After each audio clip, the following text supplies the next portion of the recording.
take it from there. Thanks. Thank you, Mayor Ford. Welcome, everyone. A few logistics comments before I go through some opening remarks.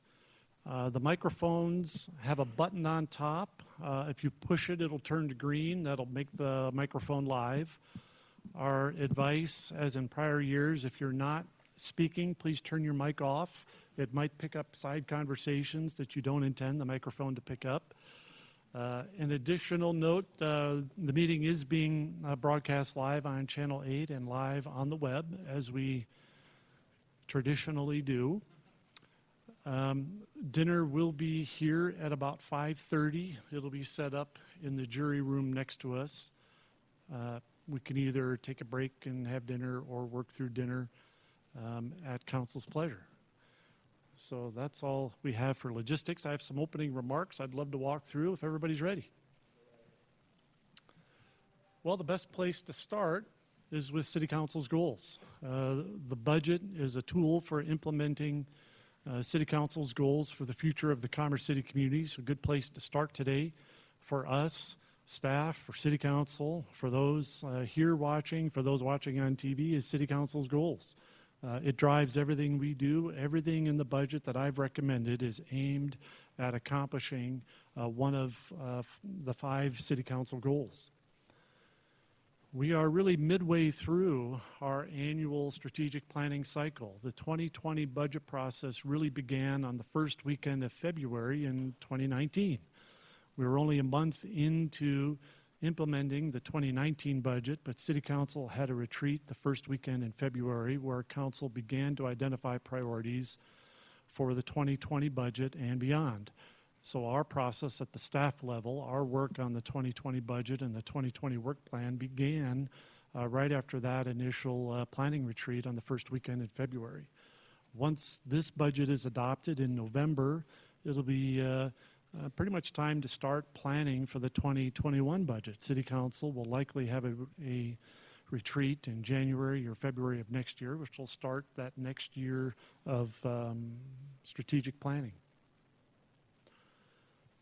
As a reminder, Commerce City is a very unique community. This is a slide. I just had a series of all-hands meetings with city staff, and I like sharing this map of the city because it helps explain one of the very unique features about our city. We have a very unusual shape. We wrap around the Rocky Mountain Arsenal National Wildlife Refuge.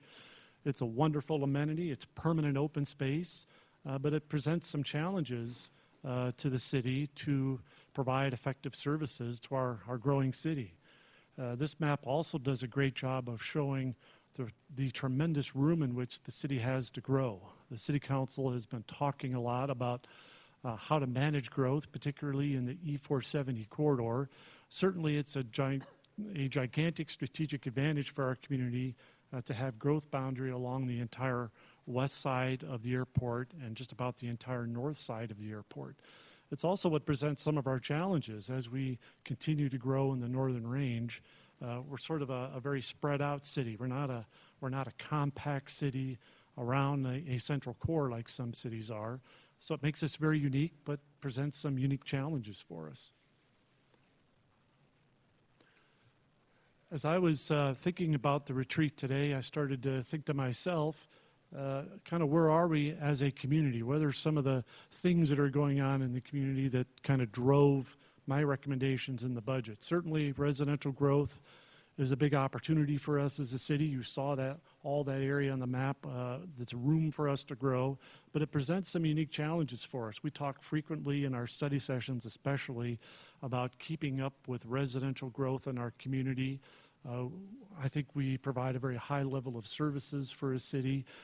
As we grow, that's going to be a challenge. It does present opportunities, though. As we all know, residential growth will help drive demand, particularly for service-based retail in the Northern Range, which is still a big priority for the City Council. We do show that our revenue is up. That's certainly a good sign. A good chunk of that increased revenue that we're seeing is what I would describe as one-time revenue. All of the construction we're seeing in the city does generate revenue through use tax. We charge use tax as part of every building permit. The materials that are used in every building construction project The value of those materials is used to calculate a use tax to the city. So that's been a good source of revenue for us, but it's one-time revenue. It's not ongoing sustainable revenue that we can necessarily use to grow city government and provide services well into the future for our residents. So that's something for us to keep a very close eye on, and important for us not to use what we perceive to be one-time revenue to run city operations, again, because of the concern about that being a sustainable source of revenue to run city operations.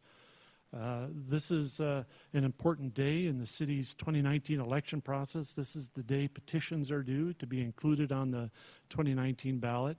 The City Council is going to look different in the next few months. The next time the City Council gathers to start that 2021 budget strategic planning cycle, the City Council is going to look different. Different folks on the City Council tends to mean different priorities for the city going forward. I think the council does an excellent job of listening to the community, so I don't see those priorities changing to any significant amount, but there likely will be some changes as new council members bring new ideas and a new overall sense of the relative order of the priorities that you've been wrestling with. When we presented my initial recommended budget to you on July 22nd, the economy looked a bit stronger than it does today, just a month later. There are now more indicators that we might be moving into an economic slowdown. Our advice on July 22nd as part of the recommended budget was still a conservative approach to creating the 2020 budget. I think we're feeling a little more so that we should be conservative going forward. There's mixed messages.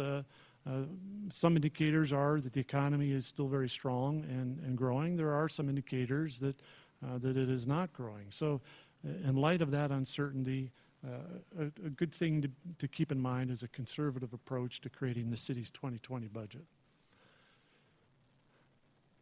This graphic kind of describes that concern I have about growth in the city and population versus growth in the city's revenue.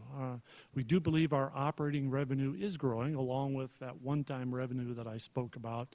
The challenge is being able to predict operating revenue as it relates to growth in our city. Residential development in general terms uses more in city services than it generates in direct revenue. So if population growth continues at the rate it is, we'll have to track very closely growth in operating revenue.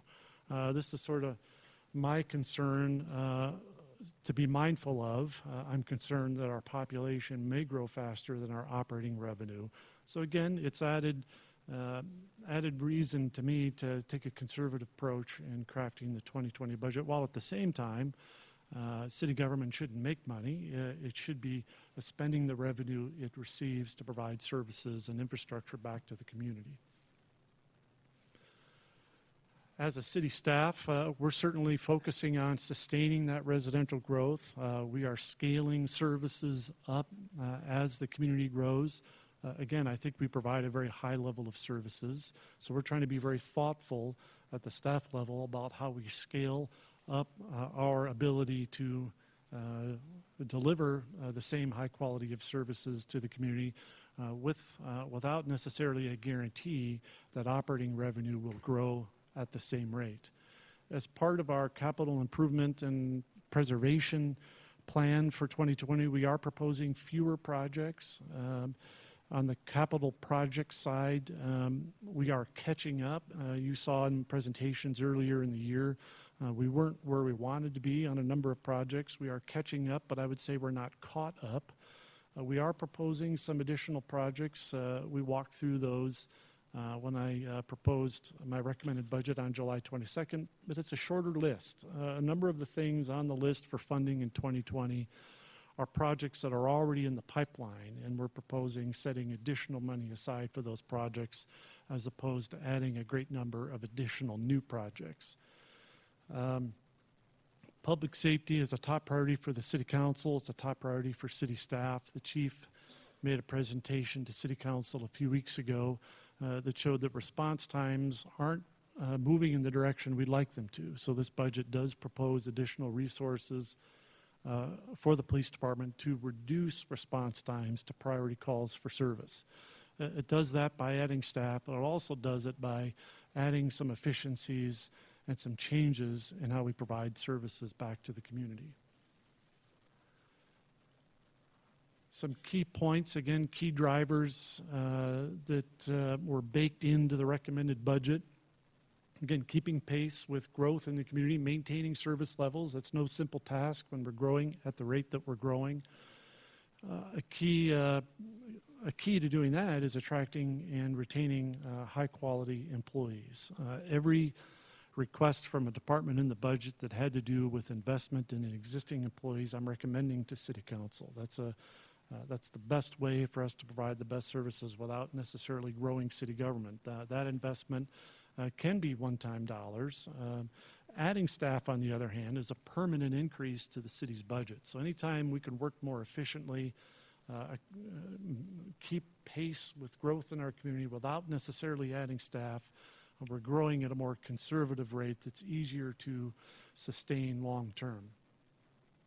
As I mentioned, we would recommend a conservative approach.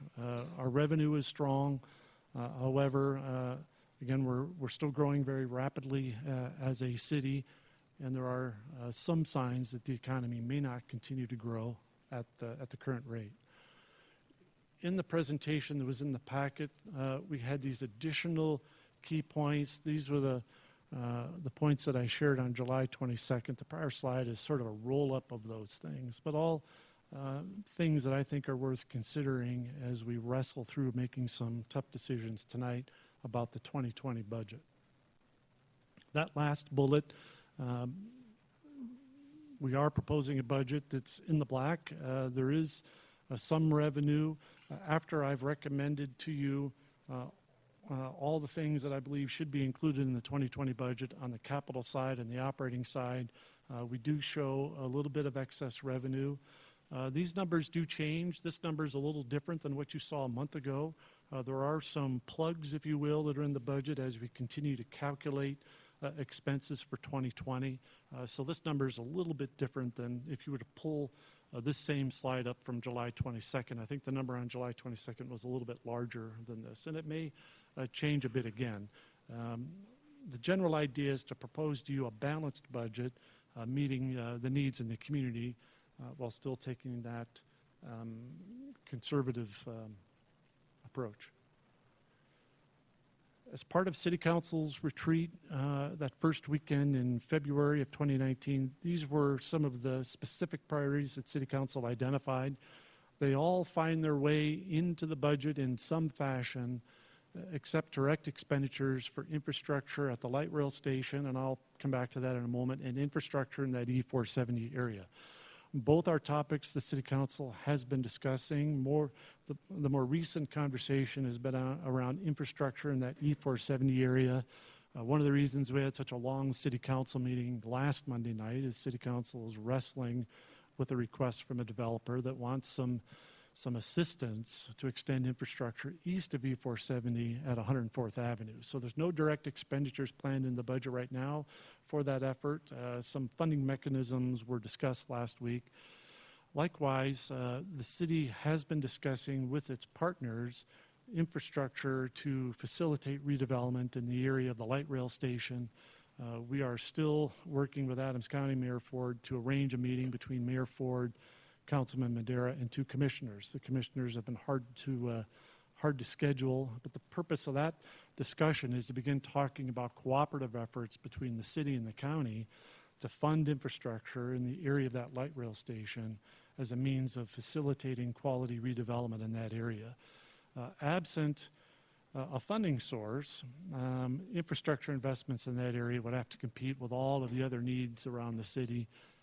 Adams County believes there's a couple of different funding mechanisms available so that we could invest in that area without using precious general fund dollars. So that's a discussion that we'll be hearing more about. But as a result, there are no direct expenditures planned, new expenditures planned in the 2020 budget for the light rail station. There's a project already underway that will finish next year, but there's no direct new expenditures planned in the budget for 2020. Certainly that's something the City Council could discuss today as part of your deliberations about the 2020 budget. Everything else here is either in the budget or it's a continuation of a project that was already in our capital project pipeline.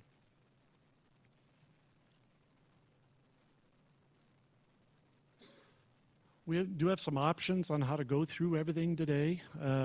The most obvious way would be to go through the presentation that we included in the packet. It starts with an update on a bunch of 2019 projects. I wouldn't propose to review that information. We could simply answer questions if council members have questions.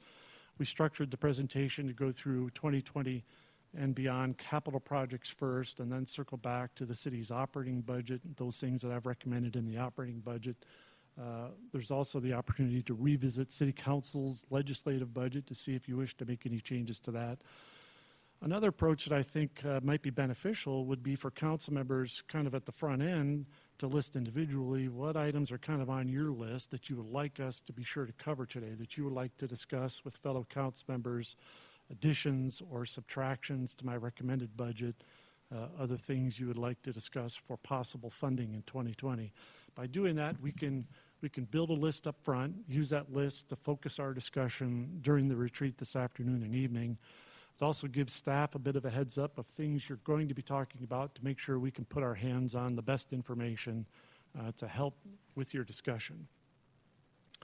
Some final thoughts. In a growing city like ours, needs always, there's always a longer list of needs than there is resources. Years ago, we cut out in the budget the things we'd like to do. What I receive every year from departments as part of the budget request process are requests that I think departments truly need. But there's still no way to fund everything. If we just look at the list of capital project needs, it far exceeds available resources. So it's always a difficult process. I would recommend that City Council not add things to the budget today. We do have fund balance that the city could draw on.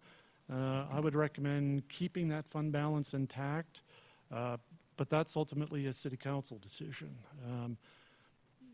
Last year, I think we added too many capital projects to the budget, and it's been a struggle for us to execute those.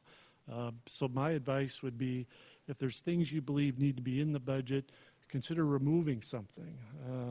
That would be an ideal way from where I sit. Our role is here to provide you great information, analysis, answer your questions. At this point, this budget is City Council's. The goal today is for City Council to provide us direction so we can start building the budget book and begin its process through the formal adoption process.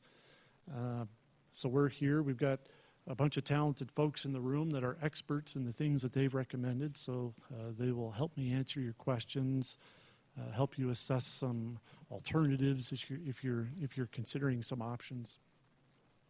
I saw this quote and I thought it was fitting for what we're here to accomplish today. Science and technology has brought much development, yet we still face many man-made problems. We are social animals. We depend on the community in which we live. Therefore, we need a sense of global responsibility because the well-being of humanity is our own well-being. It's kind of a heavy statement, but it's a reminder that we're here to serve the community, and it's a difficult job. My job of recommending the budget isn't nearly as difficult as the job you all have to decide what should that final budget document include as we started through the adoption process. But it's all about serving the community, and we're very fortunate to be in the roles that we are to serve the wonderful community in which we live and work. So that's scoop some pictures from our archive just to put a fine point on this wonderful community that we're here to serve. But you have a tall task in front of you. It's on the one hand, it's a great deal of revenue that we have to put back to work in our community, but it never seems to be quite enough. So with that, we have the budget presentation that was loaded in the packet. We're happy to walk through that. If council members have some desire to help us build a list up front, we can jot it down on the screen and use that to focus our discussion. But I'll turn it back over to the mayor. Thanks, Brian. First, I want to start off by thanking all of the employees that helped build the budget and provide us with the information we need to make some critical decisions. I want to thank the committee, the budget committee that is made up by members of the council that have helped to outline the process that we're undertaking today. Again, we do have, you were all given a budget retreat preparation book that outlined all the CIPP projects and all of the projects that are in the pipeline for funding. I do want to go around the table and offer opportunity for council members to help build this list for additional discussion this evening. I do have a couple items I want to see on there myself. First and foremost, I see a lot of chatter from the community on social media about whether or not we're safe. Some of the recent activities, shootings that have taken place, I want to make sure that we allow a lot of time for the police chief to talk to us and make sure that he has all the tools that he needs to deal with the situation, and hopefully an effort to reach out to the community about what's happened and how we are going about dealing with those particular issues that we faced over the last couple of weeks. I do think transportation infrastructure, primarily in the older part of the community, there's a lot of roads that are in poor shape, and we need to be conscious of making sure we upgrade those roads so that we could provide an equal service to all of the residents of our community. And we do have to have focus on the light rail station, things like Irondale. Irondale was forced annexed a long time ago, and a lot of those folks are still dealing with issues. These are all things that are part of the CIPP and timing over the next 5 years for the 5-year budget. But I think they deserve additional dialogue. But I want to ask the council now if there's any council members, and I'll just go around the room, starting over here with Councilwoman Frank, if there's anything on the list that she would like to have a deeper dive and more information regarding process. Yeah, is this on? Yeah. I was just curious where the lights are that are supposed to be on 104th. So you'd like us, as part of the discussion tonight, to update Yeah. the traffic signal program. By way of background, City Council approved funding in the 2019 budget for 5 traffic signals along 104th Avenue. The short answer is, I think our published schedule was mid-next year. Construction will begin this year. Some may be complete this year, but not all of them will be complete this year. Okay. And then I would like also the Veterans Park, like why that's pushed so far out. And then I think that we need to make a point of getting some work done definitely in Derby. Because if you look on here, it looks like originally I thought we kind of had money budgeted. I guess we didn't, but I would like to see some core city improvements for sure. So those would be my main right now. All right. All right, Craig, what do you like to add to the list tonight? Additionally, I don't think I'm going to have anything to add to the list. I definitely have some talking points and questions on several items, but I'm not adding anything to the budget. Well, I think the question is not whether you're going to add anything to budget. Based on the schedule and CIPP, is there anything you want to have a robust conversation about tonight, whether we move something around or increase timeline or decrease timeline on any of these projects? There's definitely topics that I'd like to expand on, but I'd like to see the presentation and the discussion that goes with that presentation before I dive too deep into what I want to see and what I don't want to see, because I have a feeling that some of my questions will be answered in the discussion of each item, and so I'm going to hold off on that. Mr. Huseman? Thank you, Mayor. I have two items that I'd like to add to the discussion. The first being a CIP item. Some residents in the Turnberry neighborhood have requested for us to install some skateboard park apparatuses for the teenagers and the children that live in that area to be able to use that park as a better suited facility for their recreational activities. Staff has calculated that the initial cost on that is $175,000, so I would like to add that to the list for CIP. Second, would like to add to the actual budget, there is a small business revolving loan fund.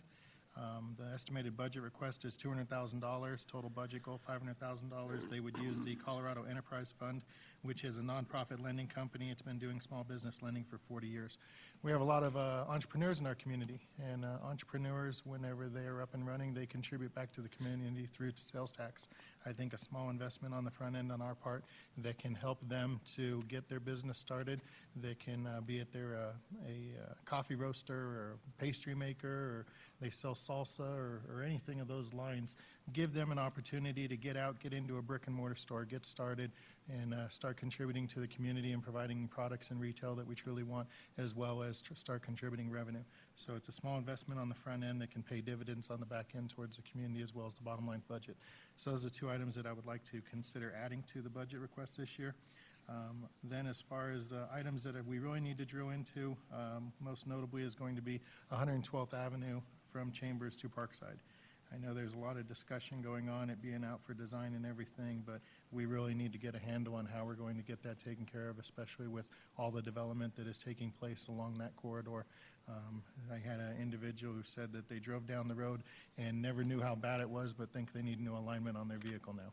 You know, so I think that we definitely need to explore that a little bit better to figure out how we can get that project completed as quick as possible. The golf course fencing, I have great questions over that. I'm not opposed to fencing out there, especially with the new development going on.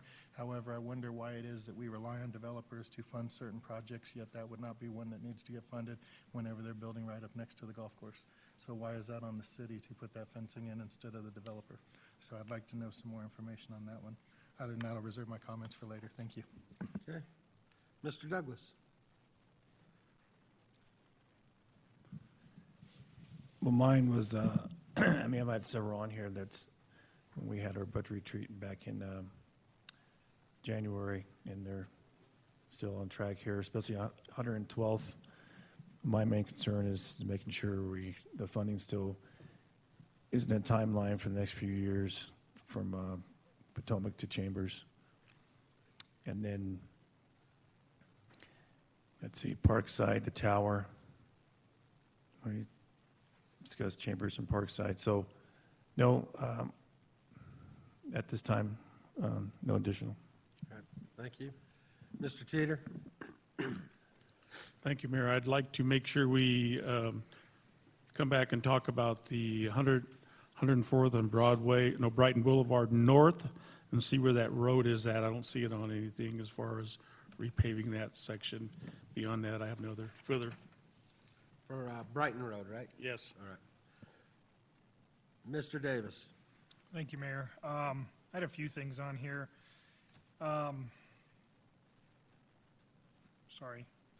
The extension of the golf course parking lot, I know that we talked about that last year.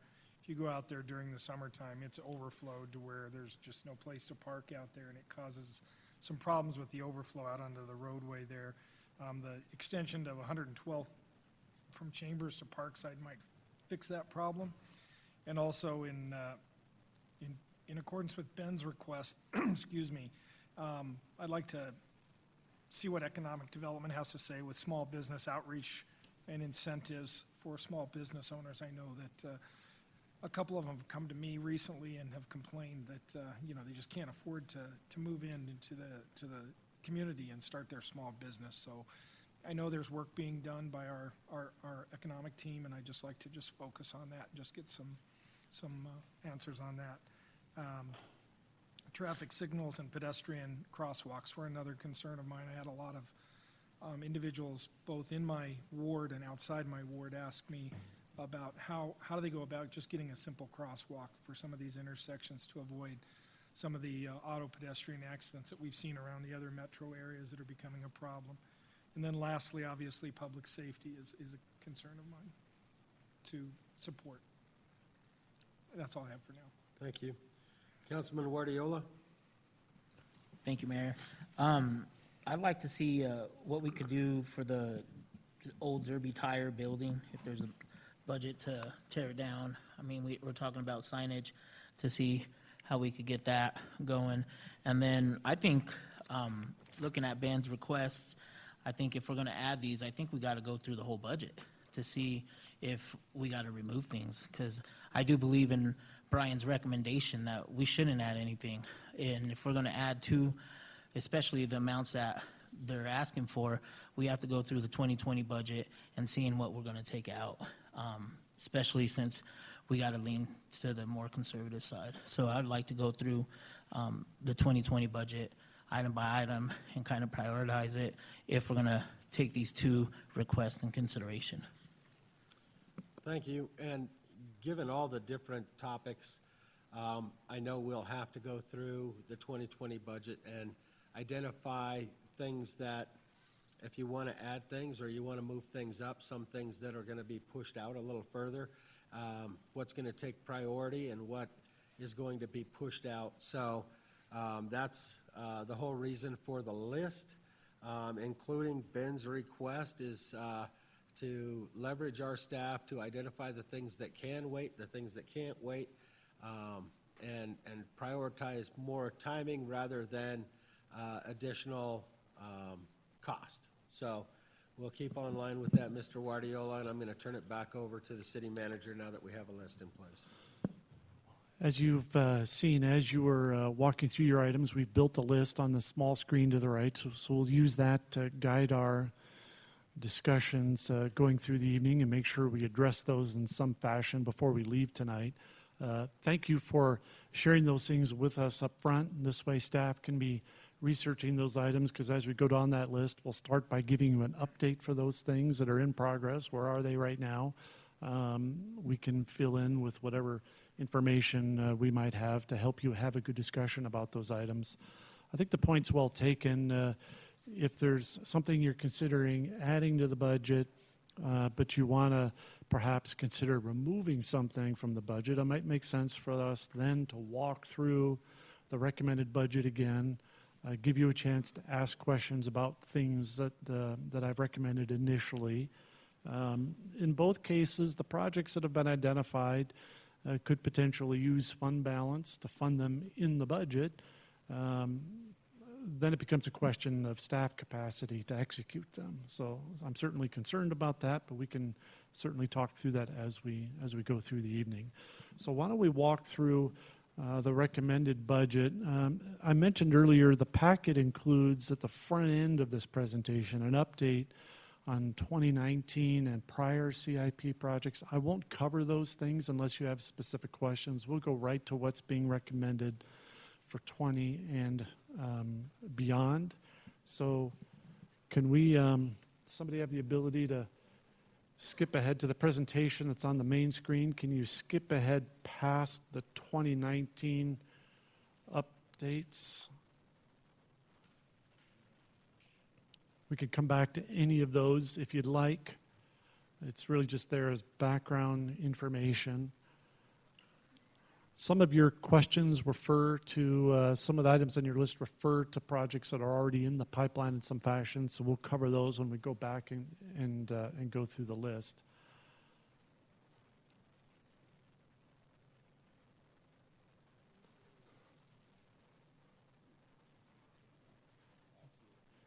Let's start with 2020 CIP, and then we'll cover the 2020 operating budget recommendations.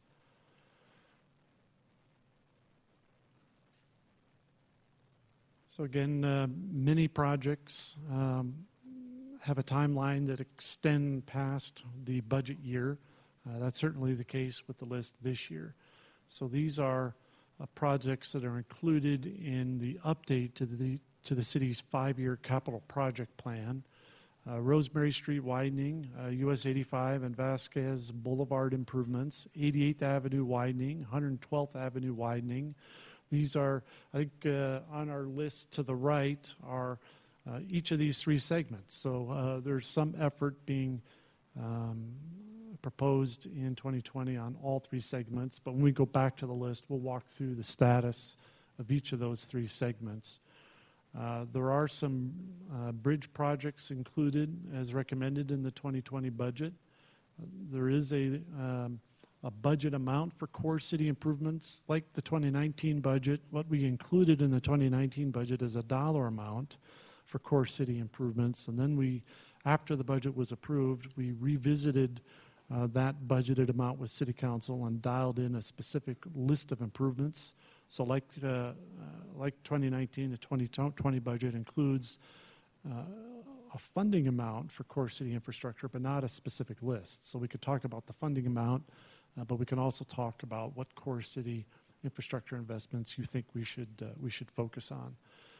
We are proposing some additional investment in what we're calling Railroad Intelligent Transportation System. City Council has appropriated some money in 2019 for that effort. There's some additional money proposed in 2020 for that work.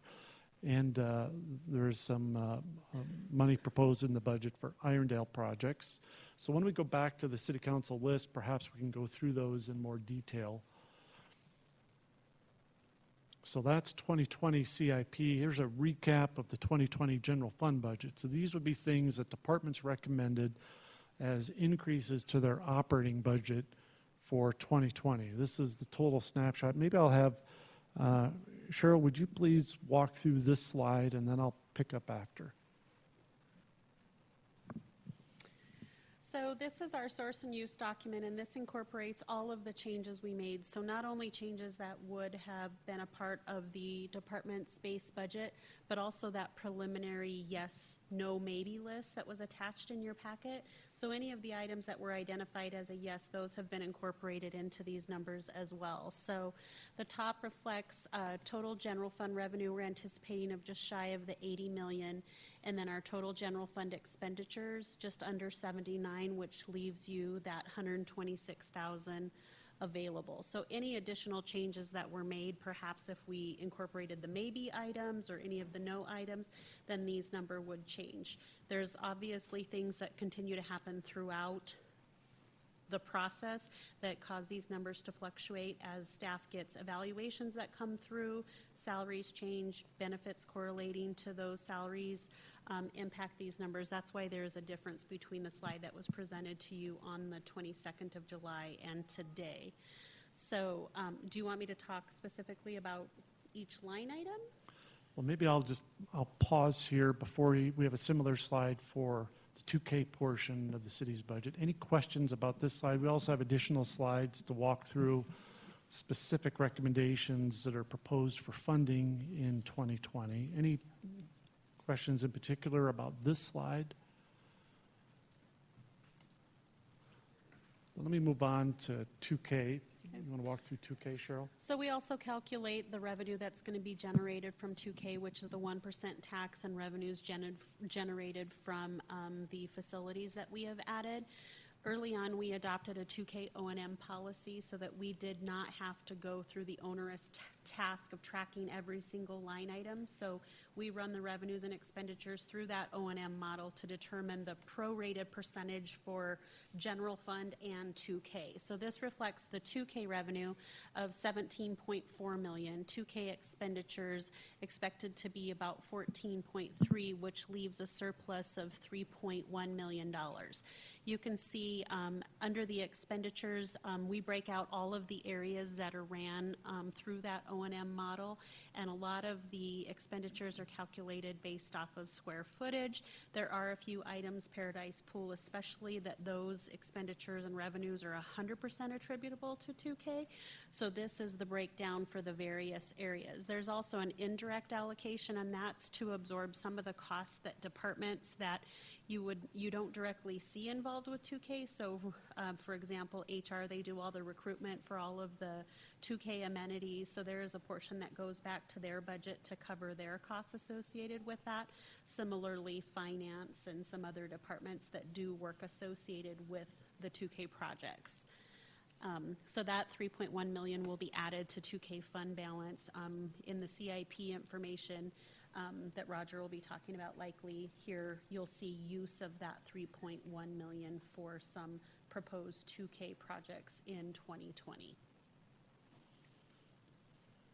Thank you, Cheryl. This next slide shows year-over-year changes to department budgets. We have some slides in the packet that walk through in more detail why those base budgets changed year over year. In early 2018, City Council provided staff with priorities as part of a retreat that was the beginning of the 2019 budget process. So these were the priorities identified at that time that found their way in some fashion into the 2019 budget. Those additional priority projects were listed on the right and again received funding in some fashion in the 2019 budget. Additional City Council priorities, I think we shared this on a prior slide. These were the City Council priorities that City Council identified earlier this year for the 2020 budget that we've talked about already.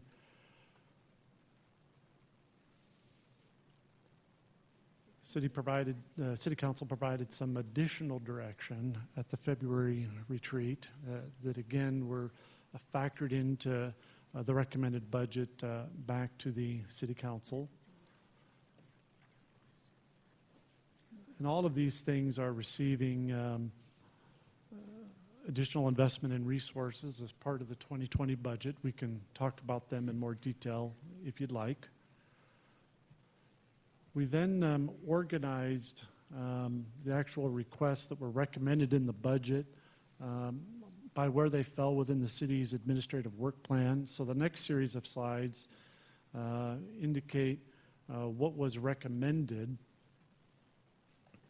So these are all items that were requests made by individual operating departments. And then on the right-hand side is whether I've recommended them to City Council in the recommended budget or not. So if there's a yes, it means, yes, I've recommended it, and it's included in the budget, the summary budget numbers that you've seen already. If it's a no, then it hasn't been recommended in the budget. So again, happy to go through these, answer questions about them in more detail if you'd like. Certainly far more yeses than nos, but there are some nos, some things that I did not recommend for funding as part of the 2020 budget. Again, instead of being organized by department, we organize them by council goal, essentially. So happy to walk through any of these. I won't go through them in detail. The slides are here. Maybe the best thing to do is see if you have questions about these so we can go back and answer before we move on to the list of items that council would like us to focus on. So we organize things by council goal. There are 5 council goals, so there are 5 subcategories. And then we further organize them by objectives which relate to those council goals. So there would be, you might recall we sent out a link several weeks back, just prior to the July 22nd study session, all of the detail to these requests. These requests are not only a line item in a recommended budget, but there's quite a bit of documentation that the departments submit to justify the budget request. There's more information there, but we can certainly talk more about them and answer questions. So again, I'm just moving through these quickly. They're all listed there.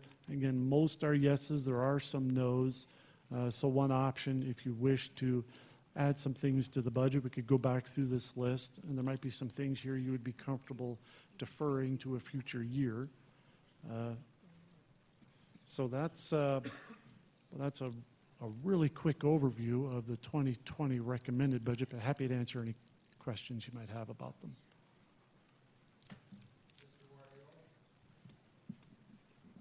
Thank you. Thank you, Brian. I think for the purposes of the people watching and, our community, we get our packet on Thursday, and we've been reviewing it, and it's very high level, and it's great, and I appreciate it. But this little manual you guys gave us, is there any way we could get this up there? Because I think these highlights will do the city some justice and our residents to see what we're actually doing. These slides are great, but a lot of people in our community, they don't have the background that we do. And looking through this budget book, it actually shows 2020 Ivy Street Road construction. And I think it would also help, the comments we get that we only do up north and we never do for the core city. And they could actually see that we're really balanced. We're very balanced, and the staff has done a great job in helping us get there. Is there any way we could put that up and just go over the highlights, because they are truly highlights that I think would be great for our community? Yes, we have that information available electronically. Not only can we make sure it's available on the website, but we can walk through it this evening if that would be useful. I think we're ready. Can we do that now? Do we have it ready? Grabbing it right now. Give us a couple minutes. So we are grabbing it so we can load it and show it up on the screen. So maybe pause and we'll come back to that item. Are there other questions? And I don't think we have to spend a lot on it, a lot of time, but I think you going through it just to give our residents an idea of some of the highlights that we're actually doing in 2020. Understood. We are happy to do it. So as soon as that's available, someone will wave at me and we can circle back to that. Something else I think that's relevant to the discussion is our pavement maintenance schedule. It ties to some of these things that we're approving and why this doesn't get done, and that is because some of this stuff is going to be handled through that pavement management schedule, and an update on the pavement maintenance schedule for this dialogue I think would be helpful as well. Let me ask that question of staff. Do we have the ability to show some information, rather than providing the update right now, do we have information that we can provide to show the status of our current pavement maintenance work? I know the plan for 2020 hasn't been developed yet, just a budget amount.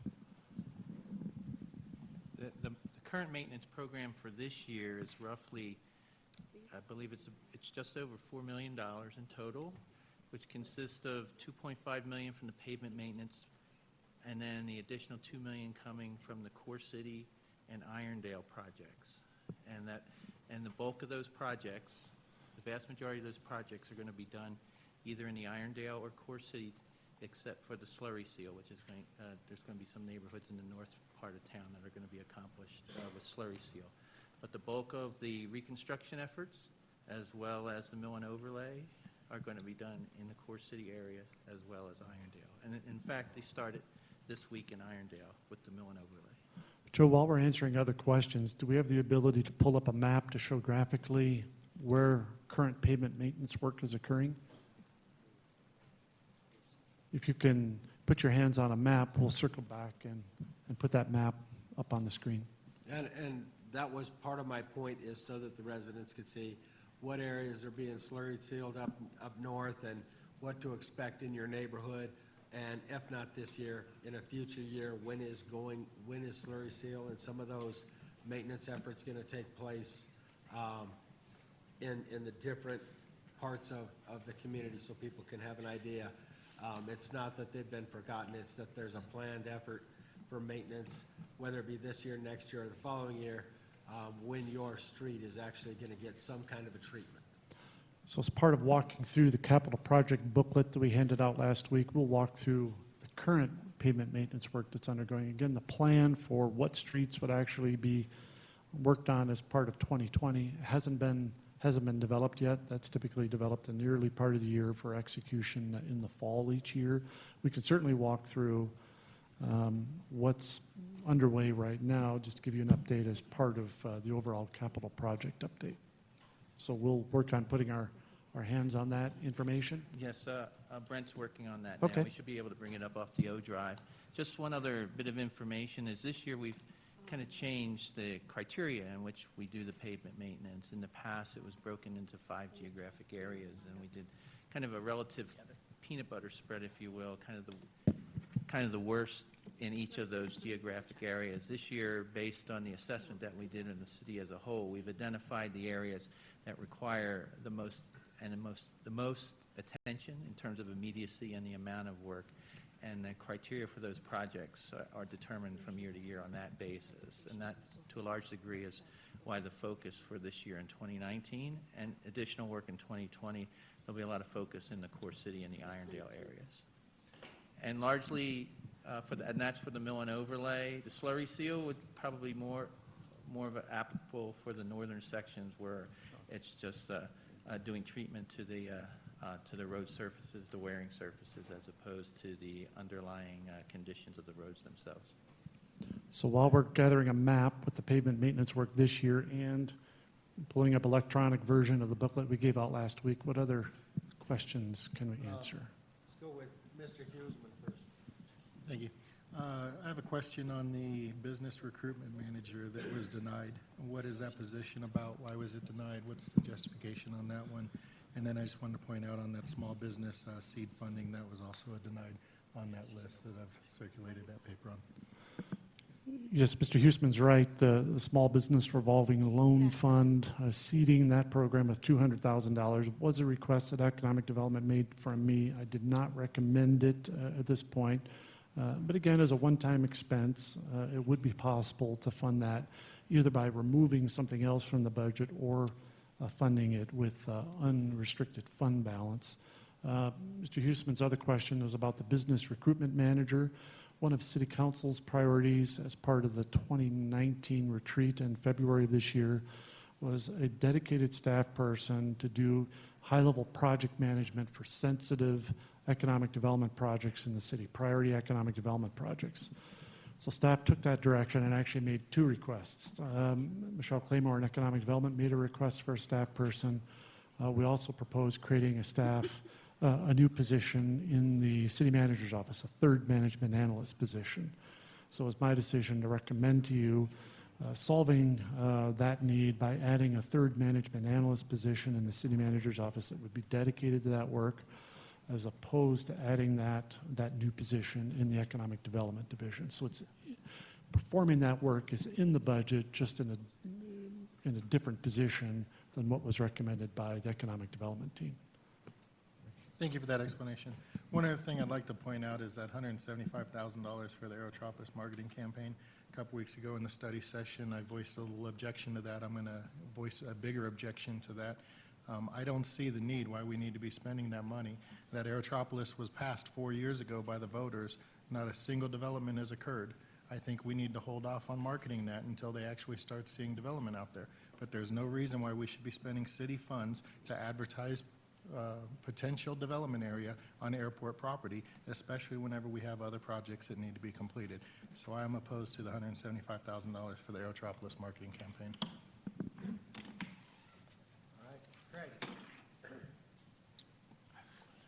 Just a quick one that we've been talking about recently is in the PRG preservation, and I don't know that this is where it fits, but we have a lot of city art around that we've paid, citywide art that needs to be maintained. Some of it's low-hanging fruit, easy stuff, needs to be washed, painted, things like that.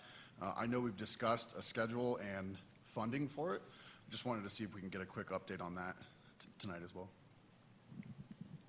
Who's the best person to talk about our public art maintenance efforts? Do I understand your question right? Public art maintenance for existing public art that's been installed?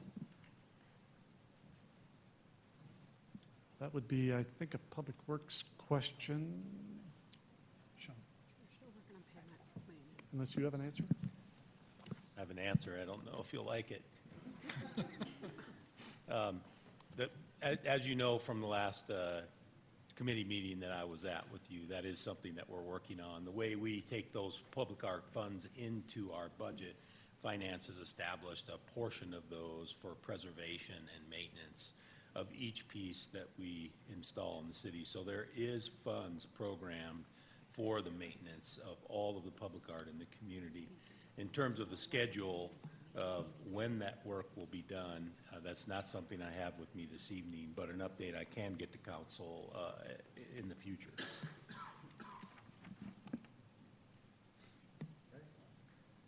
Mr. Douglas? Yes, I'm looking at also last year's ask with this seed funding, small business revolving loan for 200,000.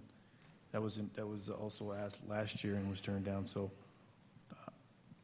in this year, you're making, as far as making that recommendation, is that something that ED has stressed that they could, if you're not at it, that funding can come from a different source?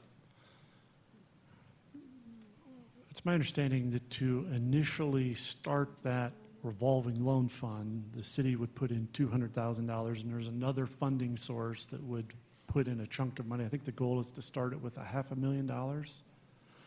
So other funding sources would contribute an additional $300,000, create this revolving loan fund. That after a time would be a self-sustaining fund. That's the reason it's called a revolving loan fund. Right. It's a terrific program. As I was going through budget requests, I just saw other items that I recommended as a higher priority, but it's certainly a very worthy effort. The reason I did not recommend it last year is we ended up spending more than that actually as part of our restaurant incentives for the 2 restaurants, and given that that was a higher priority of City Council, I favored that over the revolving loan fund. But it's a very worthy program. It's just a matter of deciding if City Council believes it's a high enough priority. We'll either shift funding away from something else or fund it in 2020 by using fund balance. Okay. And then on the road, I'm going to wait till Joe brings that up, because on 96, there's different areas where that needs to be redone. And also I want to see if Troy Street's on there, because there's some big white cracks on Troy Street that need to be put. So I'll wait till Joe puts his list up there. Thank you. So after we walk through the booklet that we handed out to City Council last week, we will walk through the current pavement maintenance work.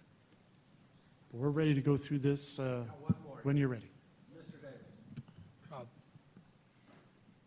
So, one of our priorities is retaining quality employees, yet I see there's some cuts on the Bison Grill salaries as well as PRG salaries.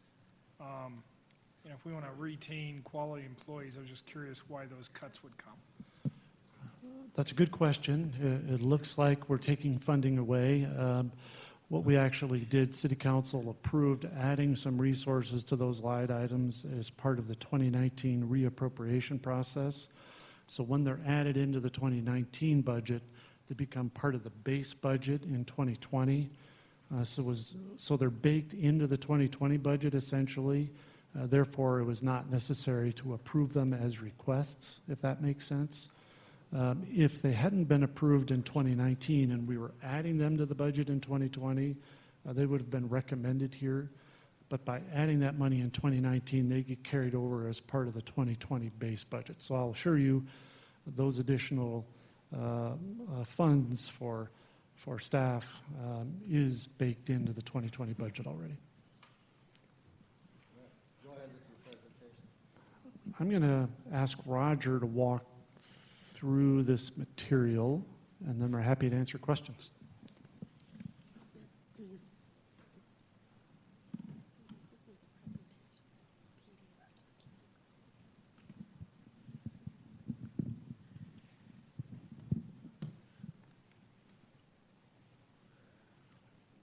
Finding it a little hard to read. I'm going to have to refer to my book if I can borrow yours. Make it bigger? Is that helpful? Oh, thanks. Roger? Yeah, that's better. Thank you. So, again, just as a refresher, the capital projects are split into 3 categories of traditional, operational, and preservation. And traditional being more what you would think of as new projects, if you will. And then operational is basically anything that we have in operation that needs to be replaced due to age or malfunction. Preservation, basically our long-term asset maintenance or replacement. So again, split out by the type of projects that's there. And then there's a variety of funding sources, general fund, as well as specialized or restricted funds, such as highway user tax, motor vehicle registration, solid waste, et cetera. I won't run through the entire list, but happy to talk about any on that list if you have questions about them. And then this is the total list of projects funded in 2019. The preservation projects are listed there. Again, PRG preservation, which are basically projects that need to be done on an ongoing basis, whether it's replacing play equipment that's damaged or obsolete. Again, standards change in terms of safety, so there's times when we have to replace play equipment that would appear to the layman as being just fine. Concrete step replacement at the Civic Center, those type of projects. The big one, of course, is pavement management, and Joe addressed that just a minute ago. In terms of, while he's playing with that, I'll keep going. Operational type of projects, again, some of the ones that are larger are like concrete flat work, and that's to replace damaged concrete panels, whether it's in sidewalk or curb and gutter, that type of thing. Comprehensive plan, that's a big undertaking. There's a transportation plan that goes with it. Parks, Recreation, Golf, update to their plan, that type of thing. We do have transportation plan listed there. The Parks, Recreation, Golf is in 2020 funding. And then traditional projects, 88th Avenue, there was some money allocated there. And then 96th Avenue widening, that was for some initial design work. And I don't know if you recall, but there was a question from council last year as to why we were starting that when we had other projects in the works yet. So we've deferred that project. And that would be a question for later funding cycle. Then, of course, we talked about 104th Avenue flashing yellow arrow signals. That's funded in 19 and 20. 120th Avenue, Potomac to Chambers. What's misleading about that is that's the entire length of, I'm sorry, I'm thinking the other one. This is the portion that's west of Chambers, which involves Second Creek as well for crossing and establishing that new channel. And the design work, preliminary design work has been done, and I have more information I can share with you if you have a question on that. 27J ball field upgrades. Parks, Recreation, Golf is working with the school district to get that basically programmed.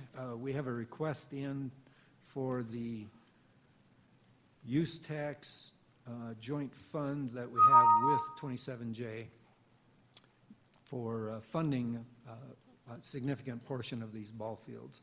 And that request goes to their school board tomorrow evening, as I understand it.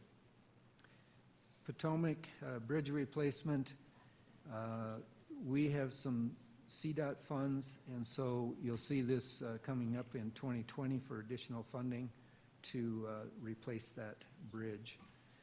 Brighton Road, there was a question about that earlier. The county has informally committed $2 million to match our $2 million. What that does is it necessitates an intergovernmental agreement with Adams County and us, and it complicates the project from the standpoint of we were just simply going to do an overlay. Now we look at some additional features. Should we install curb and gutter or anything else? Or do we do a more serious reconstruction? So that's part of the design work and discussion that's going on right now. Yes, sir. Thanks for that update. If I may, this was a request of $2 million from Adams County, and, looking down the road, we're looking to receive money from Adams County, and I hope this is something that's not going to cause us a problem down the road with them giving us money down the road. So anyway, I think that's something that we need to look at. Thank you. Roger, if I may, there's also an additional $300,000 grant application through Dr. Cog for the head and bicyclist route. Has that been approved? It hasn't been approved. It's in the review process. But I just wanted to let you all know that. Okay. Also, some funds that we're seeking to help support the project. And then, as Joe talked about, majority of the core city infrastructure improvements was incorporated in with the pavement management program, so that's partial funding for that. Same thing with some of the Irondale neighborhood quick items. And then Kearney Street drainage, there was an assessment done and also a request for additional money in 2020, so that's going to be part of a larger project. Rosemary Street widening, what we did after some initial design work on the 88th Avenue improvements, it was decided to incorporate 1,000 feet of Rosemary in with the 88th Avenue project, and that's because that intersection of Rosemary and 88th Avenue is the main bottleneck and problem area. So we've actually transferred 1,000 feet out of the Rosemary project into the 88th Avenue along with $500,000 so that all can be designed as one functioning unit, if you will. So that would improve that intersection as well as the area leading up to that intersection. And then Rosemary itself will go out for a design RFP. Joe, is that going in September? Okay. US 85 in Vasquez, that project is to kick off with CDOT later, either the end of August here or early September. They're getting close to kicking that off. And what that will do is look at that whole area of Vasquez, basically to see what improvements can be made to improve the functioning of that whole area leading up to I-270. Yes, sir. Not specifically on the Vasquez project, but just a question on this document and the ones that we just viewed. When you have a red diamond extended beyond 2021, does that just mean it's an ongoing project, like we're never going to get it done, it's just concrete flat work we're probably going to always have to do? It's going to have to be in the budget of some sort on an annual basis. But the red diamond on some of these makes me think like we don't anticipate to get it done until 2025 or 2022. I'm just trying to make sure I understand this document correct. Me and Nicole were just talking about that right now. The placement of that red or orange diamond it varies somewhat by project. And the reason I say that, pavement management, concrete flat work, yeah, those go on forever. So every year you're trying to get another segment done or another batch of problem areas done. In the case of like Vasquez, we anticipate that excuse me, it becomes part of the whole area improvement for I-270. And so very likely there's going to be additional phases there. So that, again, that's why we pushed that. Yeah, that one potentially is a 10 to 15 year project. Yeah. Roger, if I could just piggyback on what you mentioned with Vasquez, recently Dr. Cog had approved funding for an additional $4.75 million for that project. CDOT has committed $5.75 million, and we contributed $1.5 million. So there's $12 million there to do improvements on Vasquez as you get to the throat, if you will, the interchange of 270, with the focus largely being on the intersections at 60th, 62nd, and 64th. And that design work, the preliminary design work, should start this fall. And since it's fully funded, hopefully that will progress in relatively short order, and there won't be any work stoppages due to lack of funding. And in addition, CDOT is in search of additional money through different freight channels, try and pick up some additional funds to help enhance that project further. So I went over the projects very quickly. Are there any additional questions at this point?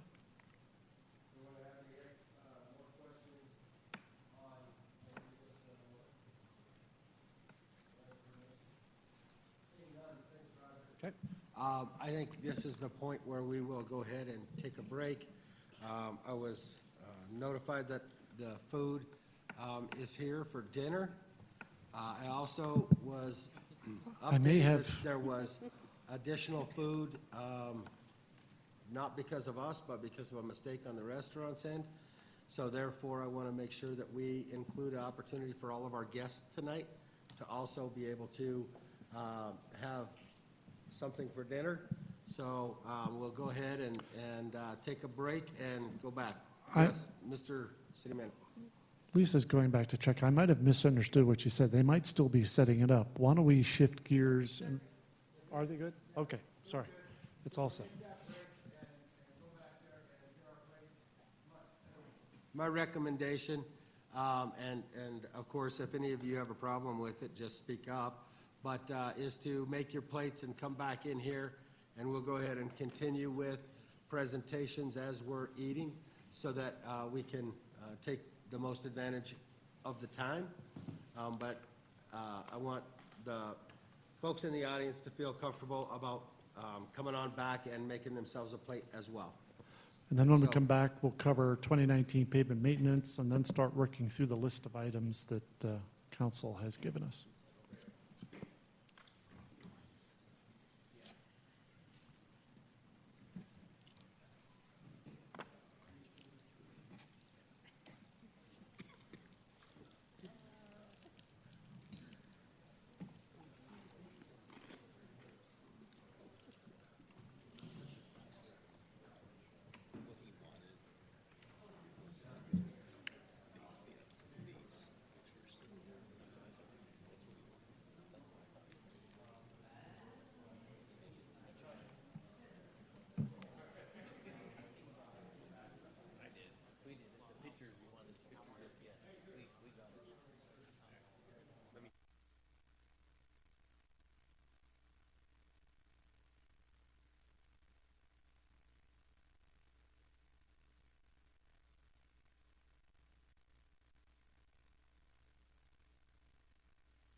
Thank you.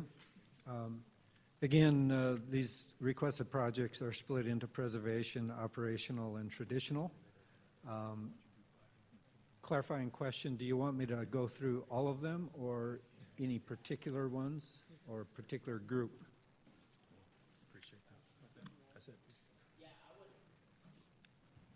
I would even skip that page, Roger, Okay? and go to the highlights, right there where it shows the budgeted amount, the picture, and the title. Through this, I think our residents would definitely love to see that, and, yeah, keep going. And just, yep, start right there, go up. Right there, yep, perfect. All right. So the request for PRG preservation, again, that's performing ongoing maintenance on various facilities in the various parks.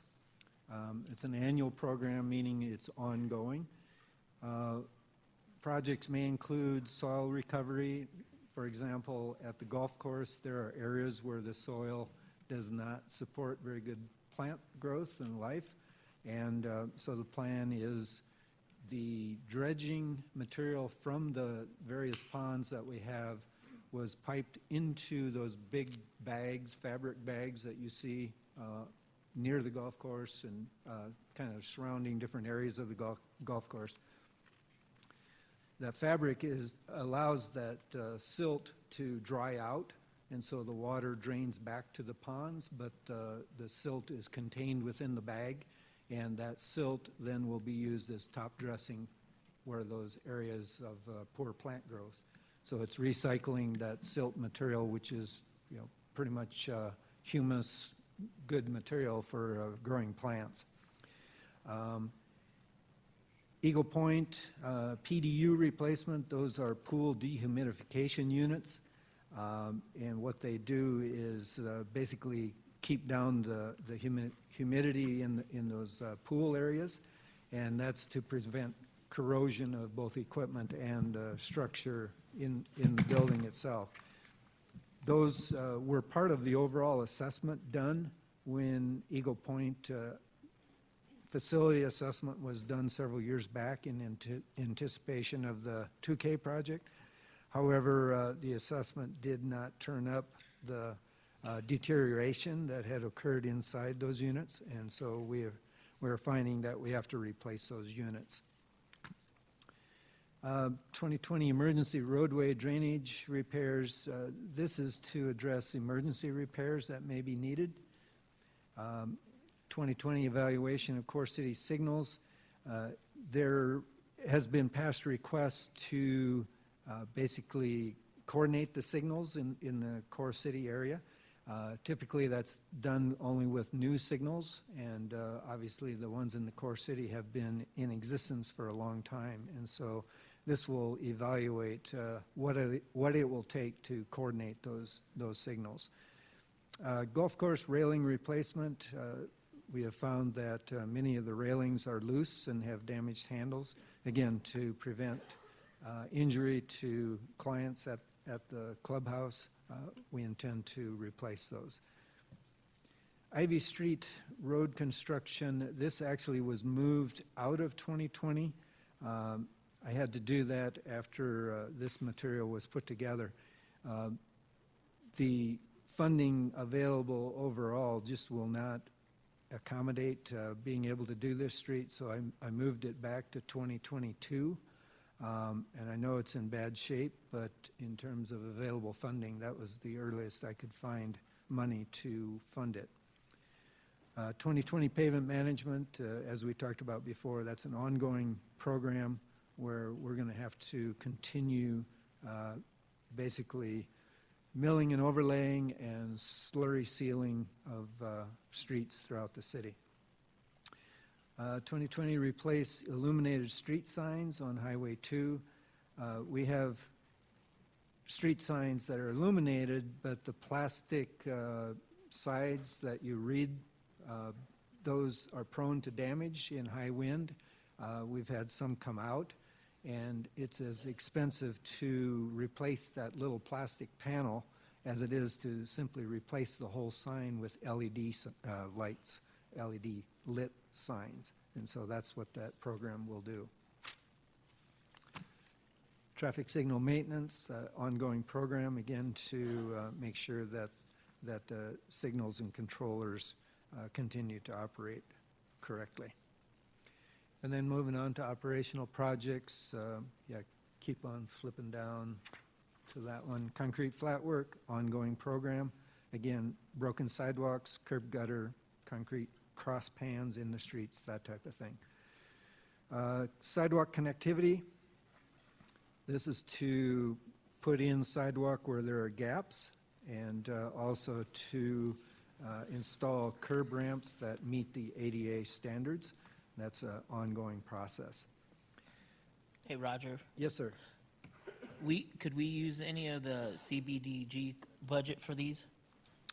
We have, that was part of the program for earlier, I believe it was 2018 money and 19. So yes, on an ongoing basis, as long as that's part of the program, we can. So could we kind of not scratch these out, but since they're coming from a different budget mechanism or fund, so we could start looking at what my colleagues want to add? It's a supplement to To that? both of them are what Okay. fund the program. Got you. Got it. All right, thank you.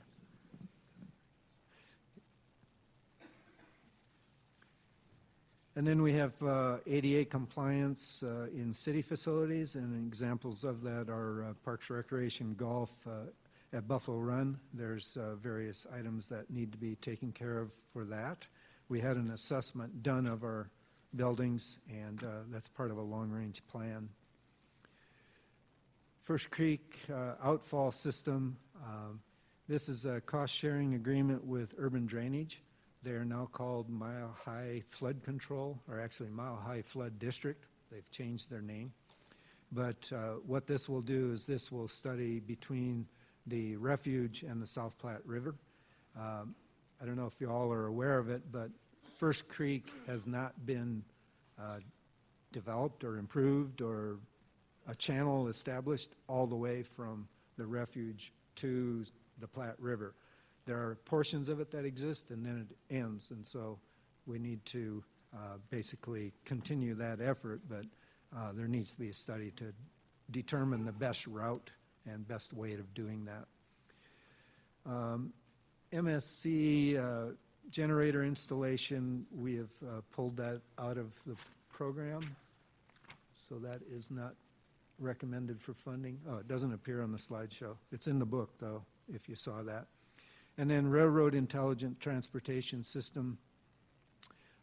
This is part of the ongoing effort that was funded in 2019 to basically convey information to the public and also assemble information regarding blockages at railroad crossings.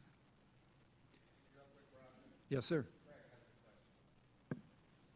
Was the MSC generator moved to a different year? Was it funded through 2019 funds? Because we were talking about earlier this year during one of the major storms that we had, power outage at the MSC, which obviously severely hurts our operations during a winter storm when we need them the most. And so just wondering if that's a deficiency that we have at MSC, where do we move it to?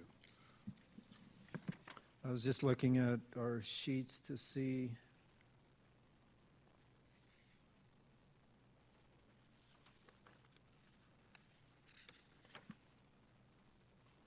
For funding reasons, I had to pull it out of 2020. I don't recall where I was able to fit it in. But we are looking to just, obviously, it's not something we've addressed, but we're not going to address it this year. We're going to address it in the future. Yeah, it would have to be funded out of the general fund. We can't use one of the restricted funds, and so for funding reasons, I pulled it out of 2020. It That's appears. fine. I don't need to know where it's going. I just need to know that we're moving it to a future date, but that's still something we haven't addressed. We So do is think that it's, is that something that we can kind of, have an emergency operations plan for when that happens again? Because maybe it won't, but we should definitely have a plan for when it does. There's really three ways to handle it. One is to go ahead and include it in 20 anyway, use fund balance to include it in 20, put some additional general fund money into the budget for 2020. Option two would be to fund it as part of the reappropriation process sometime next year when we see how much money we carry from 19 into 20. And third would be to make it a priority fund to fund in 2021. I'm definitely willing to have that discussion. I just, for obvious reasons, I think it's important. I mean, we need those operations up and running efficiently as possible, especially in these major storms, but also just the safety of our employees that work for the cities.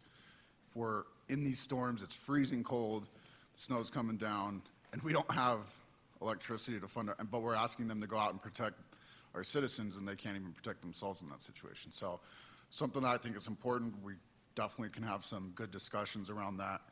But as an emergency operations investment, I think it's very important.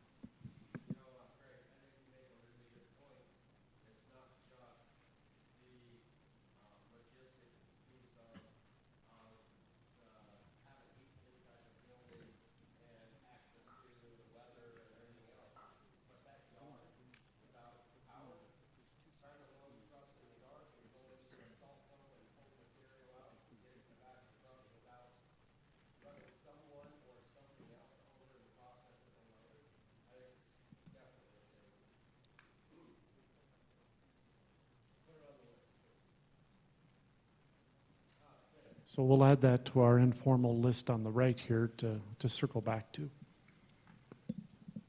Can you guys expand a little bit on what the plan is? Are we going to remove the existing generator and replace it with another one? If we are removing the existing one, is the plan to sell that or to move it to another facility? Will this also include an automatic transfer switch upgrade? Another question on the PDU replacement, is that coming out of Y2K fund balance? Do we have any money in that to fund that project? Last question first, yes. It's coming out of 2K. Previous questions, it's a little complicated just from the standpoint that MSC has two separate feeds that feed separate areas of the facility. And so there's going to have to be some engineering involved with how that works, and that's beyond my skill level to answer that question. In terms of generator, the only place we have a backup generator is here at the Civic Center for the police wing. There is not one, well, let me rephrase that. There is one that we salvaged out of the Mile High Greyhound Park and moved over to the MSC. However, the assessment of it was that it's not functional, and so it's just setting. It's scrap, basically. And so that one will be gotten rid of, but there is no functioning backup generator at the MSC at this point. No, that's a picture of the Civic Center one as an illustration. Yeah, sorry, we were just like some of the pictures, we were just trying to illustrate, the type of thing we're talking about. So that's a picture of the generator we might like to have at the MSC. And Roger, if I may, part of the question talked about automatic transfer switch, and that would be part of this project as well as an UPS for the traffic control center, which is housed out of MSC Building 1. Then moving on, Zach, if you can, moving on to traffic calming, that is basically set there each year, and it involves responding to projects that either come to the council's attention or citizens bring a question about what can be done to slow down traffic on my street or things of that nature. And again, the response is determined by the situation on the ground. 2020 Derby entryway signage. We took a picture of the Derby, old Derby tire building that is slated to be torn down, and just use that as an illustration of an entrance into the Derby area. Yes. Roger, do you recall what we have budgeted already for the demolition? we incorporated it in with the Highway 2 project, and so it'd be using Highway 2 projects. I don't know the cost estimate off the top of my head. So we do have money set aside for demolition, so the additional funds would be for an entry signage on that site. When would that happen? When is the demolition scheduled? Does anybody know? Is that your question? When's the demolition going to occur? Does anybody know? We can, in the process of engaging a contractor this year. I'm not sure, did they hear the $50,000 was the estimate, working estimate? Okay, thank you.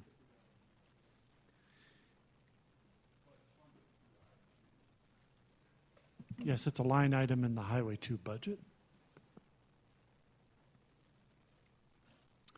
Then Derby area lighting improvements, that's for basically the overhead streetlights for lighting the area.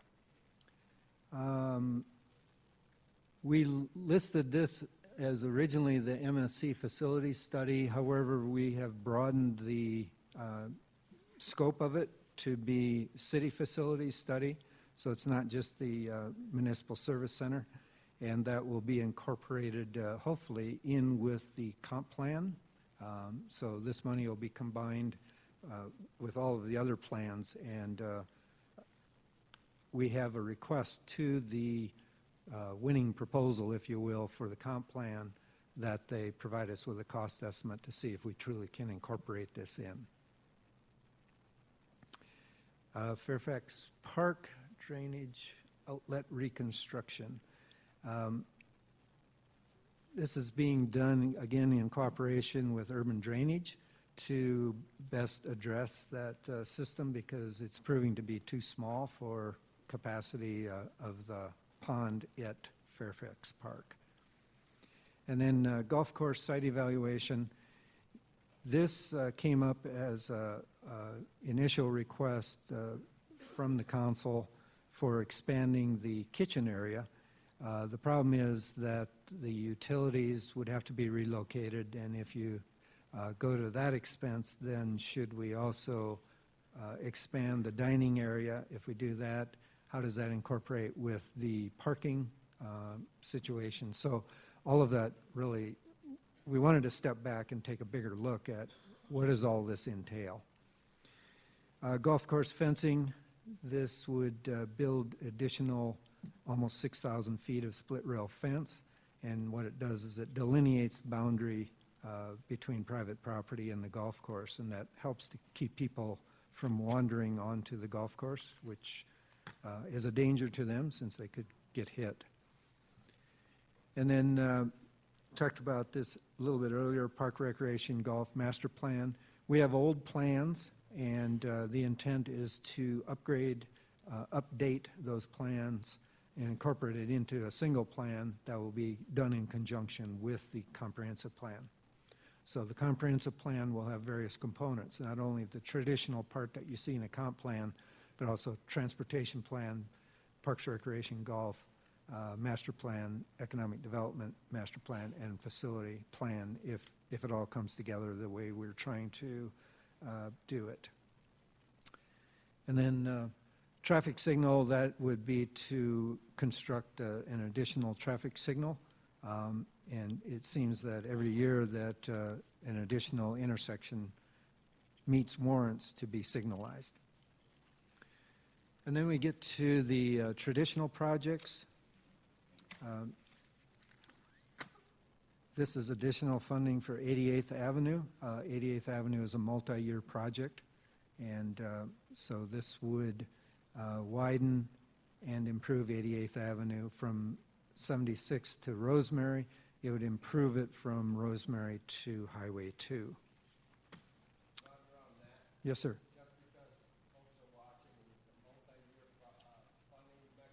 Yes, sir.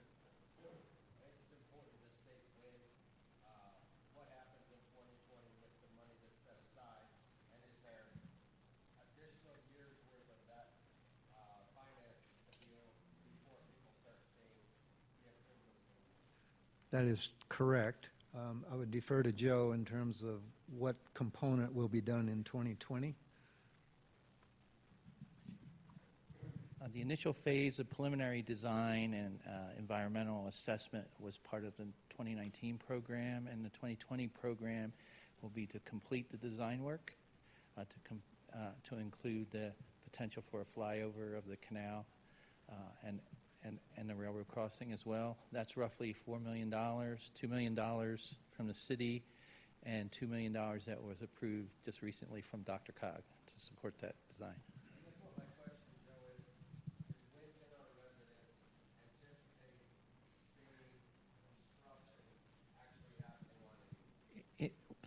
With the design completed in 2020, it's anticipated that right-of-way acquisition would be in 21, and construction would start in the 22 and complete at the end of 22 or in 2023.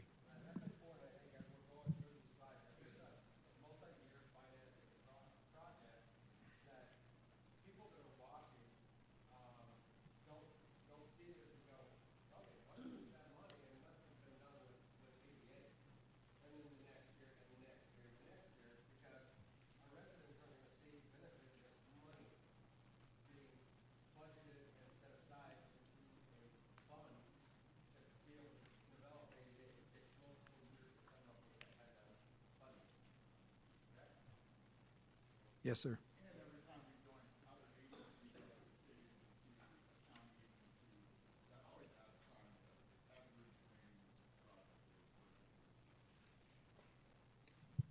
Yes, sir, and if I may, the scope of that, order of magnitude in terms of cost for the project to completion is roughly $35 to $40 million. So it is a very large effort that requires multiple partners as well as several different funding streams to make sure that we're able to execute. Mayor, if I could offer a quick clarification or some additional information. One of the prior screens showed an MSC facility study.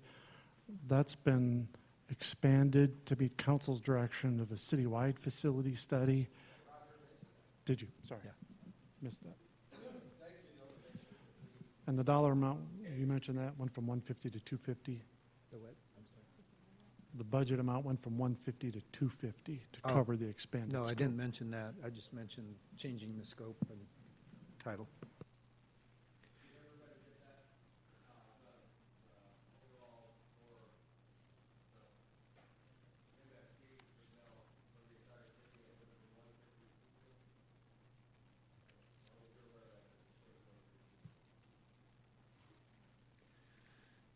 Just goes to show the budgeting process is a dynamic process. 104th Avenue flashing yellow arrows. We budgeted money in 2019, and this is an additional $120,000 to complete the implementation of flashing yellow. And that was, you added it into the 2019 reappropriation process, so that work can start sooner. Yeah, and actually, so it comes out of the 2020 budget and it's into the 2019. Yes, that was done at council's direction. Sorry, I'm just working off the book here. So.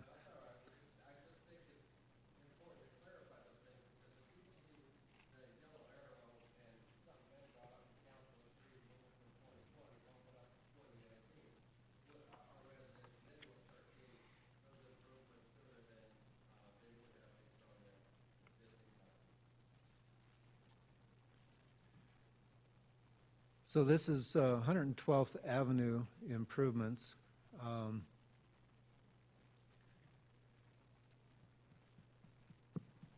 Roger, while we're talking about 112th, maybe provide an update on all three segments. Sure. Yeah, the whole project is from basically Blackhawk. We call it Potomac, but we've improved part of it, so it'd be about Blackhawk on the west side. And it goes on through Chambers intersection, and that's one phase to up to Chambers.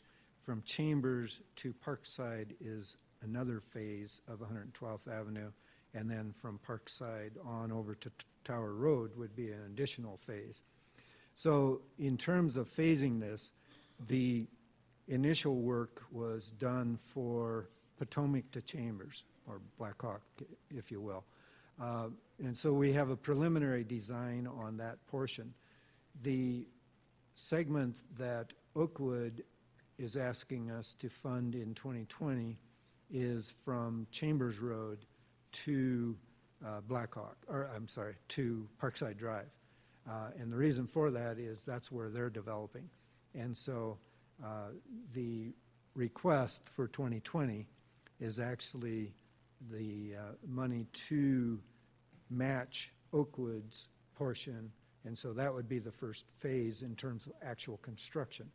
The second phase would be west of Chambers, over to Potomac or Blackhawk, if you will. And that project is broken into 4 different phases as well. And the reason for that is you have reestablishment of the channel for Second Creek. We have grant money. We have $3 million grant to do that.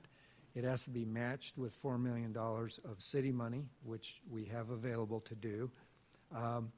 But that involves, getting that channel put back in place, which means going under the Burlington ditch.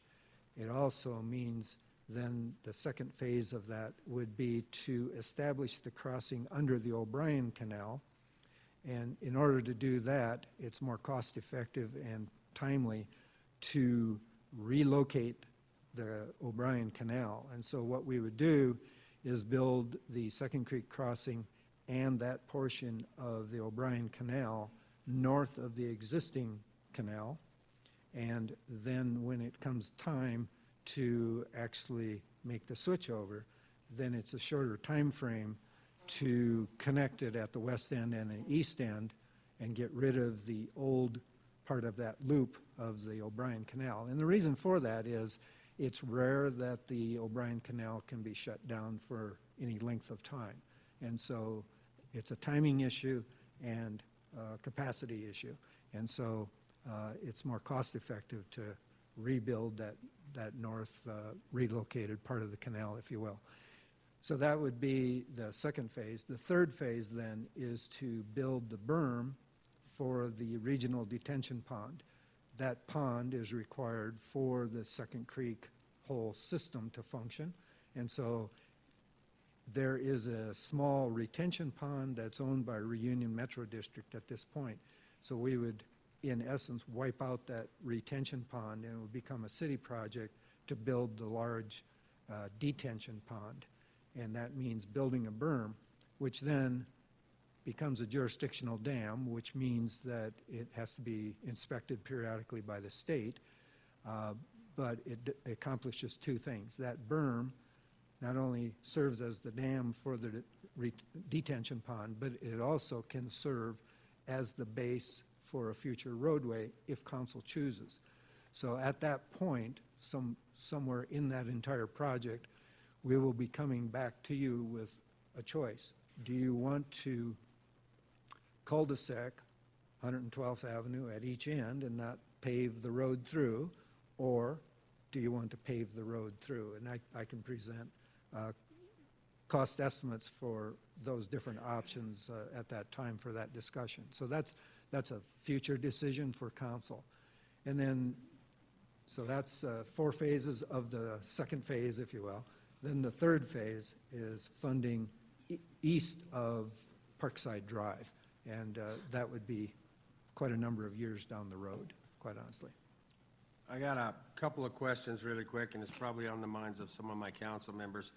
We realize the extensive cost to get from Chambers West to Highway 2 or to Blackhawk because of the drainage issue, the ditch, the creek, all of those pieces. I think what a lot of the frustration with residents trying to get to and from their homes along from Chambers up to Tower and looking at how far out that is, and that's the less expensive of all of the road improvements is going to be from Chambers to the east.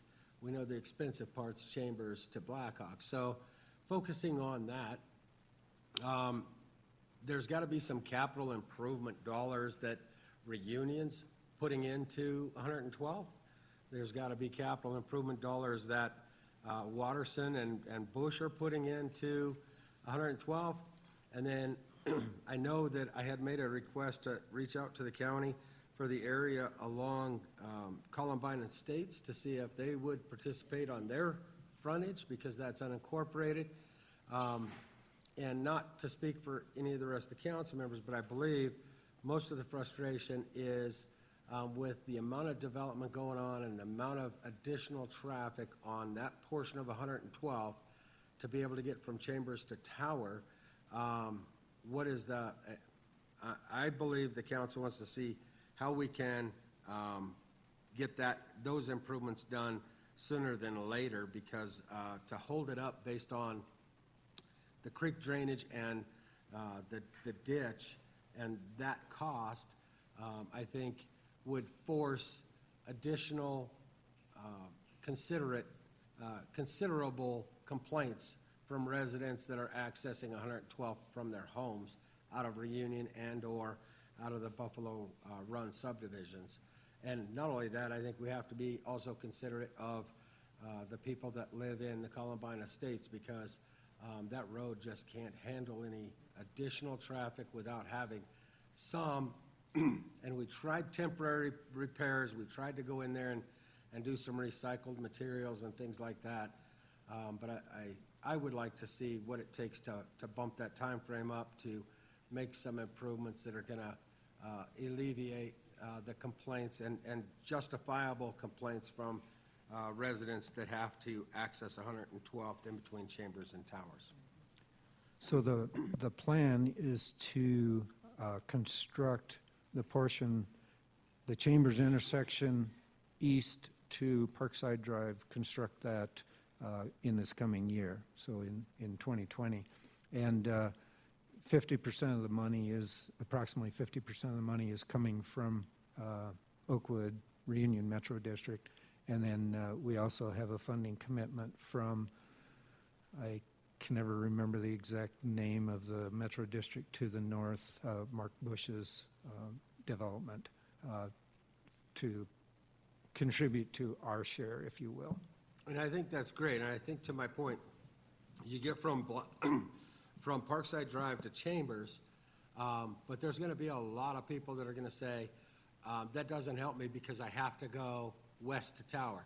And now you want me to go down to Chambers, back up and around, and create a traffic impact on Chambers, when a lot of that traffic for work purposes or whatever will be utilizing that eastern end. And if the way it is phased out that you explained, that piece waits until after the council has determined what happens with 112 and improvements are made to the west of Chambers, and you said it's going to be pushed out several years, I think you run into a situation with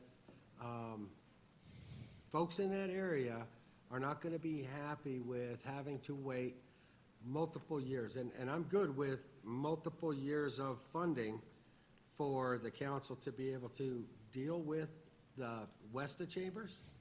But east of Chambers to Tower, I don't think you can phase that beyond the west of Chambers stuff. I think that's going to take priority, just because the amount of traffic that's going to be accessing 112th in between Chambers and Tower. And that's just my opinion, not the opinion of the council. And then make that clear. And I'd like to hear from some other council members, because after November, I'm not going to be here. But I want to make sure that we're not setting up the folks that are going to be elected, or that are currently that are here, that are going to be on council. I don't want to set them up for failure with resident complaints, because we're not planning sooner than later the less expensive of the project. If I might, two additional things to mention about that phase between Parkside and Tower Road. One is, and the mayor already made this point, it's a much cheaper section to build than the current section from Chambers to Parkside, and way cheaper than Chambers West. So that's one thing in our favor. The second is, as you saw last week, Oakwood Homes Reunion neighborhood has a desire to develop the Reunion Center sooner rather than later. The phase of Reunion that is west of Chambers, I believe, is further out for them than the Reunion Center. The Reunion Center will then mean that they're developing land adjacent to 112th, which will kick in Oakwood's responsibility to help pay for the road. And that's why the section between Chambers and Parkside is as high a priority as it is right now. It's because developers are paying half of it. So that will, I think, cause it to move up that priority list. We just don't have a timetable right now. We are in active discussions with Oakwood regarding the Reunion Center. And tell me the name of the road that gets built through the Reunion Center up to Buckley?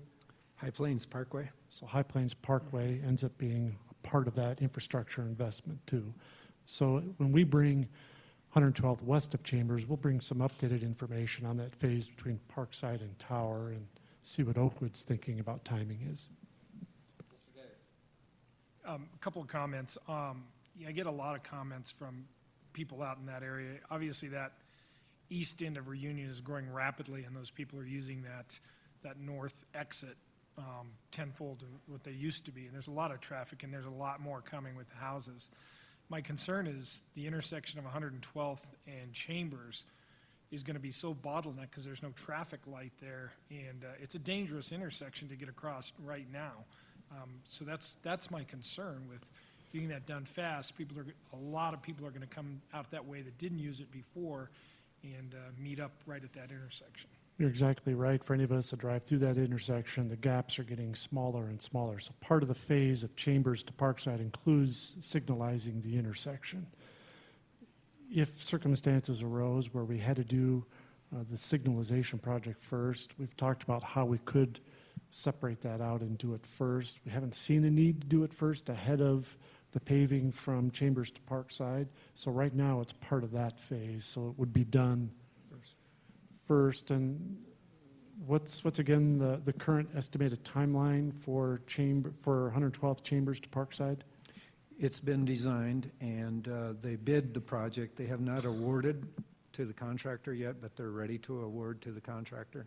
So they're ready to move. So construction would be starting fairly soon, including signalizing the intersection.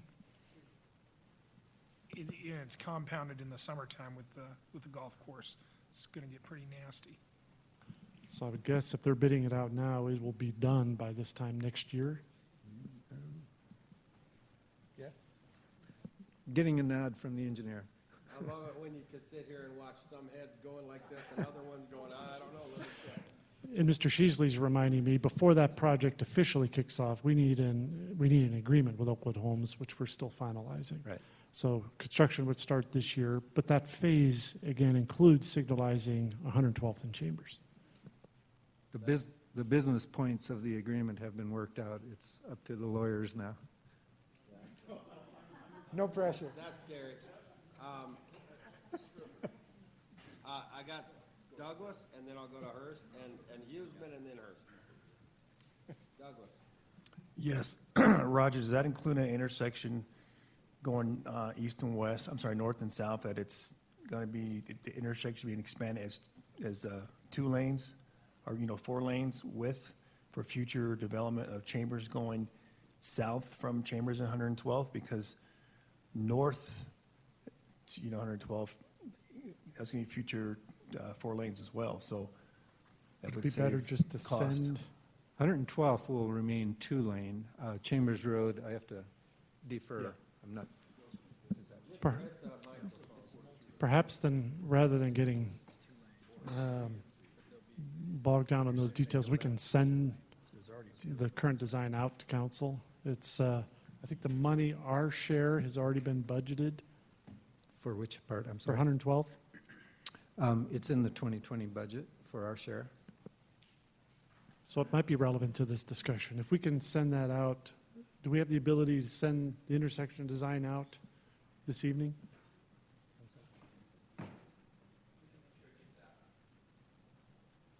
We'll send it out as soon as we're able, so you can see what the new configuration at the intersection will be. Okay, thank you. I'm told it's intermodal, which is going to be remaining 2-lane, but it will have turn lanes. So But as far as Chambers go, it's when you're traveling north and south, that should be, well, I mean, right now it's 3 lanes. If you bump out the intersection, that would at least set that up for future 4 lanes in both directions, and then 2 lanes going east and west for 112th. We can send out the proposed design so Okay. that you can take a look at it. All right, thank you. And I get what.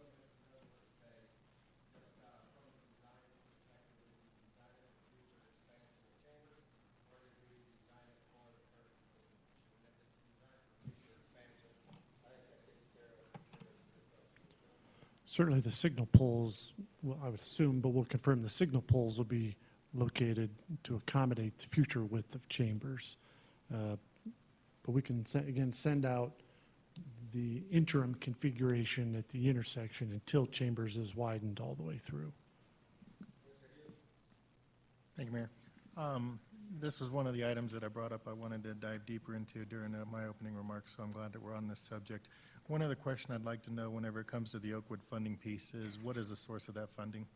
Is it actually coming from Oakwood Corporate? Is it coming from the Reunion Metro District? And we don't have to answer that now, but as we get the information passed out, if that information could be included I as have well. that information. Oh, It's great. Reunion Metro District, and they would be leading the project as well. So they're implementing, we're contributing on we have to determine that if it's reimbursement or ongoing percentage. So that's one of the items we have to work out yet. Thank you.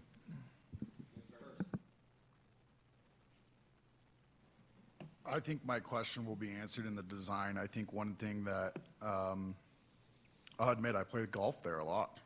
It's a pretty scary right turn coming northbound off of Chambers. For the folks turning left back out of the golf course going south onto Chambers, pretty scary. But I also think we could do better marketing our golf course right there. I know people that have lived here for 3 years on the south side of 104th that had no idea we had a golf course right there.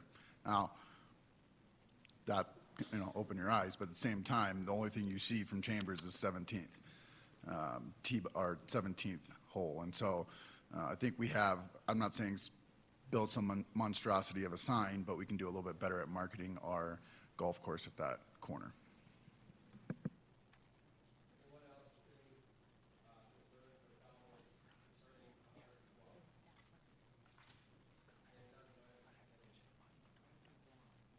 If I could ask a question. So we added 112 to our working list on the right. Did this information answer your questions?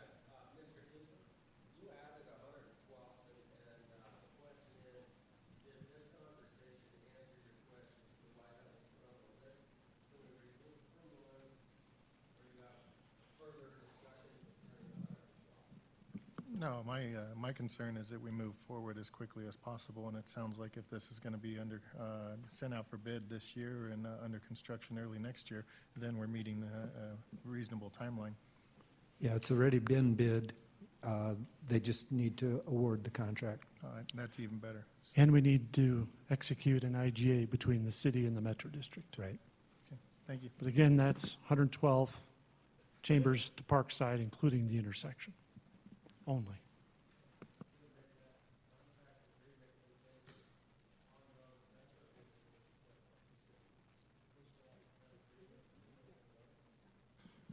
Well, certainly the action the city council took allows the creation. I'm sorry, is that a different Metro District that's funding 112?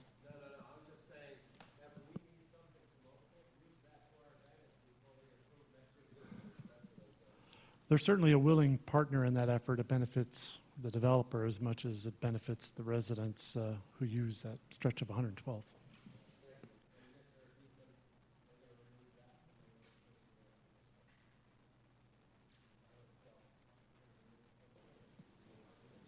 So we had 112 on there twice, 112th Chambers to Parkside. It sounds like maybe we've addressed those questions. 112th Chambers to Potomac is still on the list. Did we provide enough information for that? I just want to make sure, as we hit these issues that are on the list, that we can expand on that conversation so we can get them off the list, so we can shorten down that list at the same time we're going through this. So if there's any council members that have any additional questions above and beyond the update that Roger gave us on timing from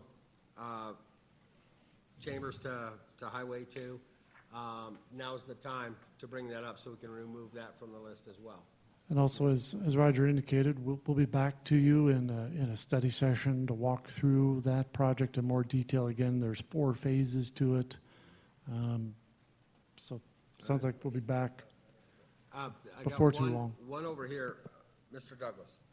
When you redesign the O'Brien Canal because of the wetlands, I thought there was also agreement with the Army Corps of Engineer to, they're going to, as far as facilitate the maintenance on that. Is that still in the works?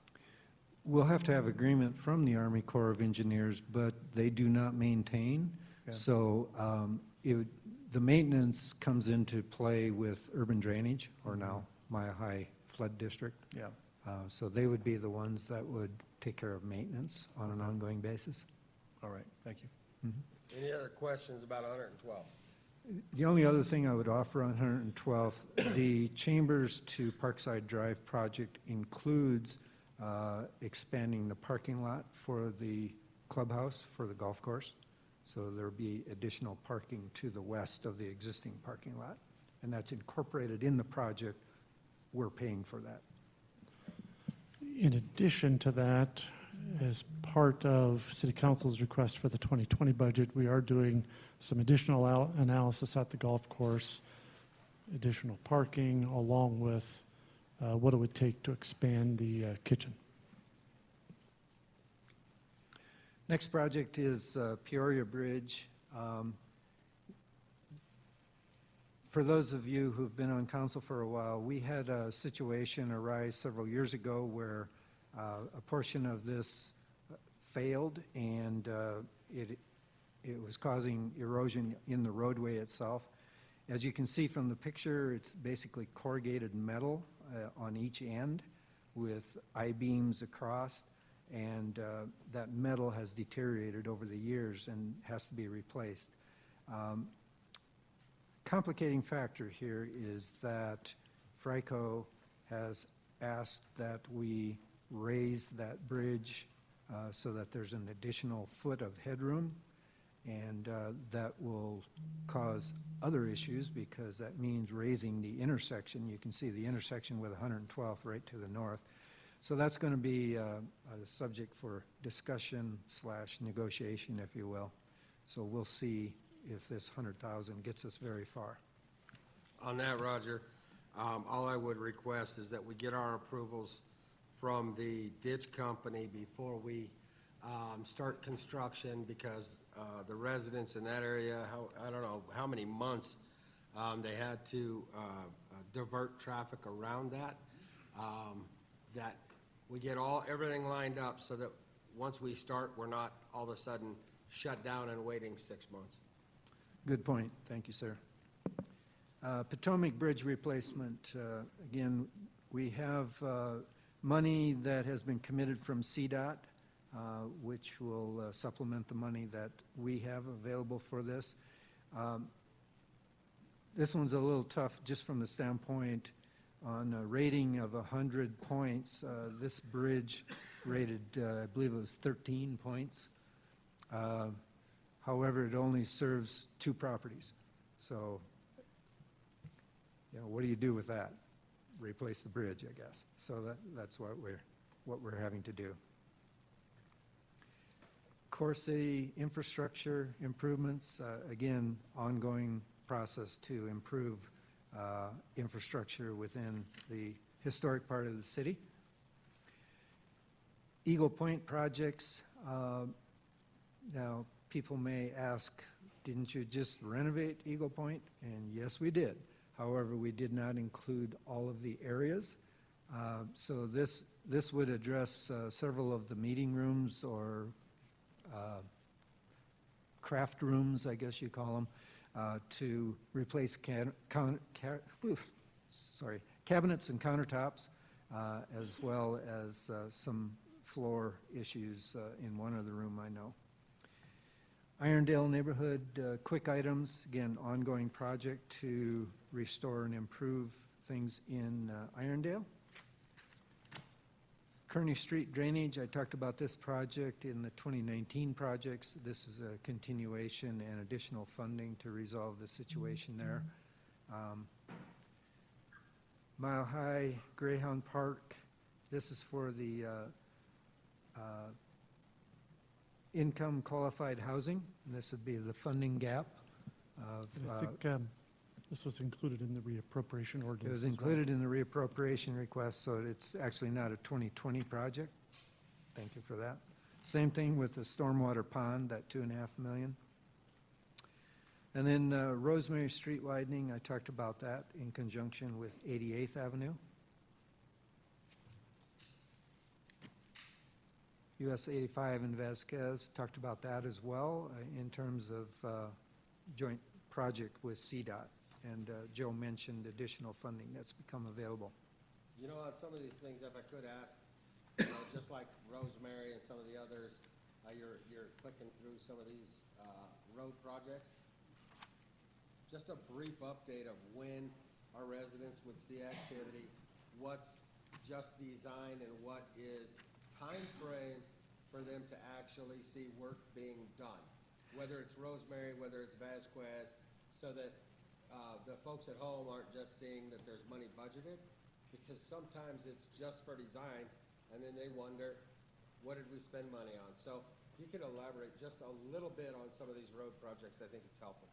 So Rosemary Street, the initial money is specifically for design, and then some early right-of-way acquisition, but primarily for design with this initial money. I'm So looking our at residents wouldn't anticipate seeing any?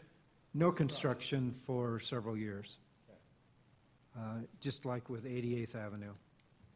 And then US 85 in Vasquez, you know, hopefully we can get some actual construction in the coming year, but In 2020, the design would be completed, so we would anticipate construction to commence in 2021. 2021 on Vasquez. Yes, sir. That's important to the folks that don't understand when the money's issued, when design's done, and when construction will happen. And I hate to have someone take away from here going and beating up on the council next year saying you didn't do what you said you were gonna do, because 85 was part of that. That just helps, I think, clarification for everyone else. And CDOT's going through an accelerated environmental assessment as part of this process to see if we can get the construction moved along at a quicker rate. Great, thanks, because we did loan them the money because we were in design for an additional year. So I know our residents, you know, when people ask, we go, yeah, there's some money budgeted for Vasquez. We should see some activity pretty quick, and it seems like it just yep. skips and delays more and more. Dahlia Street improvements, that's an Adams County project, so we are contributing to their project, which is a larger project. I'm not sure where they are in their process. They're in the process of design. They've started design, so this contribution would go towards construction next year. And what are the limits of that project on Dahlia? What stretch of Dahlia?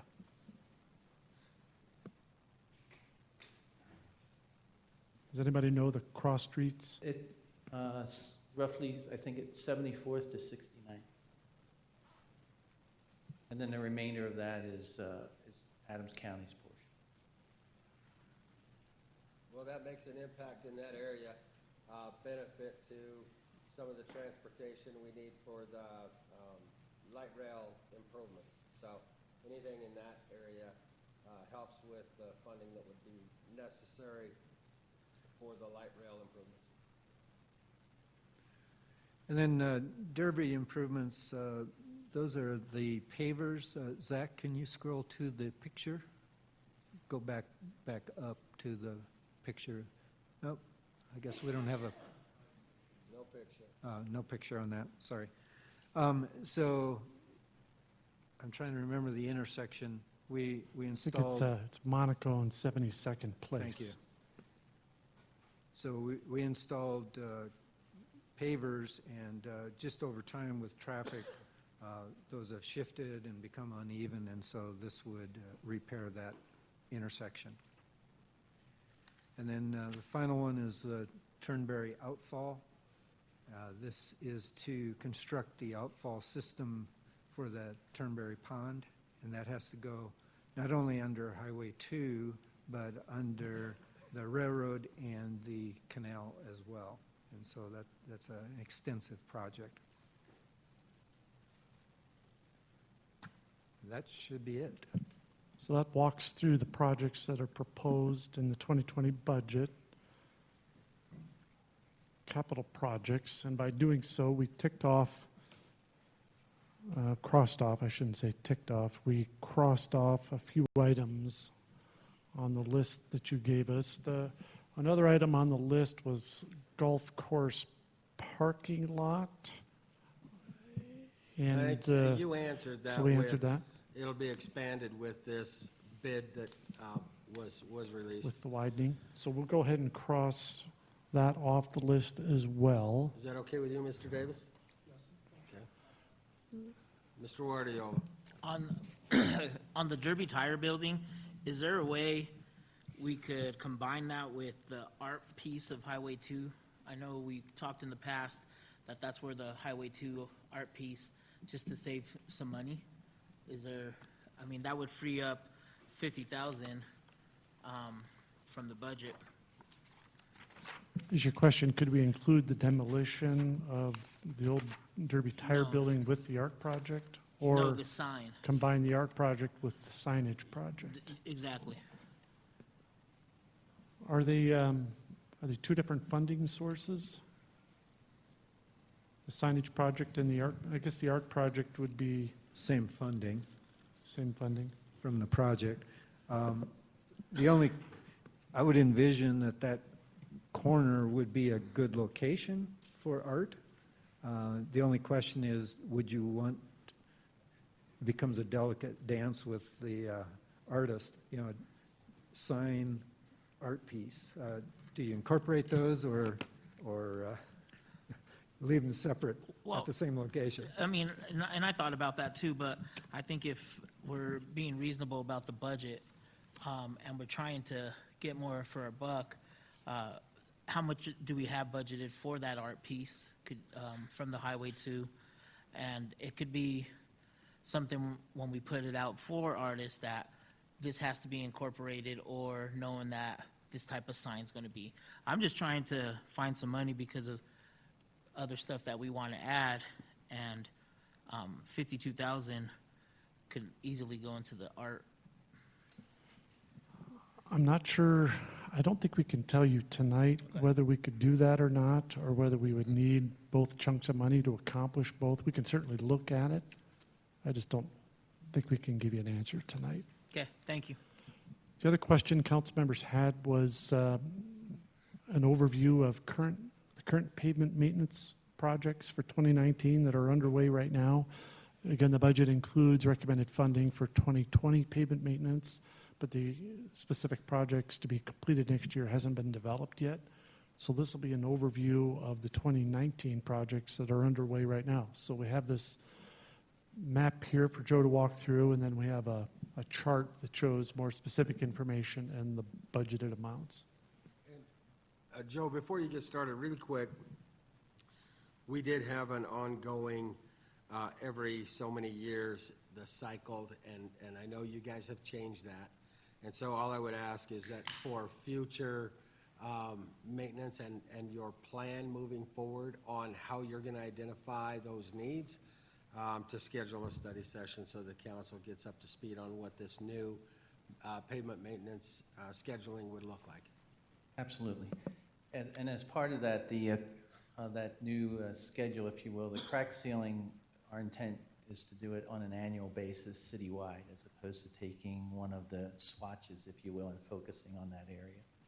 And then the other different maintenance techniques would be on an as-needed basis based on the PCI, the Pavement Condition Index. Anything below 60 would kind of direct our attention to that, most specifically just in terms of priority, to keep our roads in largely uniform and good condition. But for 2019, the focus is largely on the Core City and Irondale areas. You can see on the map in the areas designated by A, B, and C, that is the bulk of the mill and overlay program that we have for this year. And then in area E and D, which is Buffalo Run West, Fonterra, Parmian River Run, we'll be doing slurry seal as part of the 2019 program. That just kind of shows you kind of on a schematic map diagram. And this chart, and it brings it out in detail.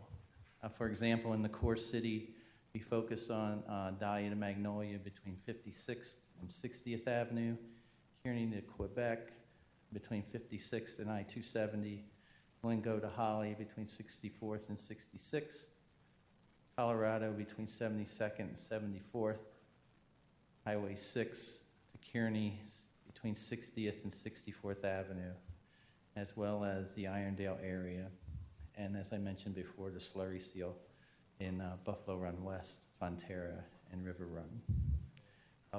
All those projects are currently beginning to start in the Irondale area. They started the Mill and Lake Overlay Program.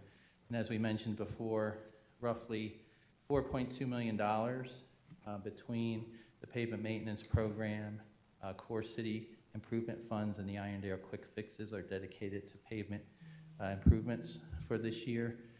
Two items that did not show up on that summary sheet was we'll also be resurfacing 96th Street between Chambers to where it transitions from the asphalt to concrete as you go towards Tower, as well 64th Avenue between Colorado Boulevard and the canal. That was added in part based on a request and subsequent reevaluation based on some input from citizens to City Council. One of the projects that I've brought up several times, just curious of timing, is Olive Street, 70th to 64th. Any idea on Olive? Initially, we did not have that in the program. We do have have that on a list of items potentially to include, pending on the amount of funds that are available at the end of the year. Right now, it looks like, based on the bid that we received, roughly $3.5 million from the contractor that we selected, that we will have an opportunity to add some additional segments. And Olives is one of the ones that's to the top of that list in that regard.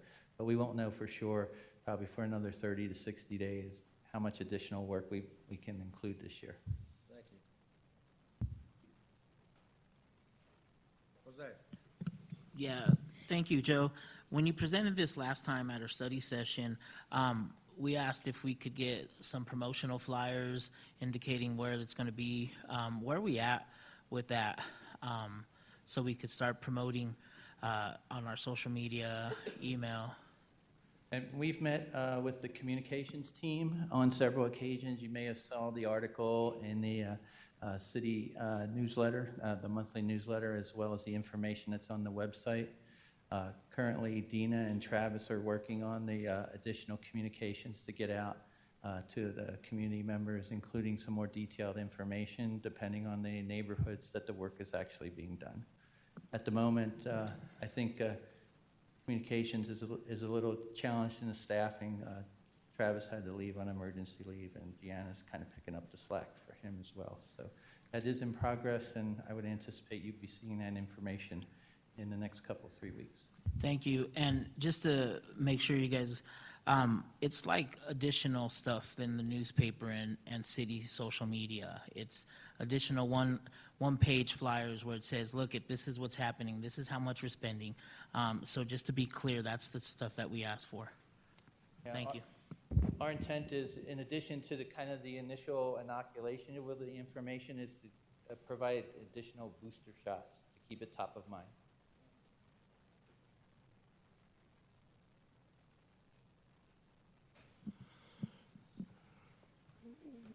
We have the list on the right. We're happy to start walking through that list and answering questions, talking in more detail about how those things might impact the 2020 budget. Is that a good place to go next? I'm good with it. Does any council member Yeah, we're gonna, working down the list. and we'll move the list over to the big screen if we can. Can we shift it over to the big screen, make it easier to see? So give us a moment while we do that.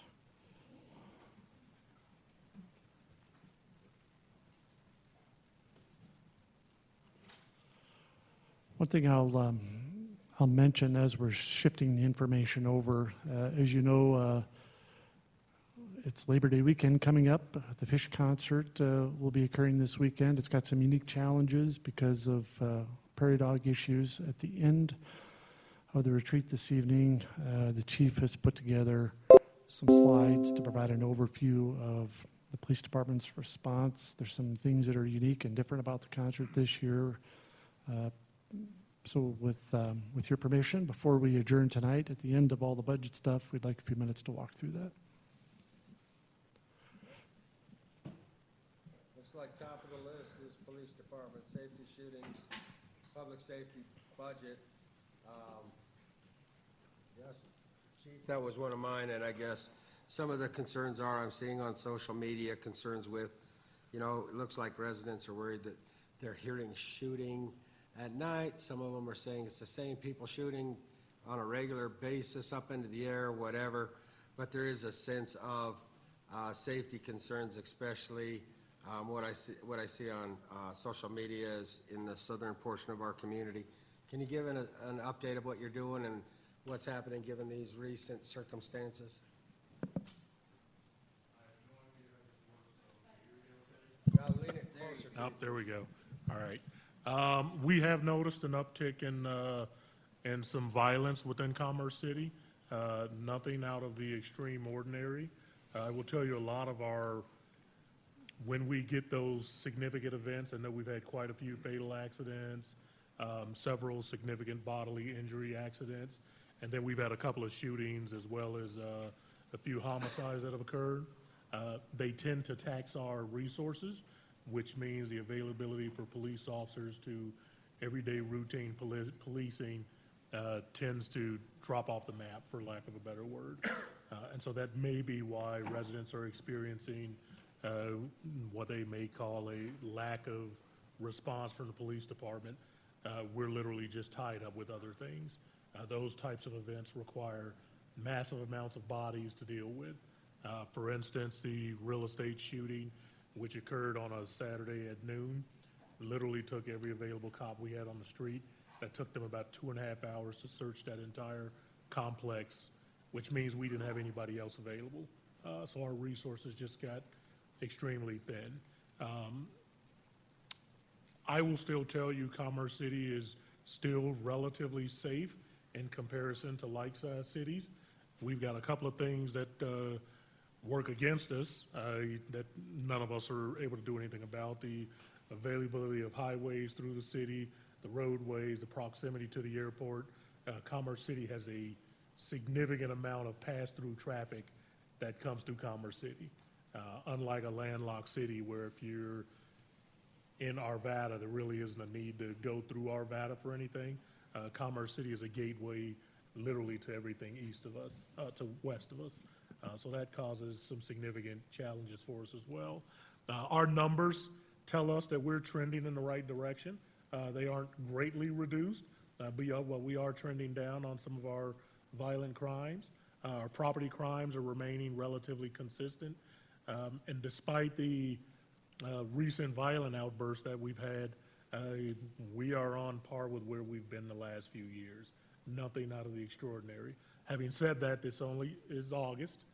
We got the rest of the year to finish out on, and we're hoping we can maintain a consistent level of service and drive some of those incidents down, if that answers your question. If I could add on to that, 3 additional things that come to mind specifically aimed at not only improving public safety in the community, but improving residents' feelings about safety in the community. One is the police department network. City Council discussed that network at the retreat last year, including the ability to generate tickets electronically.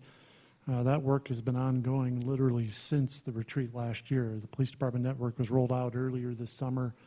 One of the big advantages to that, not only does it improve the efficiency of the work of our patrol officers allows them to be out in the field more. They have less need to come into the office. That keeps them out and visible in the community, which we think is an important part to community-oriented policing. Related to that, we are continuing to hire police officers. I think right now we're at our authorized staffing within the patrol division, but we're down 2 budgeted positions overall within the police department. So as much as we try to get into an overhire situation, it's difficult for us to get there. So we are continuing to hire folks.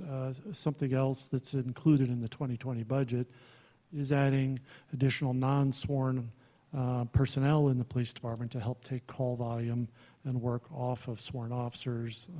The idea being those officers will then be more available to respond more quickly to priority calls for service. So those are some specific things that are aimed at improving our numbers, even though they seem to be trending in a neutral or positive way. Thanks, and thanks for the update, Chief.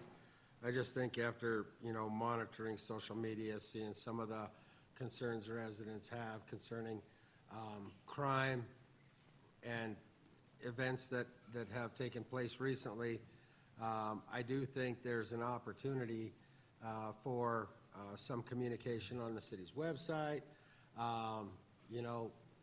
through our mailer, just to make sure that the residents know what's going on. The other thing that I think is important, not just for you, but for the rest of the city council, is that if you see an issue or a rise in crime or a lack of tools in your toolbox, I find it extremely important that when you see a need in your department, because public safety has to be first and foremost in this community, that you have an open communication to this council to request anything you may need to ensure the safety of the public of Commerce City. Okay? Thank you. Is council okay with us moving to the next item on the list? Okay. So we've talked a bit already about infrastructure investments in the core part of the city. Do you have additional questions? Are there additional specific investments or projects you'd like to discuss that would impact? This Core City? was one of mine. It just, driving through some of the areas, especially over in the industrial park, and with the presentation we had on Ivy Street, you could see the condition of that road. A lot of the frustration, I think, from our residents in the southern portion of the city is that a lot of these roads are deteriorating, and how do we get them back up into what is considered operating conditions or acceptable conditions for our residents. I know there are treatments, and some of these roads are just getting old and have to be milled and overlaid. But as long as we're making some effort to improve some of these roads, the pavement maintenance schedule has helped. However, as you know, it doesn't matter if you did all the roads, it's the one you didn't do that is going to get complained about. But as long as we're having a meaningful process on taking care of the roads that are in the worst conditions and bringing them up to speed so that all of our tax-paying residents feel they're getting the value of the services they're paying for with their taxes. That's the reason for me putting that on there. One positive shift the city council made a couple of years ago, the city now dedicates more operating revenue to pavement maintenance. We're not relying on one-time revenue when revenue is strong. We've structured the budget based upon council's direction to take revenue we expect to get every year and dedicating it to pavement maintenance. The result is we're spending more on pavement maintenance than we were just a few years ago. And I would say more of that increased amount is being spent in the core city. But Mary made a good point. We'll make sure we continue that tradition of visiting with council early in the year to talk through that year's pavement maintenance program so that council can provide some feedback. One of the things that I think about a lot is when someone comes up and says, hey, my road's in terrible condition, when are you going to fix it? It's really tough with the council not having a schedule, or at least being able to reach out to Public Works and identify, what we're looking at, 2020, 2021, whatever that may be, because these folks really want an answer, and they want us to hold strong to making sure they're receiving those services when we tell them they're going to receive them. And so that's what I liked about the last pavement maintenance schedule, is that at least we were able to go back to the resident and say, hey, your area is scheduled to be done at this time. And so that's why I have an interest in how this new future pavement maintenance schedule is going to work, so that we can identify it and have an answer for our residents in saying, I don't know, let me check into it, and then go, we haven't decided yet. So the sooner we get a plan in place that we can actually stand behind and answer questions, I think makes us better at what we're supposed to do as council members, as far as responsibility to the public. Mr. Mayor, in regards to that, you may recall that we received the new information for the analysis of our pavements throughout the city in the February-March timeframe. So frankly, we were a little bit behind the power curve for this year. What our goal is for next year is actually to get the 2020 and beyond plan in front of council in the first quarter of 2020, so that we'll not only know in advance what the recommendations are for 2020, but 3 to 5 years out, as well as that. And then also the evaluation will be reassessed. There'll be a fine-tuning of that every 3 to 5 years to make sure that we're focusing on the correct roads. That's great, Joe. Thank you. And I'm sure that the future council is going to appreciate having that in their resources to visit with their constituents about. Jose, you had an item on this? Yeah, it's for the core city. We talked about adjusting the lights on 72nd, because if you get stuck by Rainbow Bread all the way to Quebec, it takes you a good 20-minute during traffic. And I know we can't go wider, but the engineers said they were going to look into adjusting where are we at with that, or is that part of it? I believe there's some additional money proposed in 2020 to do some of that signalization timing analysis. Again, they're older traffic signals, but I believe the intent of that line item is to work with the existing technology we have and figure out how to time those signals to move the traffic more efficiently through places like 72nd, which has a great deal of congestion during rush hour. So that would happen in 2020 sometime? Roger, you covered Core City traffic signal project. I believe the intent of that is to look at signal timing for corridors with significant traffic in the core city. Roger's finishing his dinner, so he's using sign language now. Yes, sir. Yes, sir, that's part of it. Also, the funds that are annually dedicated for traffic signal maintenance is in part for analyzing and adjusting any signalization that may become out of sequence or kind of out of kilter. Any other council members with questions at this point before we move on? All right, go to the next item.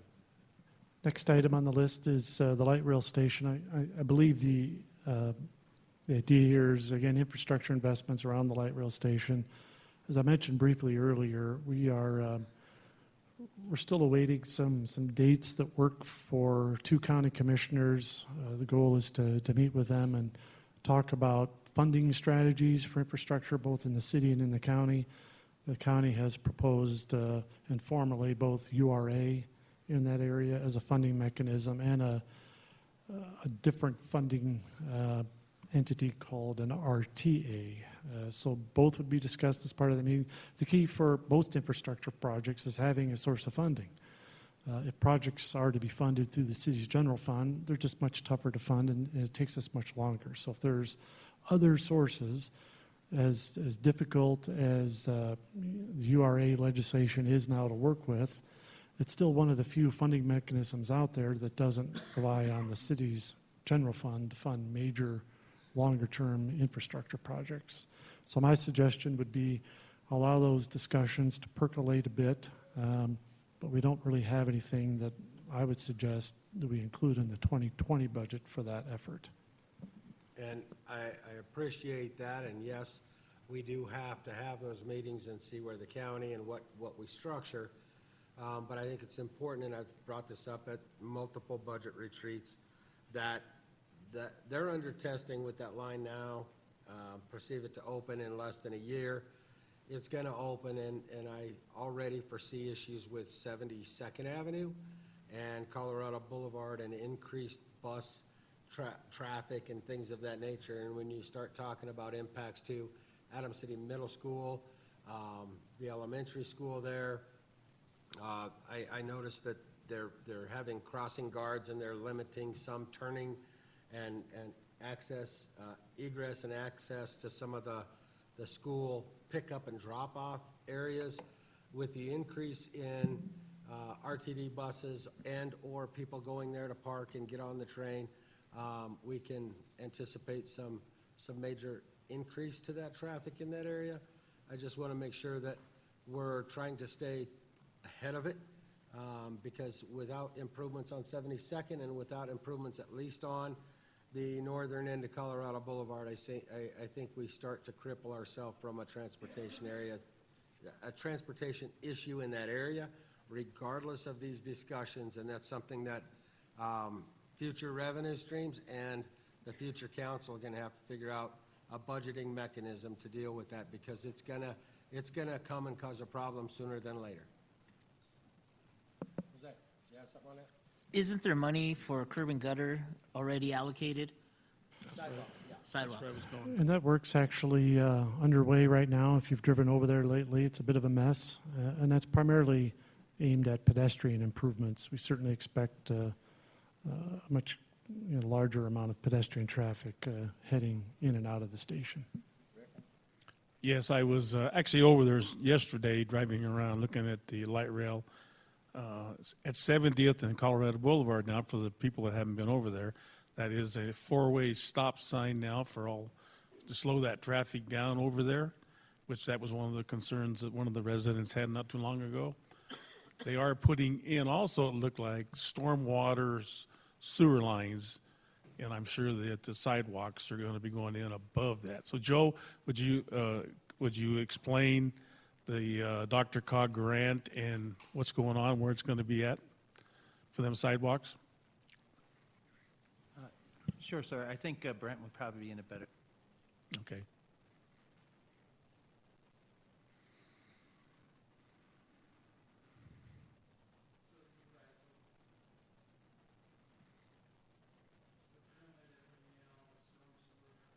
We can't hear you.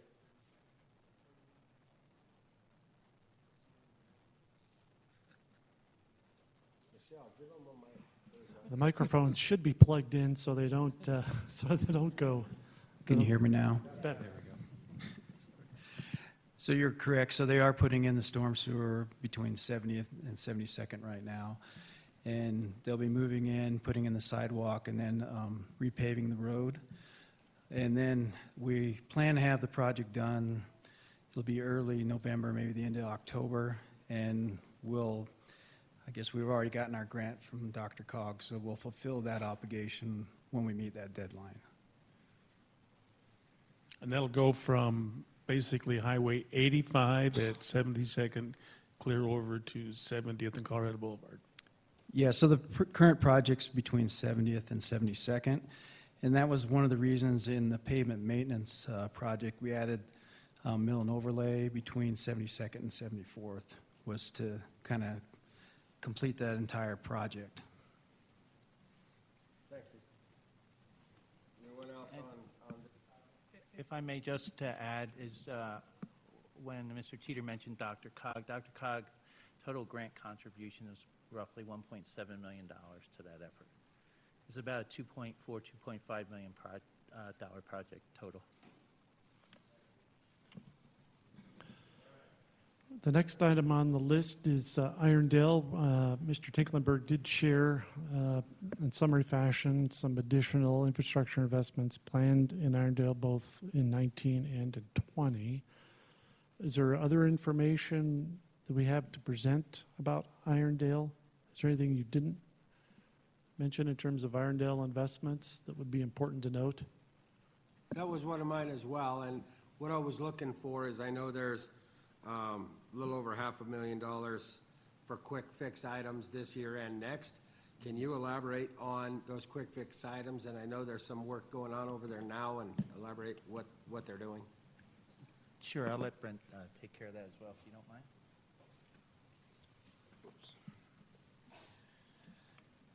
So currently, we have an agreement with Urban Drainage, and they're helping us to, we're calling it a drainage implementation plans. We spent $35,000 to do that.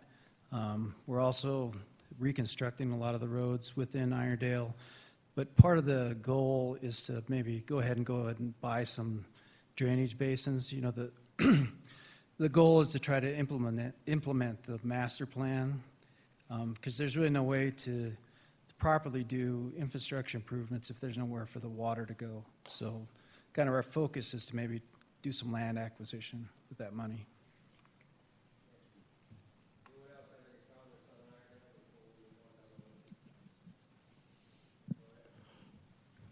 Currently budgeted is 5 traffic signals on 104th Avenue. They're all, although we're attempting to do them all as one project, they're all a bit unique. Joe can provide an update on the status of each of them. Sure. The traffic signals along 104th, as Brian mentioned, there's 5. In addition to that, we've also are adding to the scope of work traffic signals at 120th and the E470 intersection as part of that project. The design for a portion of those intersections are complete. There's a couple intersections, particularly 104th and Brighton, that's a little bit more complicated, that we have to do a little bit more homework with CDOT.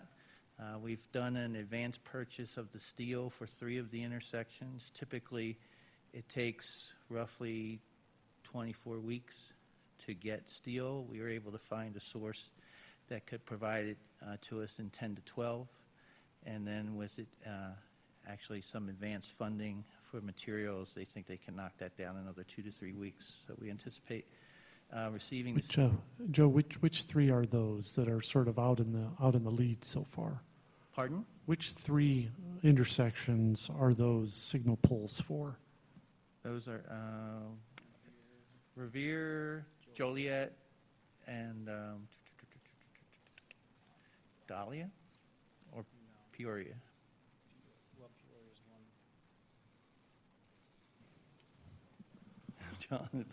So Revere, Joliet, it is Florence, the 3rd one? Is that just I Leaf apologize. Street? Like you, Because I think from what you Stump the told me, dummy.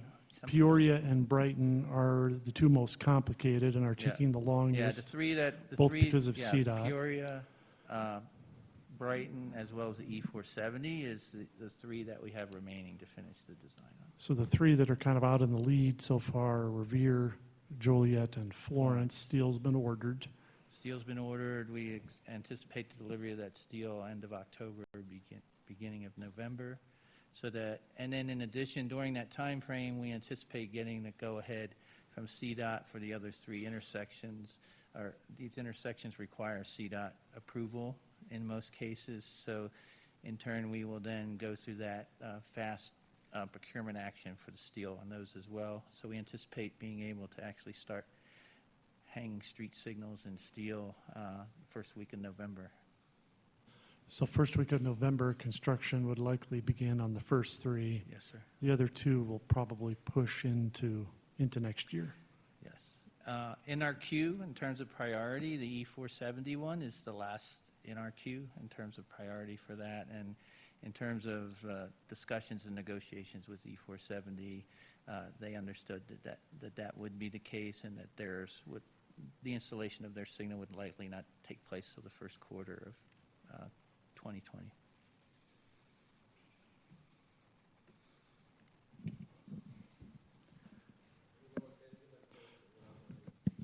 So I know it's not currently scheduled, but I'd like to see us start focusing on the intersection of 104th and Walden as well. We've had some really nasty accidents up there this last year. Traffic continues to grow in the area with the Richmond American Homes on the east side of South Lawn, all the work being done down in South Lawn to include now all the development at 104th and Walden on the south side, everything north of 104th and Walden. That intersection is getting to be very dangerous, and we need to start looking at signalizing that before we end up with more fatalities. One note about traffic signalization, we are disciplining ourselves now to include in the CIP money for one additional signalization project a year, but the budget doesn't identify which intersection. So perhaps, assuming it stays in the budget and is approved for 2020, we could bring back a list of the most worthy intersections and perhaps get some council input on which one you would like us to do in 2020. I don't remember how much we have. Is it 375? 600,000. And that's for one For intersection? one fully signalized intersection is roughly 600,000. So we'll certainly engage council in that process. You're right, that's a difficult intersection, getting busier all the time. Like 112th and Chambers, it's getting tougher and tougher to find gaps at 104th and Walden. So for the three that are scheduled to begin the first week of November, Joe, when should those be done? They should definitely be done by year end. Okay. You might recall one of our prior capital project updates, we extended the deadline for all 5 and now 6, but it looks like some of them will be done this year, the rest. We don't have a good timeline on the other 3 yet, do we, Joe?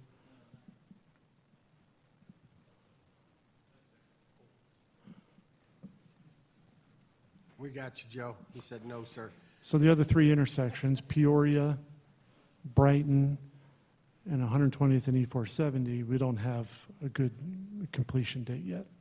I could tell you, when it comes to the amount of traffic that Commerce City is starting to see, and it just increases daily. Trying to get out off of Peoria and get out to eastbound 104th is really bad. And I'm with Ben. A lot of these intersections, you're going to start seeing more major crashes, and Chambers and 112th is another one of those. So we need to plan ahead because I think if you're planning one signal a year at the rate traffic's increasing in our area, I think you could see that double easily. If I may, Brian, with respect to 104th and Brighton, just so council is aware, I mean, it's fairly complicated intersection because we have a lot of right-of-way that we need to acquire. There's CDOT who wants to play a role in that, as well as the Adams County contribution for Brighton Road between 104th and 112th will also include that intersection. So we've got to kind of dovetail all those efforts in together and make sure we do it right the first time.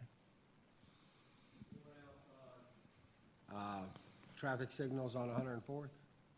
Steve? Yes, see, was Peoria and 104th, that was less than 300,000. And so you're saying you're anticipating these other ones being 600,000 apiece? Is that because the infrastructure's not there and you have to put it in? As far as the Yes, poles? for a fully signalized one where there's no infrastructure at all, you're basically starting from scratch. Okay. It's between 480,000 and 600,000, depending on the type of signalization that you have, the number of signals, the logic systems that you need to manage the systems, et cetera, how many left-hand turn lanes, et cetera, et cetera. Okay, thank you. Anyone else? All right, go ahead, Brian. Quick update on Veterans Memorial Park. The book that we distributed shows completion the end of next year. We actually think the park will be substantially complete by mid-year. The goal is to have it done by Memorial Day. Certainly, complete contract closeout may stretch out till the end of the year. So that's why sometimes you might see different dates. Do I have that accurately, Carolyn? Yeah, actually, a contract has already been issued for the demolition of the forest property, and you'll see that begin this week.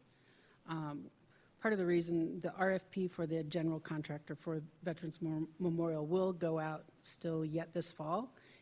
Didn't go out sooner. We couldn't close or remove the playground because of licensing requirement for our summer programs at Eagle Point, but we anticipate starting that project and, as Brian mentioned, completion by that second quarter.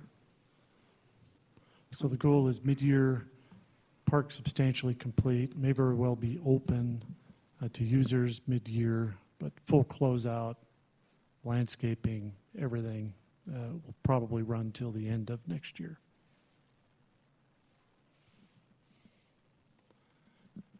Were there any other questions in particular about Veterans Memorial Park? Shall I move on? Derby was an item. I don't recall exactly what the specific question about Derby was. Did we answer Derby questions previously? Additional questions about Derby or improvements in Derby? Did we cover that one already? All right, we'll keep going. What about core city improvements? One clarification on Derby. I talked about the $300,000 project, but that was in the original list. I had to move it to the following year, to 2021. So the paver replacement at 72nd Place in Monaco is 2021. Unless council decides to change it. Core city improvements, other questions or comments about core city improvements? I just have a question. If you're moving that to 2021, does that mean there's some additional money for the council to fund one of these additional items? The funding spreadsheet is complicated. I don't recommend that you review it because it will surely either give you a headache or an upset stomach. It's a complicated interconnection of projects and funding sources. It does not free up money in the 20 budget, general fund money. Well, I had to ask because there's a lot of people in this room, people watching at home. It's important if you say that we move something from the 2020 to 2021, that there may be additional dollars available. Sure, it's a to very take good care of question. some of the items that we're going over now. And we have to clarify what money's where, and so that we know as a council if we can allocate some of that money from an item that's been pushed back. Yeah, the reason it was moved was to make the funding work There was a based on lack- what's available in 20. Lack of funds is why I moved it. So. Does that answer? Thank you, Mayor. I think it is important to clarify because we moved 1.2 million of the Ivy Road to 2022, and then we pulled the 500K for the generator. And when we're looking at what Councilman Huseman wants to add is about 425K. So, I mean, we're removing, but then you're asking us that we're asking if we might be able to add. So it's important to see what the true number is that we're working with, because right now it's kind of like we're taking them out, we're putting back in. I understand. It gets rather complicated. There's a fixed amount of operating revenue that the city council has pledged to capital projects, general fund money that at the start of the budget process is committed to capital projects. Now, there's also how many other funding sources, a dozen, maybe more, funding sources that can be used for capital projects. So depending on the list of capital projects determines what funding is available for which project. What causes us to move projects out a year is we've used up the general fund money or any other funding source that's dedicated. Now, the good news about that is you can always, though again, I'm not recommending it for 2020, but you can take fund balance, which is general fund, sort of extra money in the general fund, and pledge it to capital projects. You could increase the amount of general fund money that's being pledged to capital projects in any given year by using fund balance. Obviously, we don't want to do that on a regular basis. Adding more projects can spread staff a bit thin. We can also put that funding spreadsheet on the screen and try to walk through it. But it does get complicated because different projects sometimes use a combination of different funding sources. The amount of general fund money that's committed to capital projects every year now is a fixed amount, unless council decides to spend more on capital. Does that help at all? So I think what I'm asking is, how much are we dealing with to make these decisions if we do approve 425, or if we approve something, or that's what I'm asking. What is the number that we're dealing with? Are you able to answer that, Roger? We would have to defer other projects. There's really no additional money available for capital, That's what I was, so. we unless would you have use to- fund balance. Okay, thank you. Part of the confusion is the information in the book has been updated since we published the book. So that's not helping you. Yeah, and that's where I was going. Is there some of this stuff that's been moved? In our book, it hasn't been moved. Those are exactly the items that Jose was going to move to get that money. What do we have in fund balance, just for Jose's? Unrestricted fund balance, unrestricted, which means it's not reserve funds that we're required to have, is 24 million. General fund and 2K? General fund. And what's the amount in 2K? Little over 15. All right, so we have unrestricted funds that are not tied to, and of course, we have to be careful because if there is an economic downturn or anything else, we have to protect ourselves for those type of things. But it's 24 million in the general fund and 15 in 2K, correct? All right, that'll help you, Jose, when you get to that point in the meeting. I need to point out, for following years in the 5-year capital plan, a significant portion of that 15 million of 2K money has been tagged in the plan, for planning purposes for other projects. So we can chat about that, but I tried to put my fingerprints on all that money. I just,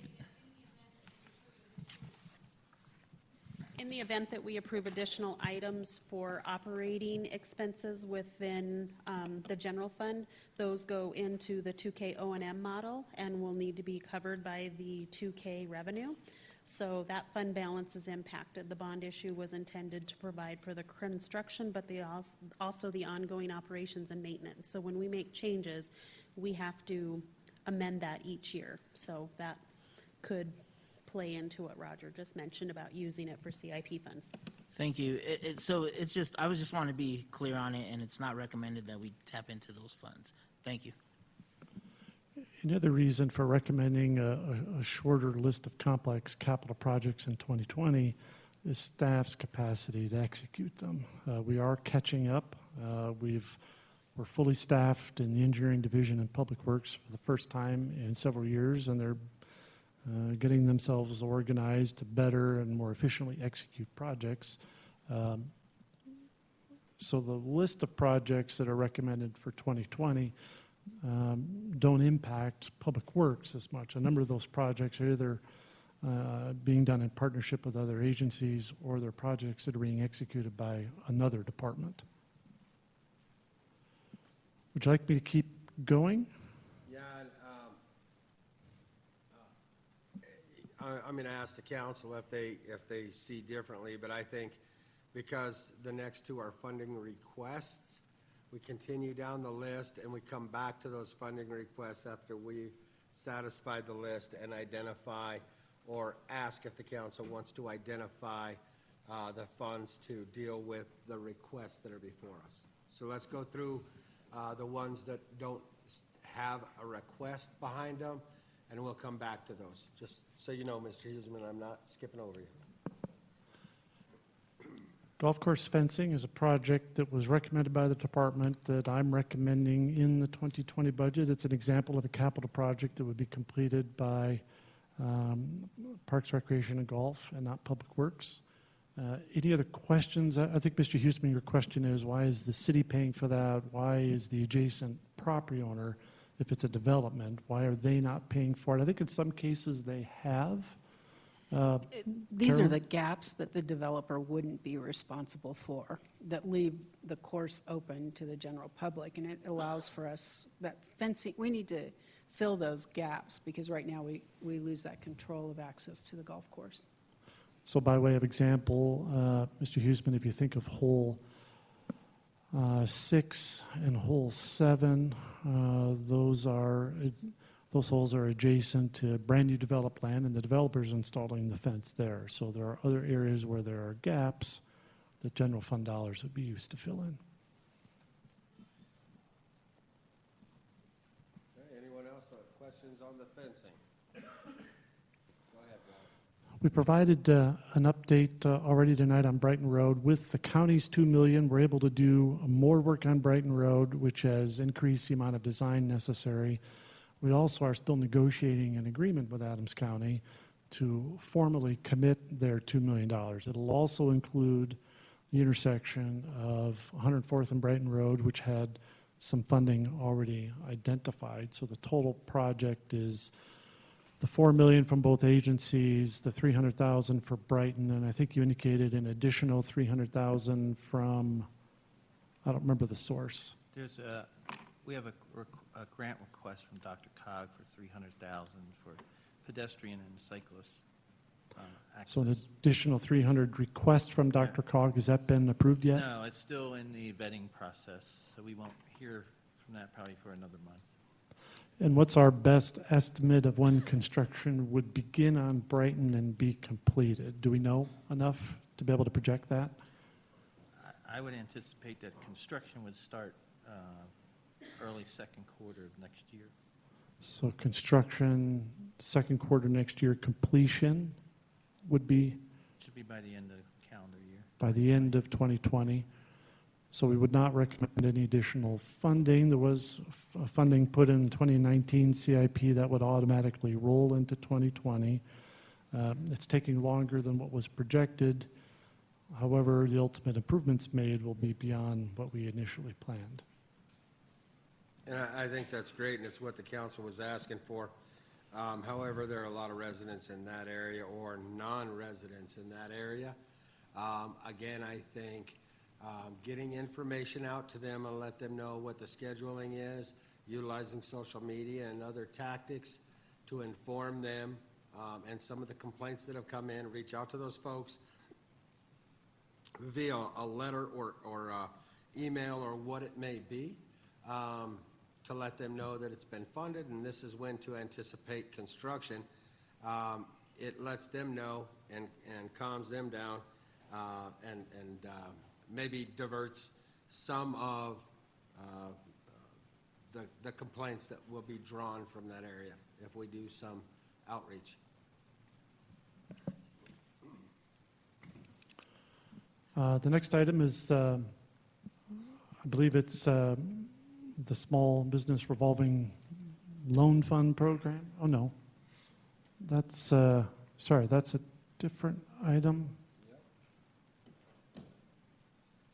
I'm not remembering what that item was. Was that yours, Mr. Douglas? Yeah, that was ED. Yeah, that was me. Thank you, Mayor. No, I just wanted to ask what plans you had. I mean, you're doing great, and I just wanted to know if there was a specific plan for small businesses. I know there's at least a couple of people in our audience here that were concerned about that, and I would bring that up tonight. So that's my question. Thank you, Councilman. So we are trying to grow our programming to help small businesses in Commerce City. A couple of years ago, we turned a space that the city owned into the Commerce City Small Business Resource Center, and we're trying to grow programming within that center. That center is located at 7270 Monaco. We've got some partners that come in and do counseling for small businesses at the center. The Colorado Minority Business Office provides counseling, as well as the Metro North Small Business Development Center. We are partners with the Commerce City Chamber of Commerce in Adelante, and all of the partners are trying to work together to get the word out about services at the center, as well as figure out what future needs are so that we can keep growing the program. One of the concerns that we have heard is that access to capital is a big issue with our small businesses, and that is why you saw the revolving loan fund request come through again. But we, our biggest challenge is just getting the word out about those services and trying to find resources to increase the programming. We do have an event coming up that would be great to help get the word out, and that is we have a national Google trainer coming out to talk with small businesses and give them hints about how they can get more marketing effort out of their online presence. So you can find information about that on our redefiningcommerce.com website. Does that answer your question? Yes, ma'am, thank you. Thank you. And a further question on that, and Brian, maybe you can answer this for me. The incentive that we give to the larger businesses, does that carry over into even the smallest businesses? So the city's incentive program is used by businesses large and small. Smaller businesses that receive an incentive that's valued at less than $50,000 doesn't require council approval.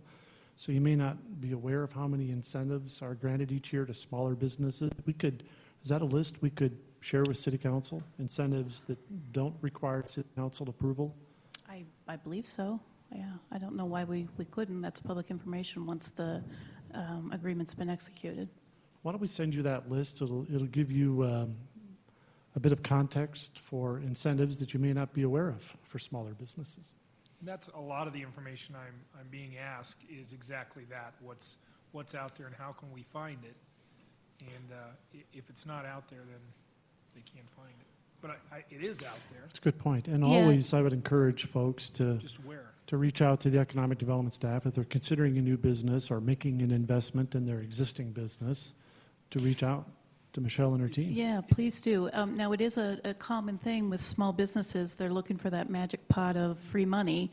And we just don't have any programs like that, but we certainly want to help if somebody's starting a new business or trying to grow a small business, get them connected with the right resources to help them do that. And if we can help with a small incentive that will help put a grease trap in an old space or help with something that meets the ED's goals, then we're certainly open to looking at that. I think the biggest issue, obviously, is the tax issue, the increased tax issue that causes a lot of small businesses to go elsewhere just because they can't afford it here in Commerce City. That's the biggest complaint. Incentives tend to be structured around rebates for new capital investment. That's the main structure of the program currently, which wouldn't necessarily address their ongoing tax liability. The other resource available to a new business would be visiting with one of our tax auditors to understand how the city's tax code works. It could be that a small business can structure their business in ways to lower their tax liability, at least as far as our city tax code might impact them. Sometimes businesses are reluctant to meet with an auditor for fear that might result in more taxes, but the auditors have done something called advisory audits to help share information about how a business's current practices are impacted by our tax code, which then makes it possible for them to potentially change how they're functioning to lower their liability. There is an upcoming seminar about that, too. Remind me the date? Yes. Yeah. So that would be very helpful with our small businesses if they do have questions, that they can come meet with peers, other businesses in Commerce City to ask those questions. Or if they feel more comfortable using ED as a liaison with our finance department, we work very closely with the auditors, and we'd be happy to do that as well. One of the other things I didn't mention is most of Commerce City is in a Colorado enterprise zone. Not all of it, but most of it is. So if you're a company in Commerce City that is hiring net new employees, adding new capital investment, there may be some state income tax credits available, and we're happy to share information about that program too. We have some of that information on our website, again, at redefiningcommerce.com. Thank you, Michelle. Yes, sir. So I hate to add an item to the list, but it does go kind of off that subject. Where are we at with the county's, is it the Honan building? I know we discussed an offer with the county, but one of the discussion items in that meeting was it currently houses the food bank, and it will continue to house the food bank for at least 5 more years. But we discussed what we could do if we did purchase that building, what we could do with the additional space. There was ideas of potential city staff moving there, but we also talked about putting some money into it and allowing maybe local artists or small business use like a share space, a shared office space, as with either reduced rent or zero rent for that space, which will help hopefully entrepreneurs get off the ground, have a space, have an address so they can have outside of their home, have meeting space, those types of things.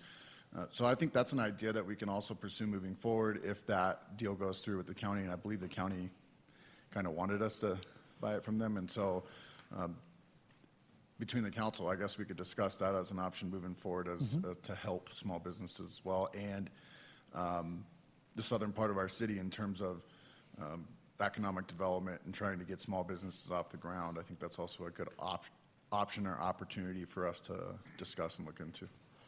So the current status, the county has a desire to sell the building to the city has a desire to buy the building. We're reducing that to writing, a specific contract. And you might recall one of the city's key concerns is being able to give the building a pretty thorough assessment before we purchase it. So certainly as we get closer to a closing date, it would be important to visit with council and talk about appropriate uses for that space, assuming we do get to a closing. Anyone else on the small business outreach and incentives? All right, move to the next one, Brian. So the next item, traffic signals and pedestrian crosswalks. We've talked about a few different aspects of traffic signals, including money budgeted next year for an additional traffic signal to signalize an additional intersection. We've talked about the flashing yellows for some existing intersections on 104th. We provided a status on the 5 new traffic signals. I'll separate that from pedestrian crosswalks for initially and ask, are there other questions about traffic signals that we can answer? And then we can talk about crosswalks for a moment. Doesn't look like it. Is that a traffic signal?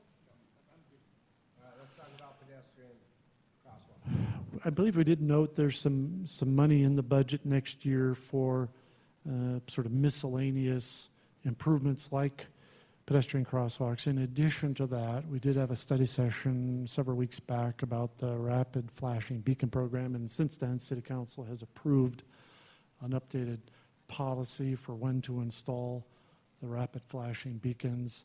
So the good news is there's always money. The goal is to always have money in the budget for projects like that. If there are specific intersections or specific areas you'd like us to look at, we can look at those and bring those back to you at a later date. Or we could, I don't remember the amount in the budget, if somebody can look that up quick, how much we've put in for, I forget what we call it, pedestrian improvements or traffic calming improvements. So it's part of traffic calming. So 100,000 for traffic calming, which would include things like additional crosswalks. So one option is you could up that amount too. Brian, on that, we had a while back, the kids from District 14 last year had done an assessment, and there was some additional crosswalks to be put in. Are those pedestrian crossings budgeted, or is that something that we need to consider at this time? That was for Kearney Right. Middle School, and I believe that project is already underway and has funding identified, Joe? Is that correct? I think that's what we shared when we talked about the rapid flashing beacon topic. Yeah, that was in our packet. I just want to double check. So one intersection has had some improvements at Kearney. Is that all that's proposed at Kearney, Joe, or is there additional work that's still going to happen there?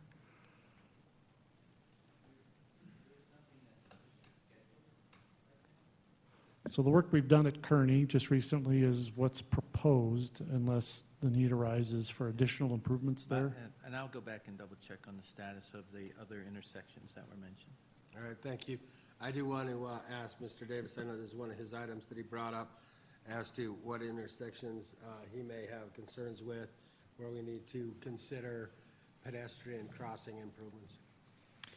My main concern on pedestrian crossings is, you know, you can put a pedestrian crossing on any major highway, and without the flashing lights, they're pretty dangerous, because you as the motoring public usually can't see them until there's somebody in it, unless you live in that area. And if you just put a crosswalk up across, say, 104th, and people just assume they have the right of way, you're going to get more auto pedestrian accidents.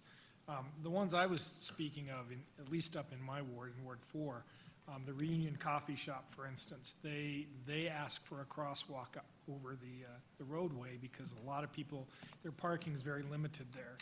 And so having a crosswalk there so people can park down in the I think that's 105th there, is one of the requests. And there's other areas, at least in the south side of town, and I'm sure in Old Town too, that require just the crossing walk to where people can get across the street safely.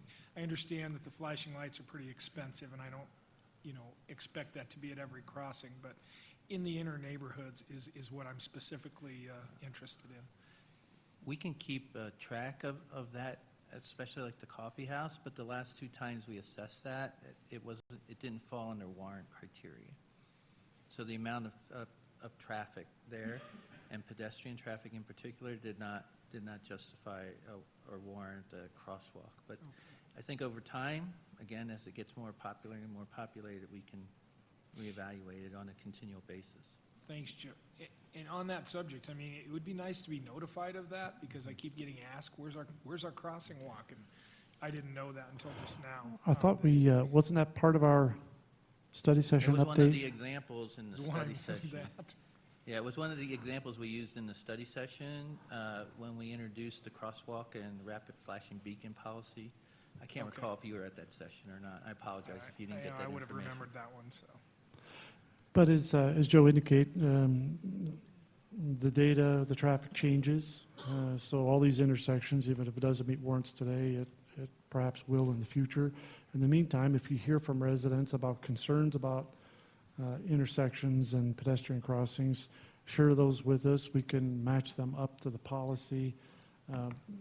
There isn't zero cost to do that analysis. There is some cost to do it. Sure. So it could require that council action form that we shared with council a few weeks ago. But if that's the case, we'll help you fill the form out. You can bring it to council, have council authorize it, and then we can do the And warrant Brian, study. if it's not too complicated a study, we can incorporate it as part of the traffic calming, annual traffic calming program to evaluate those intersections.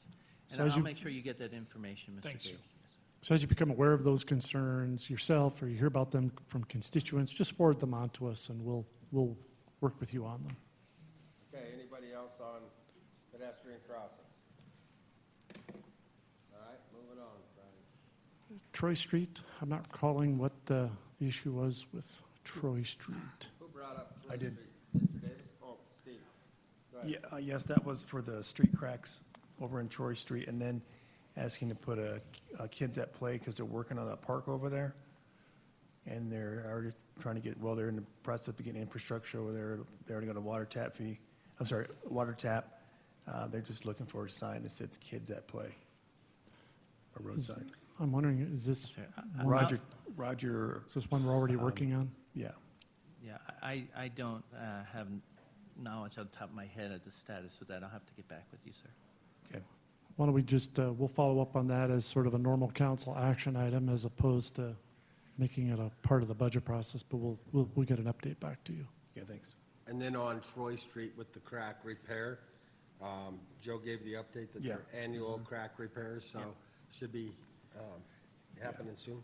Yes, sir, that should be part of our annual maintenance on that street as well, and I'll ensure that that's part of the program. Okay, thank you. The next one, although that would be an additional add to the budget as well. A number of these here at the end here would all, I guess the corporate memberships would just impact revenue as opposed to impacting the expense side of the budget. So maybe we could talk about that, but talk about the others, it would be adds to the budget, all as one group perhaps? I think so. So you got the electric bikes will be an add to the budget. Right, but I'm asking about on the golf course membership is for residential membership, not a corporate. And sure, I think that's probably a good one to talk about separately from the others. It would be an add to the budget because this would impact the revenue side. I know that, and I'll ask Carolyn and Paul to chime in, but I know that the concern in the past is that it would cost more in revenue than it would generate in additional sales. I guess what I would like to share, first I'd like to clarify, there is currently a corporate membership available to any business that would choose to apply and make that payment.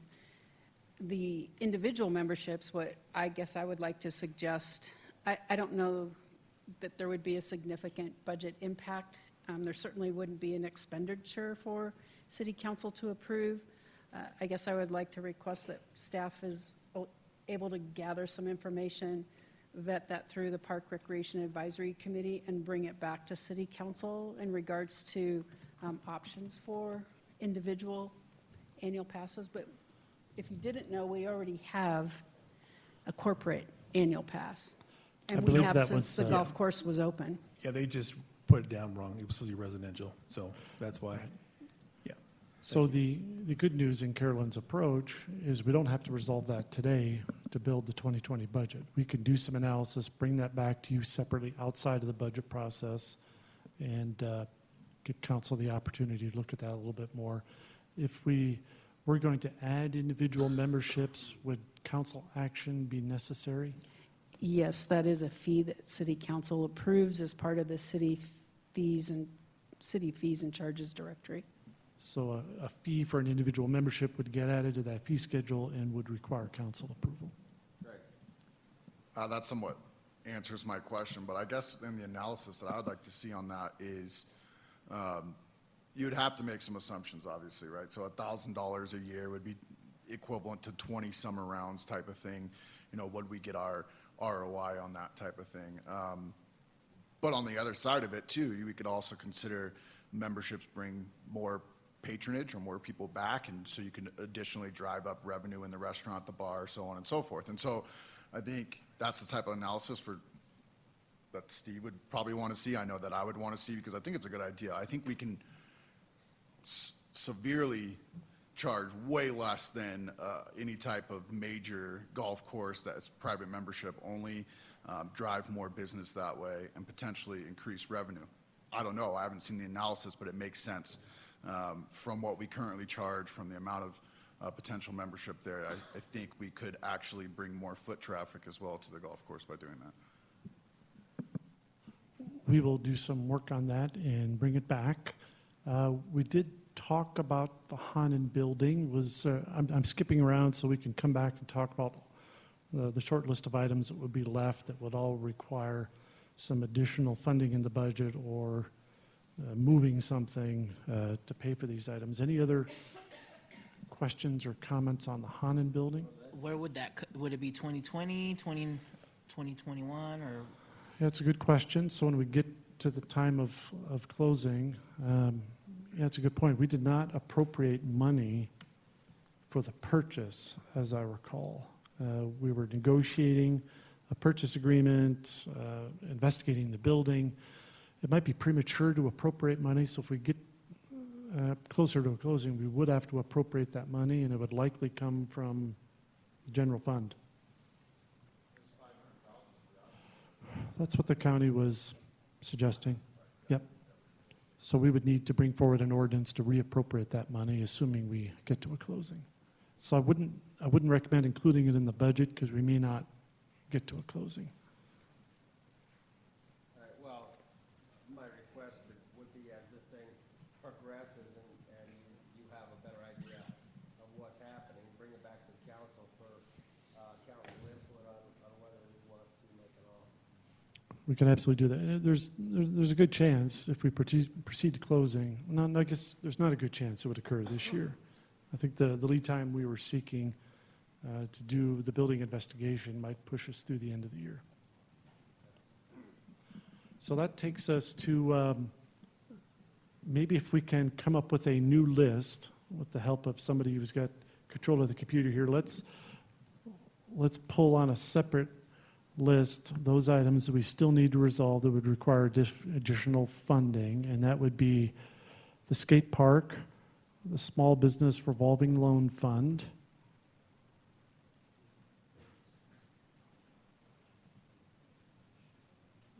the rec center hours add-on, the electric bikes, the MSC generator, and the golf course signage. Does it sound like I covered all of those? The golf course signage was not one you wanted to consider including, just something for us to think about. Just consider that when we're redesigning the four-way at Chambers and 112. Gotcha.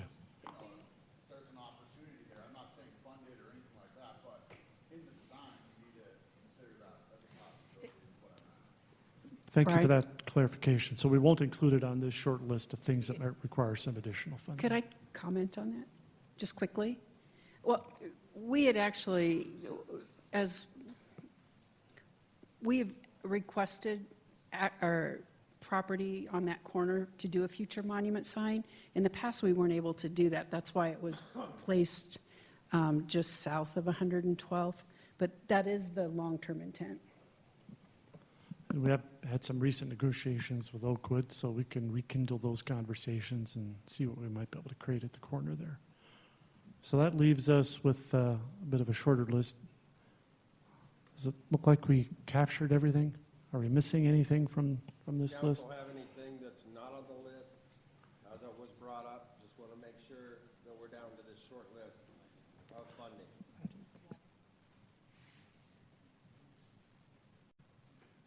The only thing I don't see on there is that generator. MSC generator, that would be a good one. So for those, and I'll ask staff this, for those that don't have a dollar amount, any idea, we know what the generator would be because we pushed it out a year, so let's add that amount.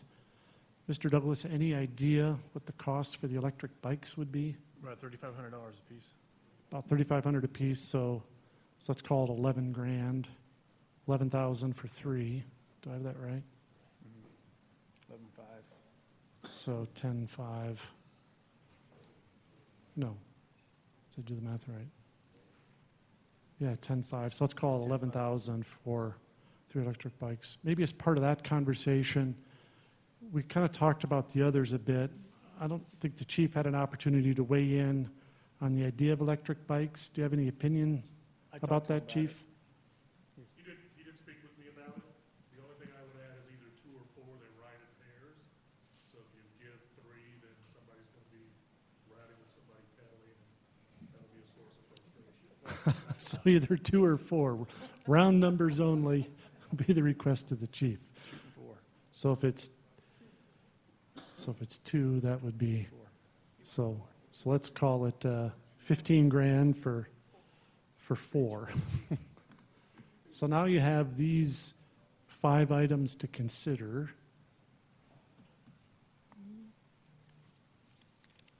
Do you have any additional questions about any of these? I don't know that we would have a funding source is there a funding source besides general fund for any of these? I'll ask that of staff. Is there a funding source besides general fund for these?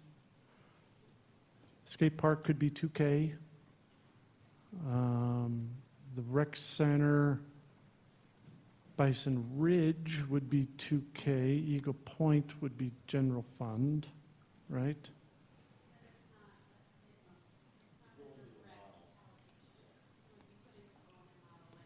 For Bison Ridge too?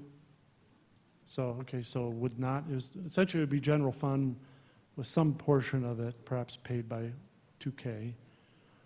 The other 2 would likely be general fund, if that helps. So I have a question on the electric bikes, and I guess it's for the chief.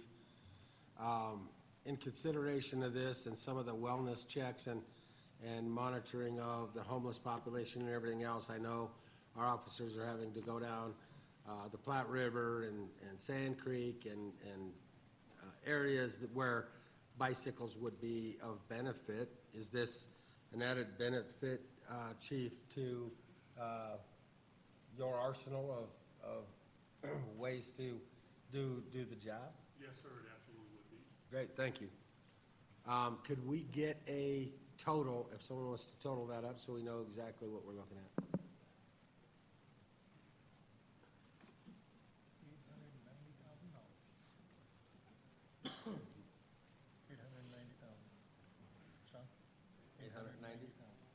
Rough math is about 890,000.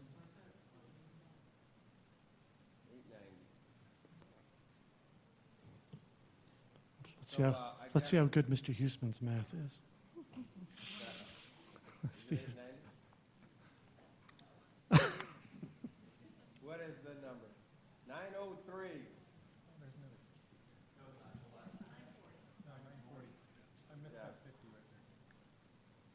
He forgot a couple bicycles. All the other dollar values are on the right, so 50,000's on the left.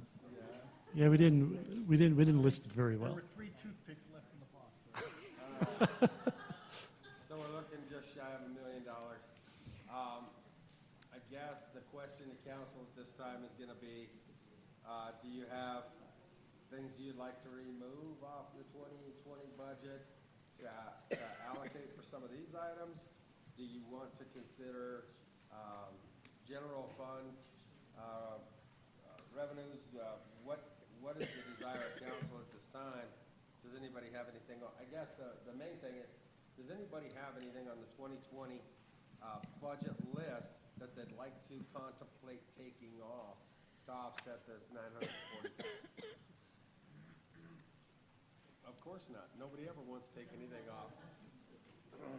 Nicole? Ask Ben, he's good at math. Jose? Could the council discuss if that's something we want to do, is to pull before we start looking at stuff, and if that's even an option?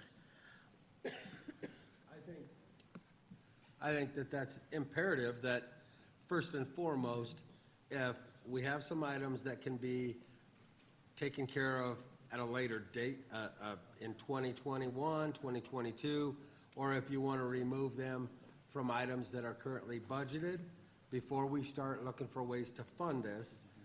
The downside to that is all of the things that we went over are important to some of us.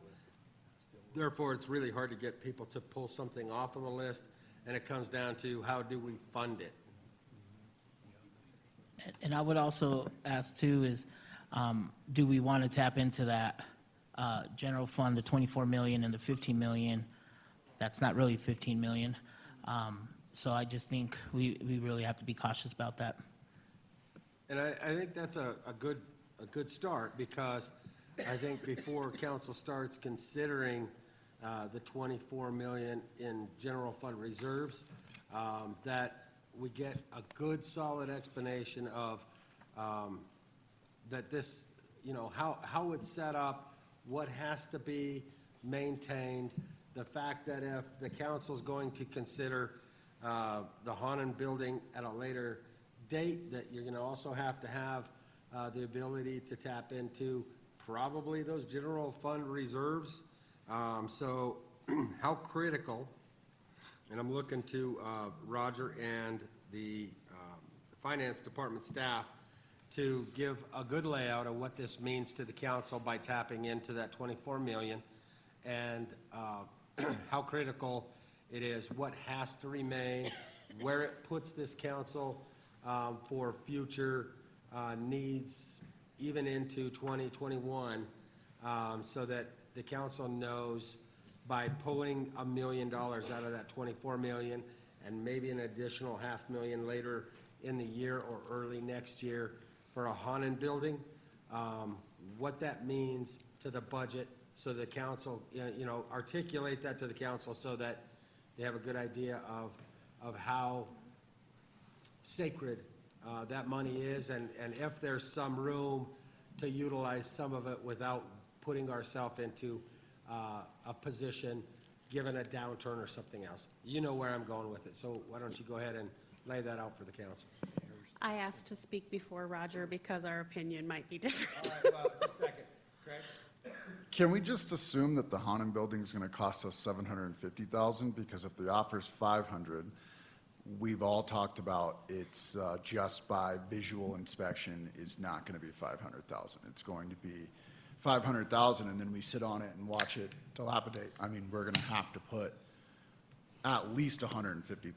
Well, let's call it $250,000 to get it to our standards to be able to use it. It's more than that. Let's call it $1 million then, because to get it to the standards and for the uses that we intend or have at least discussed using it for, it's not going to be $500,000. Unless we can talk them down to where they're covering some of that cost associated with upgrading the building, then it's going to be $1 million. That's certainly a fair point. The purchase price is not where the expenses end, it's where they begin, because it's, by our estimation, is going to require a lot of investment. All of these things could further impact the budget down the line as well. The generator will have some ongoing expense, the skate park will have some maintenance associated with it, but the Hanan building's a bigger number, I think, for the amount of investment we would need. I do too, and I'd prefer to hear from Cheryl because I think Roger's awful conservative. And I'd love to see you step Actually, out into the roadway. Our running joke internally is that Roger used to be very conservative when he was the finance director. He trained me well and then forgot what he taught me once he left. All right, Roger, go ahead. Tell the council what they have to spend. So the city has several reserve policies. The 24 million is undesignated and is certainly at your discretion to make the decision to use those funds. We have an operating reserve and we have a safeguard reserve. Those are identified for very different purposes. One of them is to provide for the ongoing debt service that the city has, and the other would be used in times of a significant economic downturn, natural disaster of some sort that then the council could direct funds for. So those dollars are set aside in addition to the $24 million.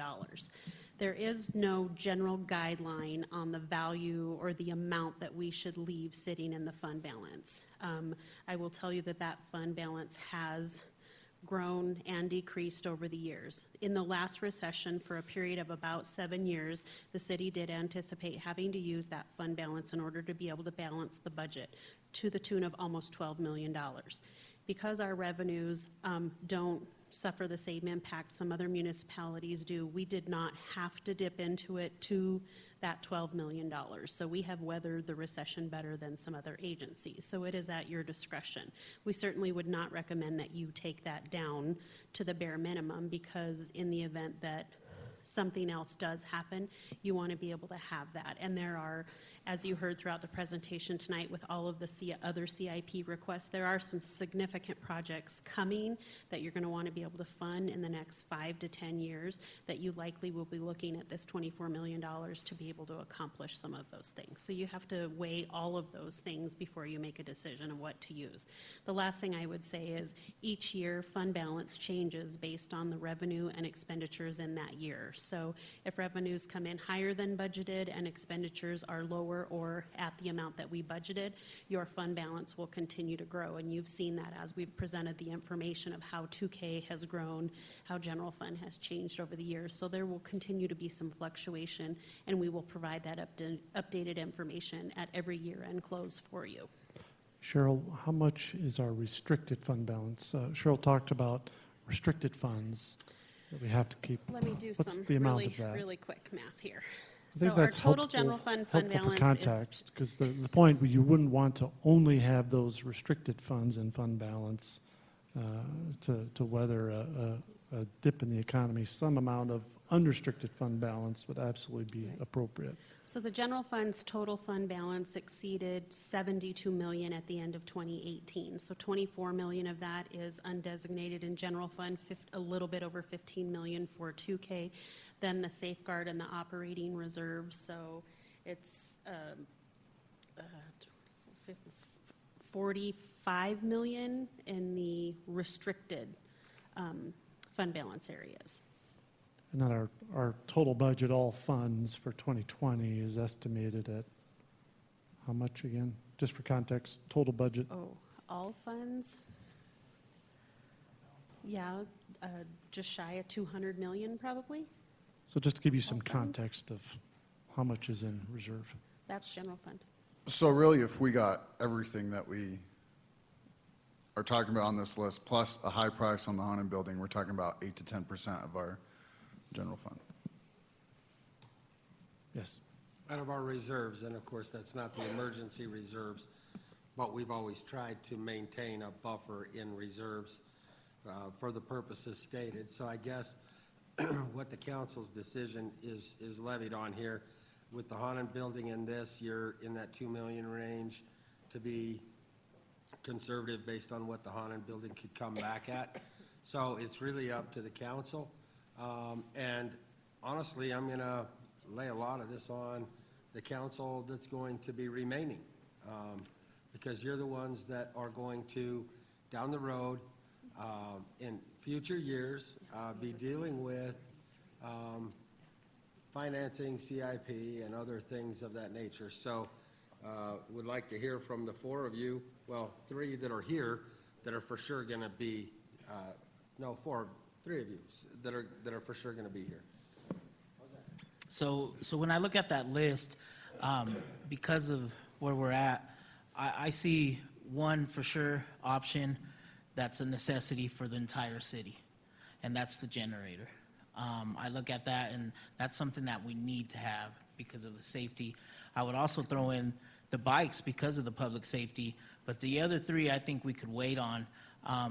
The skateboard park, where I think it's needed, anything that helps families and kids, health and wellness, but we have two of them in the city right now. We have one at Pioneer and the other one in Frontera.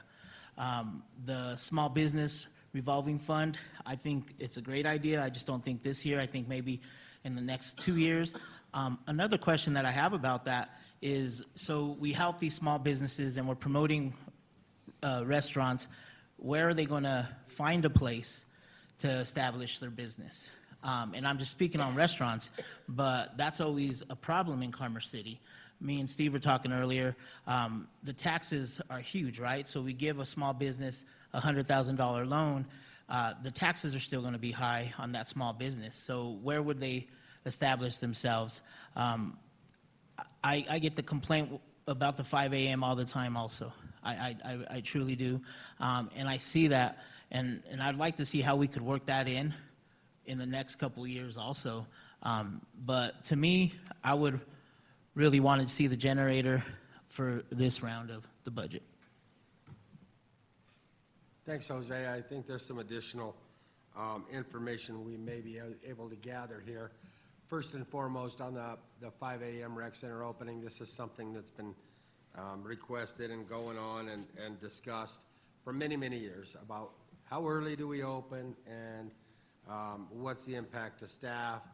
I would like to have Carolyn touch on skateboard park and give us an idea of what $175,000 buys us, and on the rec center 5 a.m. piece, and when we could expect something to be implemented, just so that we hear from the departments that this is going to affect. And then I want to drop down to Joe on the generator and how big the need is and what the impacts could be if we don't do it. And then on the small business revolving fund, I want Michelle to talk on it to see if we can get more bang for our buck. And I do know we have some incubator opportunities here in the community, and maybe Michelle can touch on that as to where one of these small businesses might get a start at. So let's start out with Carolyn. In regards to the skate park, the request was for staff to provide an estimate for elements similar to what have been installed at Frontera Park. What I would share with you in general is, Jose is certainly correct. Our major skate park is at Pioneer Park. We installed minimal skate park elements at Frontera because we were looking at Frontera as a little bit more than just a neighborhood park at this point until we have the opportunity to build a future community park in north of 96. You all are aware that we do have 3 community park sites north of 96. So someday those parks will be developed. The one comment that I would make, Villages East, Stampede Park, and Turnberry, those are smaller neighborhood parks. We did give neighborhoods the opportunity to choose elements in those parks. I will tell you, skate parks weren't a part of that because of the size. Now, with that said, we do know that we've been out to the park. We do know that we could install some elements similar to Frontera at Turnberry Park. The one question that I guess that comes up for staff in regards to that is, how do you create a means for council to assess all these requests? We've requested funding to look at the Parks, Recreation, and Golf Master Plan in 2020, which would be significant outreach that would be reflective of the community that lives in Commerce City today. I think that plan would then give council a methodical way to be reviewing requests and prioritizing. I think the challenge becomes, we have people that would like to see splash pads, an outdoor leisure pool. We've had requests for tennis courts. And I'm not sure how council then, how do you begin to really address and prioritize those? This won't be the first request, I'm going to guess, for additional elements in neighborhood parks. Any questions about skate parks or additional comments, Brian? It looks like- No, why don't you go ahead and talk about the additional operating hours, and we'll just kind of go through staff input on those, and then we can circle back. Certainly, Sean is correct, or Mayor Ford is correct, in that over the years, there have been many comments, questions about opening or extending hours of the recreation center. We did do some recent extension of hours, especially Saturday, Sunday. We did not do any earlier opening hours. We certainly can open the recreation center as a half an hour early. It does have a significant, it's not just about the $50,000 that you see in front of you. What that means is then staff has to be in the facility at 4 a.m. We may have some challenges with the pool. Most of our pool staff happen to be students of some sort, so we may not be able to extend those pool hours. But we have put together a budget. I do think it's important, I've heard, Jose, you've said you've had many comments, others have. When we look at some of the numbers that we're pulling together, the average of folks coming to the recreation center at 5:30, Monday through Friday, is about 35 people. So I don't know if that means it would increase if we were to open at 5 o'clock. The bottom line is we can open at 5 o'clock. The impact, it does impact our variable hour staffing, not just from the standpoint of funding, but available resources and hiring folks. It also then puts more of an impact on our full-time staff. We recently, in 2019, added a additional facility assistant. That spreads that group a little bit thinner. We won't be able to cover, per se, all of those hours. So I don't really, can we do it? Yes.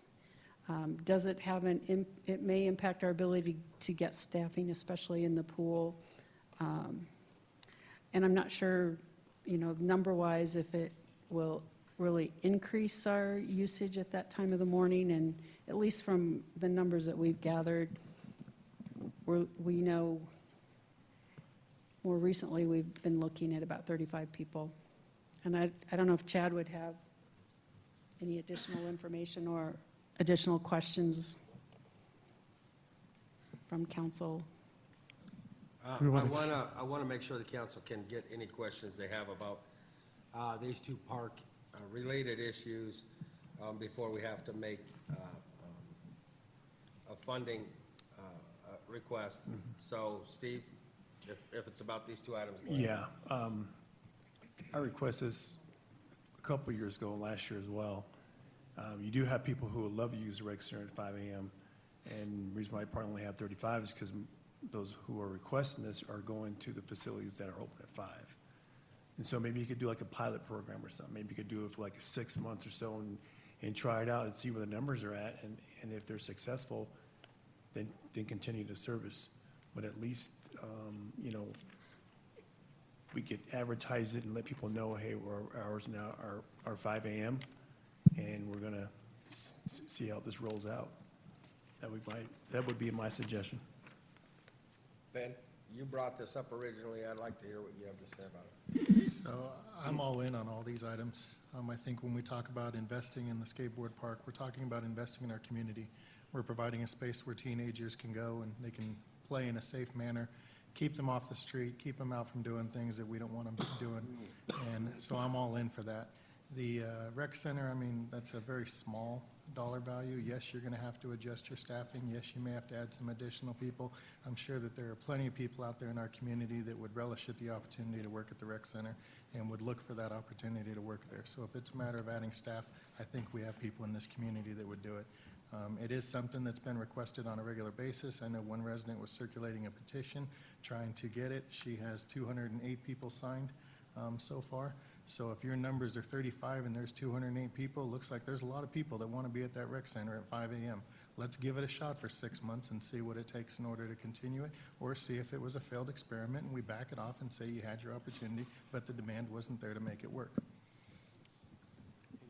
All right.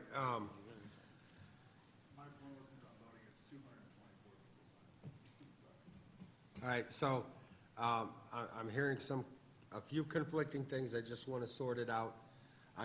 The request was to change the time frame, and now I'm hearing, should we do a 6-month trial period to see what the response is out of the people who have been requesting that actually will use it?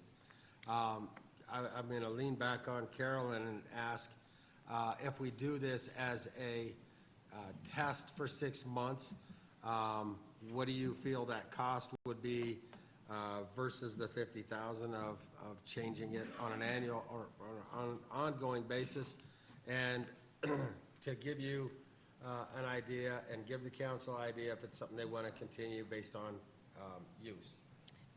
The 50,000 was based on a year, so I would just assume that a 6-month trial would be half of that. I would just say we can certainly do a trial and we can bring numbers back, and if council doesn't feel it's successful, but certainly if there's indication that there could be all these people that want to make use of the recreation center, there's no reason we can't do that. The only comment I would make is it's very difficult to give people something and then take it away. Well, and that's something, So that's the reason. I would almost rather say we're Reason gonna for do this it. ongoing dialogue Yeah. is, I think the council realizes they have an opportunity that they could do a 6-month trial program at $25,000, but then you're going to be up against taking a service away or reducing it based on use or lack of use. And so, do you want to bite the bullet and do the $50,000 a year, or do you want to do a trial program?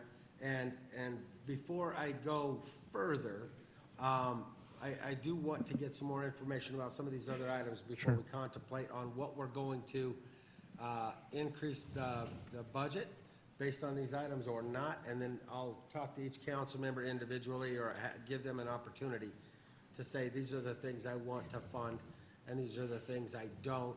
And so that we can come up with a consensus on what's going to go into that budget. Good, that'd be helpful. On the hours of operation, I would suggest if you're leaning that direction, fund it for the year. We could always check in with you mid-year if plan to fund it for the year and only make an adjustment if council decides it's just not worth it. All right, thank you. So on the rec center stuff, Craig? Just so we are considering everything, I remember in a study session roughly 2 months ago when you did your presentation on the annual numbers, did we not see much higher than anticipated use in the first year of Bison Ridge. I felt like the numbers were better than we anticipated. We used some revenue projections based on Eagle Point, and certainly we exceeded our revenue projections. Okay. There's no question about that. Yeah, and I thought it was like over $1 million. And I may be wrong on that, but I remember being surprised that we got that much more out of it than we anticipated. In light of that, $50,000 does not seem like that great of a investment over $1 million increase from what we expected. All right. Maybe that's not true, but $1 million to $50,000 seems like a pretty small investment. All right, now that we have more additional information on the items for the rec center, I want to lean on Joe a little bit about, he's heard our conversation about what does this generator mean, what's the impact if they have a power loss during the middle of a blizzard. I want him to explain to us how important this is to his employees and the operations, if it's as critical as we're thinking, and what is his position on this from a budgeting standpoint. Sure. The need for the generator capability, backup generator capability for the MSC would be imperative to guarantee 24-hour operations in case of any weather, natural disaster, or disaster preparedness situation that we would either have to directly support or support any of the other local municipalities, whether it be our own police department, county, et cetera, with respect to that. There's a lot of security and safety considerations with that within the compound. Fleet maintenance operations would be significantly hampered if we lost power, as well as our material handling capability and our facility maintenance functions, which all operate out of those facilities. What kind of makes this a very interesting dilemma for us, as I believe Roger may have mentioned before, is our compound is fed by two separate feeders, fleet maintenance on one line, and then our administrative and facility maintenance and parks and street operations on the other. By far, our administrative function is the least, I would say, critical of those operations, but unfortunately, in Building A, where our administrative function is, that's where our traffic control center is, and that any significant downtime there, we don't have the UPS capability to keep that up more than possibly an hour as we would transition to some alternative feed. With respect to the two feeders, they're both at the end of the line of those feeds, and they have an inordinate amount of downtime, if you will, in terms of the number of outages we experience and the duration of those outages. During the bomb cyclone, we lost a couple phases in each of those feeders, so theoretically, we had some power in the building. For example, in the admin building, all of our vending machines worked fine, so we're good. We're good to go. But anything with a three-phase motor was non-operational for that. So with respect to being able to maintain and ensure a 24-hour emergency capability, these generators with the automatic transfer switch, as well as sufficient UPS capability to transition our traffic control center, would be a must. With that said, it sounds pretty critical to me, that it's a pretty important piece to keep in place.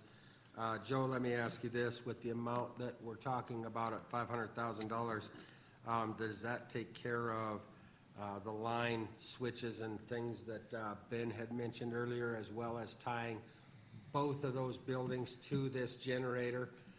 So this would take care of down operations for both buildings? Yes, sir. It would, and we would ideally have to make a determination whether it would be better to have either one centrally located generator or kind of split it with respect to the fact that we're being serviced by two separate feeds. But in either scenario, the $500,000 should cover all the costs for the equipment, as well as the connection hardware and the battery backup capability. Thank you. To the council, you heard from Joe. It sounds pretty critical to me to maintain operations for services for the residents, especially when they would need them most, as if there was a situation of a hazardous situation or a tropical, whatever, storm, bomb, cyclone, whatever you want to call it. In that kind of situation is when they would need this most. Roger, you had something to add? Yes, Mayor, if I may put Joe on the spot just a little bit more. So we've deferred 3 other projects, Ivy Street, Fairfax Park drainage improvement, and Derby improvement at the one intersection.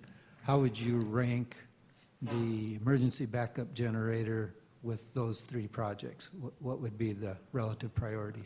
1, One what? number 1. For which one? The generator? Yes, sir. Okay. Sorry. And that even more signifies the importance of the generator, as much as I want to get Ivy Street done sooner than later. So thanks for adding that. Any comments from the council concerning this generator and the need for Public Works? If not, I'm going to move on. Yeah, go ahead, Craig. I don't want this to be an obvious question, but if doing so, what are we looking at for a generator in terms of providing on-time service, meaning will it run for 12, we'll be able to run our operations for 12 hours, we'll be able to run it for 4 just so we can find an alternative emergency power source, or what would this provide service-wise? Could we run 24 hours in a major? Yes, so it would also include the capacity to be serviced by a fuel tank, and that the only limitation in terms of the duration that we could run is refilling the tank. Yeah, just how much diesel reserve you have at that point. Okay. All right. There be no more questions about the generator. I want to go to Michelle on the small business revolving fund and how this will impact what she sees from that need, as well as where some of these businesses would have the opportunity to locate. Thank you, Mayor. So again, we're trying to build an ecosystem for entrepreneurs, and it doesn't happen overnight. It just happens a program at a time. So this would be adding a new program in. One of the things that I heard from one of our home builders in our northern range is that typically 20 years ago, when somebody was moving into a house, they were finishing their basement out for a guest suite. You know, grandma and grandpa were coming to visit or whatever. And now they're seeing that there are so many home-based businesses that the space is being built out for business, for an office, for a business. If somebody does have a home-based business, their needs are going to be different if they're in the Northern Range versus the core city. So if they're in the Northern Range, some of them start out by staying in their home and running their business, getting out of the space so that they have interaction. They might go to the Reunion Coffee House. They might go to the Bell Creek Office Share, which is one of their options. But when they do get ready to grow out of that home space and go into legitimate space, really the only space that we have that is kind of an incubator for office space is the North Forest office space. And that has been such a successful project that they have very low vacancies there. So if somebody outgrows the North Forest, then we're trying to attract other office builders to come in and be that next generation of office space. So we do have a need for that. In the core city, we have the Magnolia space, which is really an incubator for more of the artist types. So that's Jeannie King's project. We do have more affordable options for small businesses in the core city. However, there's usually problems with the real estate. So yes, they'll get a great deal on a building if they want to own a building to start a brewery or to start their catering business. However, the hoods are old, the grease traps needs cleaned out, and they still need a lot of operating capital to get that going. But there are some options in the core city. In the Northern Range, we just don't, it's all new build. And that's where you hear most of the complaints about the price for space. We have more inline space that's coming up, which is the multi-tenant space that is mixed retailers. We do show that to kind of early stage companies, but Jose, you're right, they cannot afford it. And so then we try to get them to look at more affordable options in other parts of the city. And sometimes we're successful and sometimes we're not. One of the biggest needs we have in this community is for a commercial kitchen. We have one of the companies we're working with is a caterer who shared with us that he has to go to Denver to do his catering business, and he pays $3,000 a month just to use that commercial kitchen. we should be able to offer things closer to home. So, we're trying to identify opportunities that we can kind of expand on incubator space of all kinds, including office, industrial, and some of the commercial kitchen space that there's a need for. Can we hear your thoughts on the Hanan building being one of those resources for small businesses to get a start? I think that was one of the questions that was asked earlier. Yeah, if you look at our portfolio, and I've shared this a couple times during study sessions, our portfolio of the built environment in Commerce City, and you look at the amount of office space that's built, we have very little built office. And so the Hanan building does provide an opportunity, if there is space available to do this, to have some kind of a shared office space, some kind of an incubator, some kind of, sure, from an ED standpoint, we'd love that, but also know that that comes with ongoing operating costs. But definitely think that the location is right. We do recently, especially, we've gotten a lot of requests for businesses that want to operate somewhere close to Quebec, and we just don't have a lot of product to show them. All right, so we've heard from all these different departments on these items. Is there any follow-up questions concerning the small business revolving fund that is up there as a request? Follow-up questions for Michelle at this time before I move on from this topic? Yeah, Jose? Thank you, Michelle. So would an opportunity be if we use that to kind of fit the Hanan building for an incubator? Would that be more feasible and it work for your program?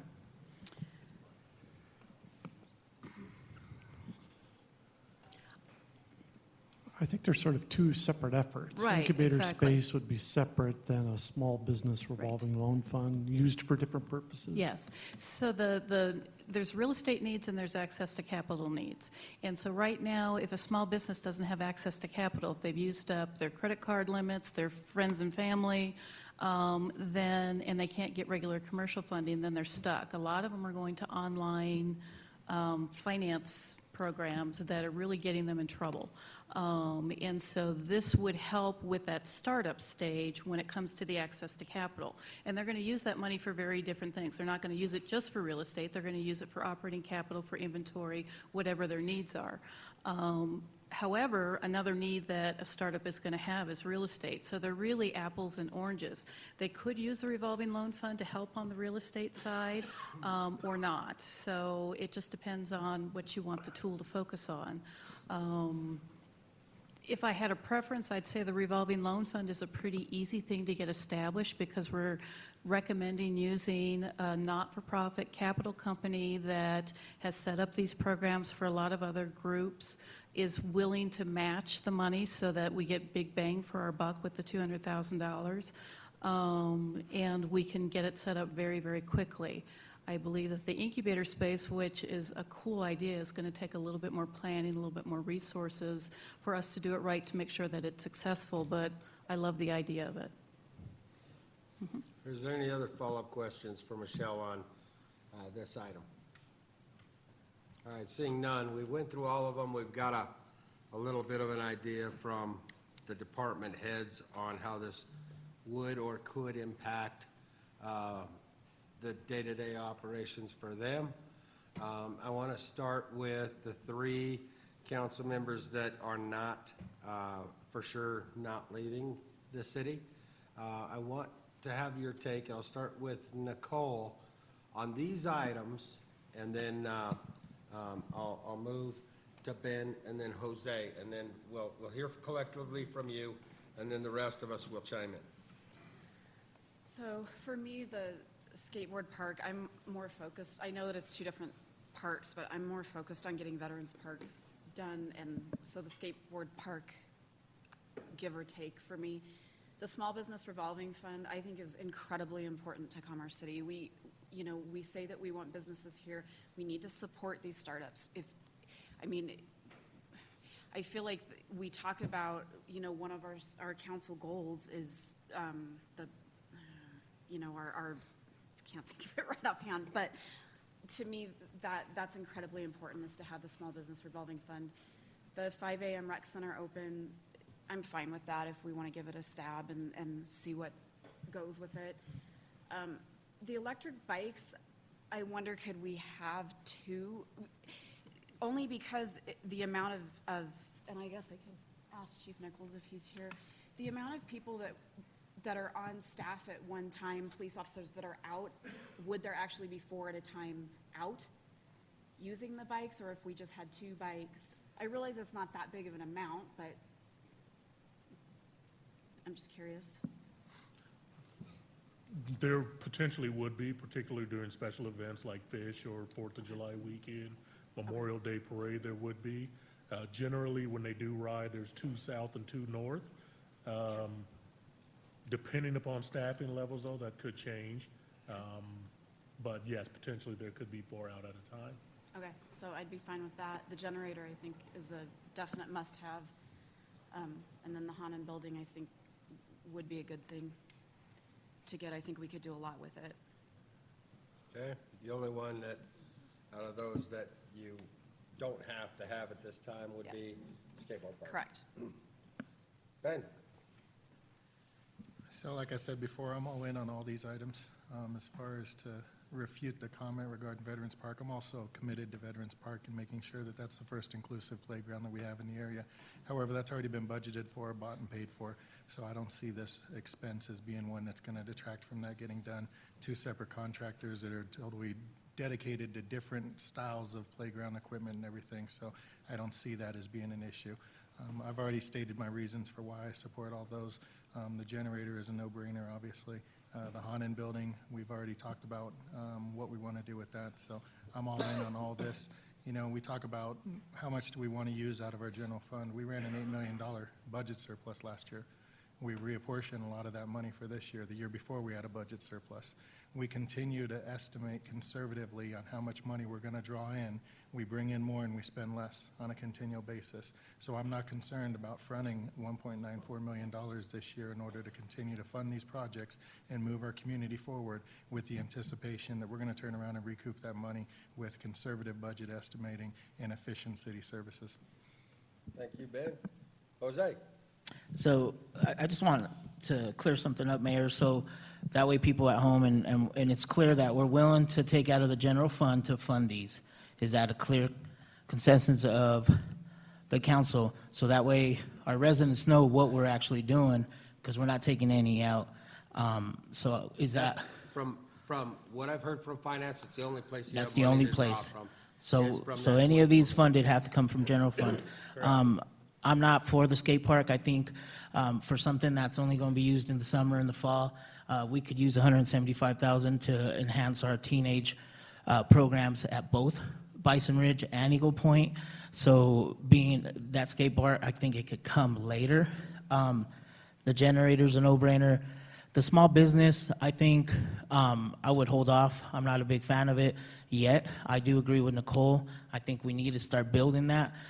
If we could drop it for 100, and the bikes, I'm not a big fan of that either. The building, we have to, since it's coming from our general fund. And I agree, we do have a revenue, but I think we still have to be conservative, because our next council, depending on how they're going to be voting, there's 5 new members coming in, and if we have the mentality of, well, we have the reserves, and we used it last year, and we used it last year, we have to think big picture for Commerce City, and be very conservative for all of Commerce City. So it's not an equal picture up there either. I'm always reminding people of the core and the north, and that's one of the biggest points that people always say, up north, up in the north. So I want to keep it consistent, and I always look at what's going to benefit all of Commerce City. And the building, generator, and then I would take the 5 a.m. I think that's something that needs to happen, especially if we have over 200 people willing to use it. But the small business skate park, I'm going to know. All right. But you are a yes on the Hanan building? All right. Gotcha. All right, so let me go to the rest of council. I'm going to start with Craig. Give us your thought on these items, please.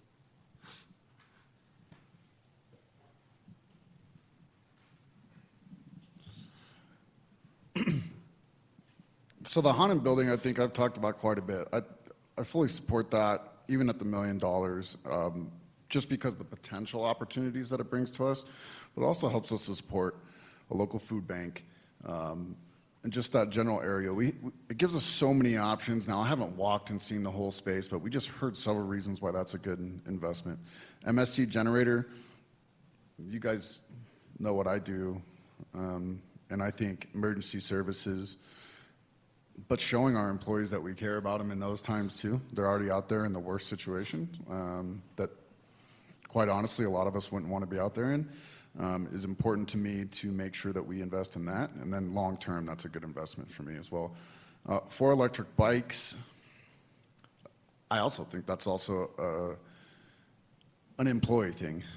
We ask our police staff to be at a lot of major events, and I only see the amount of those events growing. And I'll tell you one thing that's made an impact on me recently is I was outside washing my car, or mowing the lawn, or whatever the case may be, and I look up and there's 2 cops on my street. And quite honestly, I live like the end of a neighborhood. They had to ride my whole neighborhood to get to my street. And so just seeing that and seeing that additional presence is good for me. And I think an electric bike advocates for more of that. I'm a big dude. I don't like riding my bike very far, so I'd advocate for an electric bike every time. The $50,000 for a 5 a.m. rec center, I'm not making the argument that it'll pay for itself, because if you added 100 family, $300 a year, it's still not going to pay for 50 grand. But I think there's a definite need. I mean, if you start work at 7:30 or earlier, 5:30 is not cutting it. By the time you go work out for 45 minutes, take a shower, and then I'm sure you all have seen the traffic. You're just not going to make it to work on time. And so I think 5 a.m., that additional half hour, you'll have people, I think, there at the door at 4:50, waiting for those doors to open at 5 a.m. so they can have that 5 a.m. to 6 a.m. Workout, be back in their car by 6:30 at work on time. And so that $50,000, at least for 1 year, I'm 100% behind that. The small business revolving fund, $200,000 is a lot of money. In the grand scheme of things, though, I think if we're investing in small businesses, that $200,000 pays itself back at a pretty quick rate. I don't know the ROI because I don't know the whole program, but $200,000 in tax revenue from a small business, from multiple small businesses, would be collected at a fairly quick rate in terms of an ROI schedule. So not opposed to that.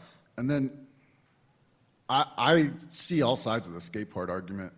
I also like Jose's idea of expanding recreation center teenager programs, but one thing I remember about being a teenager was there's adults around at the rec center, and they don't always like to be around adults. And so finding that outside opportunity to spend their time after school, to spend their time with just friends. It's not private, but more of a private location, I think is also valuable. And I think the west end of the North Range is going to be, obviously they have the new rec center, but that west end of the North Range is going to be overlooked in some of the stuff that we have in our 3 to 5 year plan for the North Range. And so I think that's something that I would lean towards supporting. And again, I see both sides of the conservative on our budget, and then Ben saying that we've continuously been generous on our planning.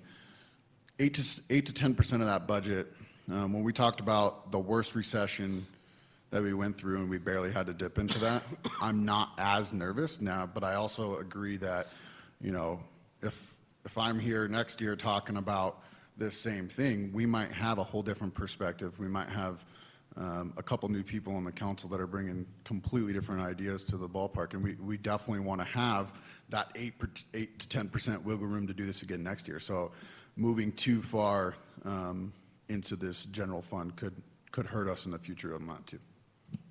All right, just let me clarify. You were supportive of the small business fund? So you're good with all of them, correct? Yes, I'm good. So to clarify, I'm actually good with all of it. I don't know that we should do all of it this year. I would be willing to fund all of it, but You're minus. killing me, Craig. This is about this year. I'll fund all of it. All right, just. It's 8 to 10%. We'll fund all of So it. that's the whole point of this discussion is this year, 1.94 million. I know. All right. Mr. Douglas. Yes, I'm good with all these. I think of the skateboard park as, we have a nice skateboard park down here at Pioneer Park, and the kids utilize that like crazy. And they come from the north, come down here to go skating. This right here, at least you have an opportunity for kids who live down here, want to come up and partake in this skateboard park in the north. I think that brings parity when it comes to skateboard parks. Small business revolving loan, this is something that was asked last year as well. That was turned down. And then as far as $50,000 for the rec center, you know, before the rec center was even open, I asked about 5 a.m. start with our existing rec center. And then we used to open up at noon on Sunday, and that expanded 8 o'clock in the morning. That was great. And so I think with the new rec center, all the 5 practices in 5 years, people will continue to pay the 1% sales tax.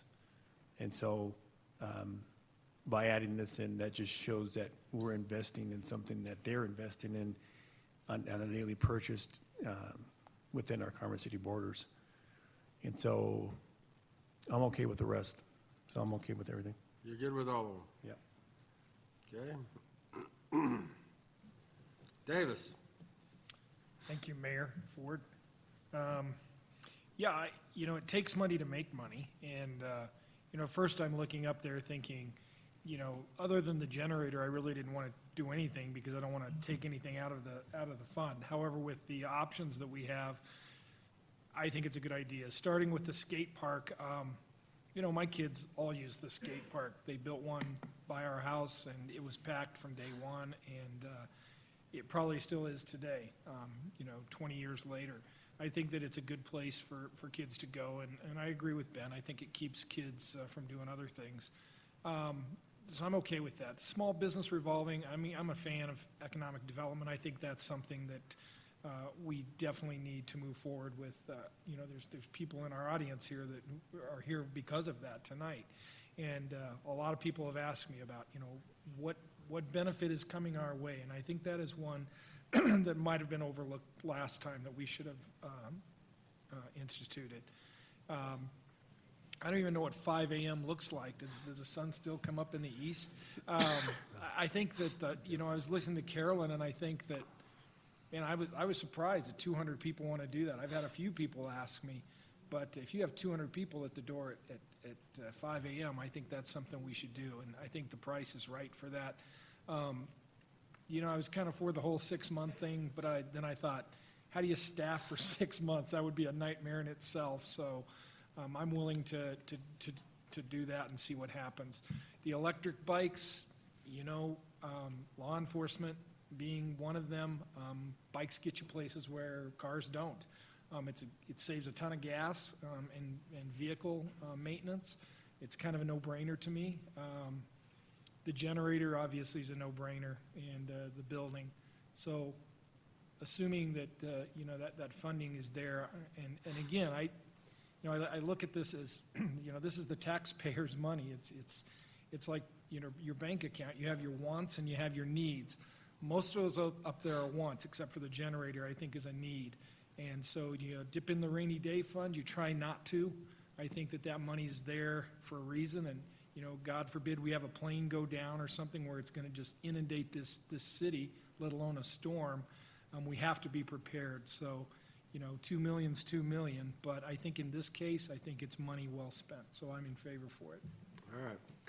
All right, Rick, there's a reason that me and you are last, and it's because we're not going to be here to realize these things. However, let me tell you where things stand on the layout from the council. The building has more than 5 supporting it. The generator has more than 5. The bikes have more than 5. The rec center has more than 5, and the small business fund has more than 5. So all those things are identified The only thing that has just 4 and needs one more person to give some consensus to spending $1.94 million out of the reserves in the general fund is the skateboard park. So the heavy question for you is, I have no problem handling this, Mayor. all right, tell me, what do you want to do at the skateboard park? This is one of your last major decisions. Now, I'm going to tell you, I'm a very conservative person. If I would have lost the fire truck as when I was chief, I would have paid for a brand-new fire truck in my reserve. I have no bills at my house either because I pay for them all. And I'm very conservative, and I'm going to go for the generator and the building. That's it. Generator and building. All right, so you're leaving that on me? Yes. Come on now. All right, so, for crying out loud, let's do the skate park. We got 1.94 million. It's $175,000. Half the council wants it, and half can wait on it, but I don't think anybody absolutely doesn't want it. It's more about whether you're wanting to spend the money right now. And if I get one last thing to give to the residents of this community, by God, let them have the skateboard park. And that will end our discussion. And I'm good with all the other stuff too. So from that standpoint, what I'm hearing, and please council ask me if I'm wrong, the consensus is to have staff add $1.94 million out of the reserve fund of the general fund to fund the items that we just went over. Is that correct? Anybody, am I wrong? All right, then that takes care of that. Hopefully, that takes care of the stuff that the staff needed direction on, and we'll move forward from here. So I'll let you take us to the next level there, Brian. Unless you have other questions or things you want to discuss about the budget, we'll move on and provide our update about the upcoming Fish concert. Any other budget questions or things you expected we were going to discuss that we haven't, that we can walk through with you, or any other items? All right, we'll move forward. I appreciate you giving us, yes, sir. Does this mean we are approving your recommended budget? So everything Beyond that's in that 1.94? Yes, so approving everything that's recommended in the budget. So now what we'll do is build the budget book with everything in it that I'm recommending, and the additional things that you've added, and it'll start through the formal adoption process. That does not mean that you are still able to make changes to the budget. It's just very hard to make changes after today. So All right. you're not precluded. You still have to formally adopt the budget, and because it goes through that formal process, there's opportunities to make adjustments. All right, well, you can amend the budget, but once we got to the point where nobody wanted to take anything out of the budget, was kind of the formality that the portion that Brian had brought to us, we were supportive of, and it was just those last 5 items that we had to denote, and I'll let the chief get into the presentation and update on the Fish concert. Yeah, we appreciate having a few minutes tonight. I know it's been a long session already, but with the concert coming this weekend, as I mentioned, there are some unique things about the concert. Again, no camping will be permitted on the property because of the areas that are still quarantined because of the plague. So certainly we're concerned about camping in other areas. There's also some parking that's being lost. So camping and parking are really the 2 chief issues, but the PD, with support from other city staff, has been working through those issues. Go ahead, Chief. I don't have a clicker, so I don't know who's hitting that thing. Okay. You can move on to that, and I'll try to be as brief as possible. Labor Day weekend is our second busiest week throughout the year. The first one is 4th of July. Given the fireworks that we deal with, it's usually one of 3 weekends throughout the year that we have an all hands on deck. We've never had to cancel days off for the Fish concert before, but with the plague, limited no camping, and limited ability to park on site at Dick's, there are some concerns with where residents are going to go. I just received an email, the concert, overall 3 days has been sold out. They are anticipating 23.5 Friday, Saturday, and Sunday, and that generally does not include the additional 4,000 that show up just to hang out. Normally, those folks that showed up just to hang out were in the parking area, were kept in the festival campground because there won't be any camping this year. We're not sure if they're going to show up or where they're even going to go. And again, as the city manager mentioned, the quarantine has caused us some unanticipated challenges that we've had to take a look at.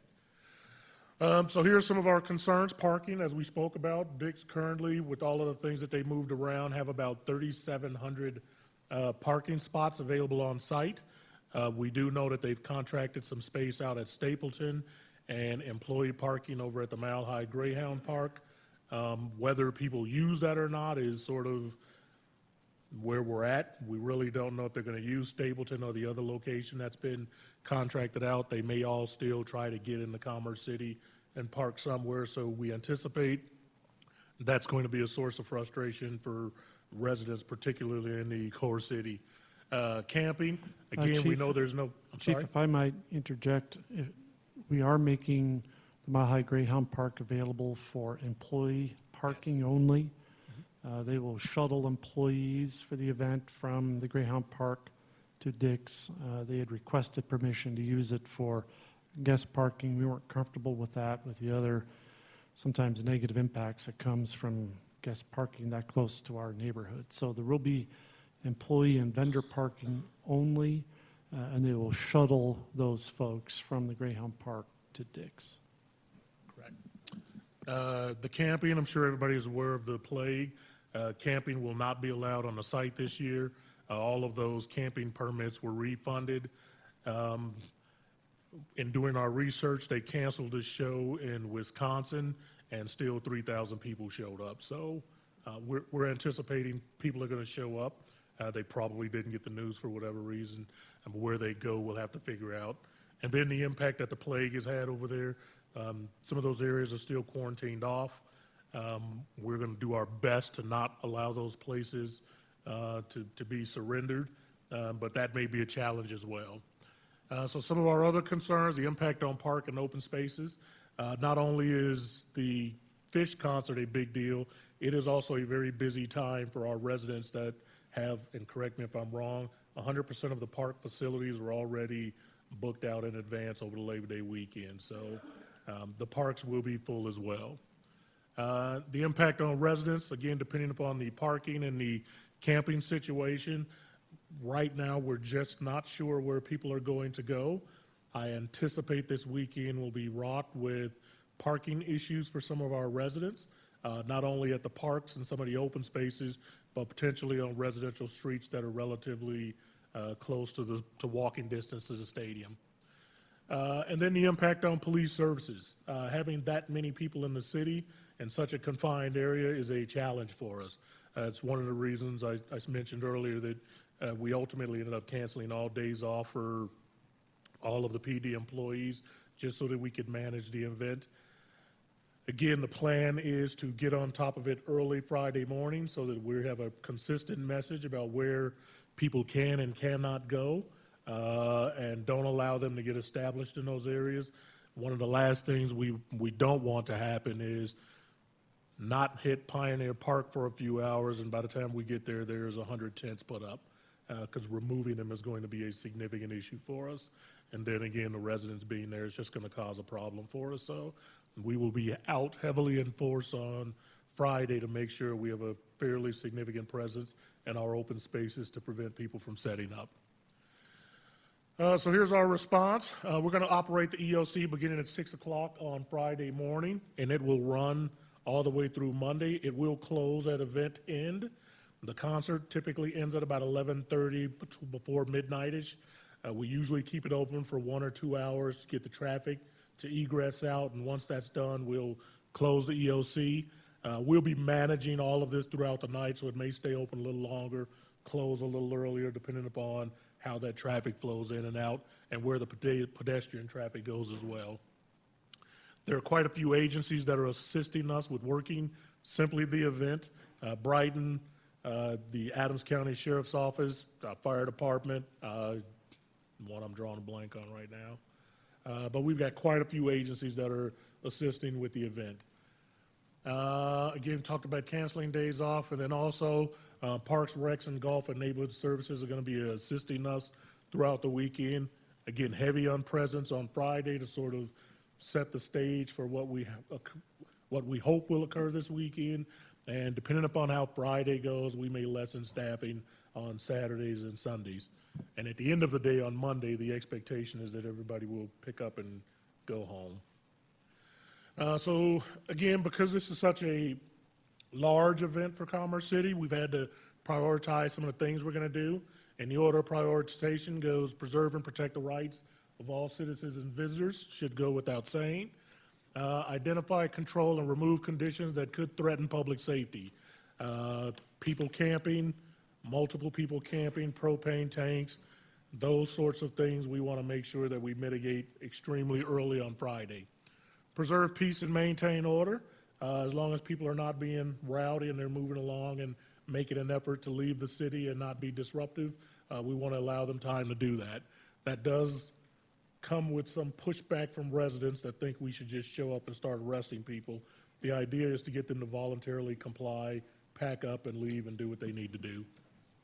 And then finally, respond appropriately and proportionally to law violations. We're going to be extremely thinly staffed for Friday, Saturday, and Sunday, giving everybody that's going to be working the event, plus the additional staffing that we're pulling in. Enforcement probably will not be as high as most folks have come to expect during the heavy weekend day. We want our folks to get in, problem solve, and move on to the next one. Again, particularly on Friday, where we want to literally set the stage for how the rest of the weekend is going to go. And here's some areas that we sort of, we've had some no camping signs by ordinance designated. We're going to be putting some signs out in those red areas. Those are parks that in the past we've had problems at, and we want to make sure that residents are able to enjoy those parks with as little disruption as possible. So we'll make sure that we've got clearly posted signs. We're going to try to not prevent them to get in those areas and establish a footprint early on Friday. And then those other areas in orange are some concern areas. We've had conversations with Walmart. They do allow parking on their property. I think they're going to regret that decision this weekend, but that's Walmart's issue to deal with. And then another area is Adams City High School. Again, private property. We're going to be coordinating with the high school to see if they can staff to prevent parking over at their facility. Again, primarily because it's just a large open area that will not have police presence there, at least not staged there for the most part. So we're just concerned that there'll be some attributions that'll move into those parks. And again, once one finds out, word will spread. And again, what we're trying to prevent is 600 tents popping up on the high school property. And for you, we know you're going to get a ton of phone calls about what we are and are not doing. It is going to be loud. We do have some sound measuring equipment over there that we'll be managing literally hourly while the concert is going on to make sure it doesn't go above the agreed upon decibel level with Dick's Sporting Goods. I know there are quite a few phone calls that come in from particularly Denver residents. I think the Commerce City residents have gotten accustomed to it. But the Denver residents, if you haven't taken a look at that eastern side property, it has grown tremendously over the last year. So at least a third of those homes, this will be their first fish experience, and I'm sure they're going to want to share it with council. So we want to make sure that you are armed, that we are monitoring the sound. We'll be doing so over all 3 days, and generally Dick's does a pretty good job of keeping it below the level. So we'll make sure that stays consistent. So again, this is a significant first-time challenge for us. We've never had this event where there was not parking. We've always been able to plan where Shakedown Street is. This year, that will all be getting worked on Friday. we will have no clue where those things are going to end up at until they end up. And that will require us to plan responsibly to make sure that we can mitigate any problems that may take place. Again, 3-day sold-out concert. It's going to tax our public safety resources. We're going to be limited. And then public safety priorities over the weekend are definitely going to lead to a lower level of service that our residents are definitely going to feel. Low priority incidents are not going to be at the top of the pile, and they may take some time for us to respond to. We're putting together a plan for our patrol staff to potentially call residents that have lower priority items, work them out over the phone, or schedule some time to get out there in the overnight hours. So we'll see how that goes on Friday and adopt that for Saturday and Sunday and make adjustments if we need to. The good news is it will be fully staffed, 100% hands on deck, with the exception of those that had previously scheduled vacation. And then we'll have at least multiple command level personnel working Friday all the way through Monday for the event. So we'll have lots of high-level problem solvers out there that can deal with these complex issues that are going to come up. What I would tell you from my perspective, what I believe council will be dealing with is the slow or perceived lack of no response and our non-enthusiastic ability to come out there and arrest a bunch of people and tow a bunch of vehicles. It probably is going to be more problematic. And again, our theme going into this is let's get people to voluntarily comply. Contrary to popular belief, we actually have a pretty good working relationship with the band and the Fish crowd. It's one of the reasons they consistently want to come back to Commerce City, so we'll do our best to manage and mitigate that without causing a public safety scenario nightmare. And on that note, are there any questions? Rick. Thank you for the update, Chief. I'd like you to elaborate on the monetary side of this as to what it's going to cost the city and how much Cronky is kicking in, if anything. The Cronky's position has been they are managing the event, and we will manage the city. This has had an unintended consequences for the rest of the city. We've never had to cancel days off to deal with the Fish concert. And usually this is a pretty fun event for our folks to work. One of the challenges we've had is Dick's Sporting Goods pays an off-duty amount that is much lower than the standard off-duty rate. So the minute we cancel days off, all of those employees are getting overtime pay, which resulted in quite a few of the folks working the stadium wanting to not work the stadium and work off duty. So I think we came out with a pretty consistent message that once you were on the board, you're on the board. So we'll see how that goes. As far as the dollar amount goes, I don't know that we have a final estimate in yet. That probably won't occur until we're done, but I'll be more than happy to report back to council on what that's going to cost us. I've also not included what it's going to cost neighborhood services and PRG and overtime as well. Mm-hmm. Thank you, Chief. I just wanted the public to hear that we are flipping the bill for this thing ourselves without any support of the Cronky. But I have a question as well.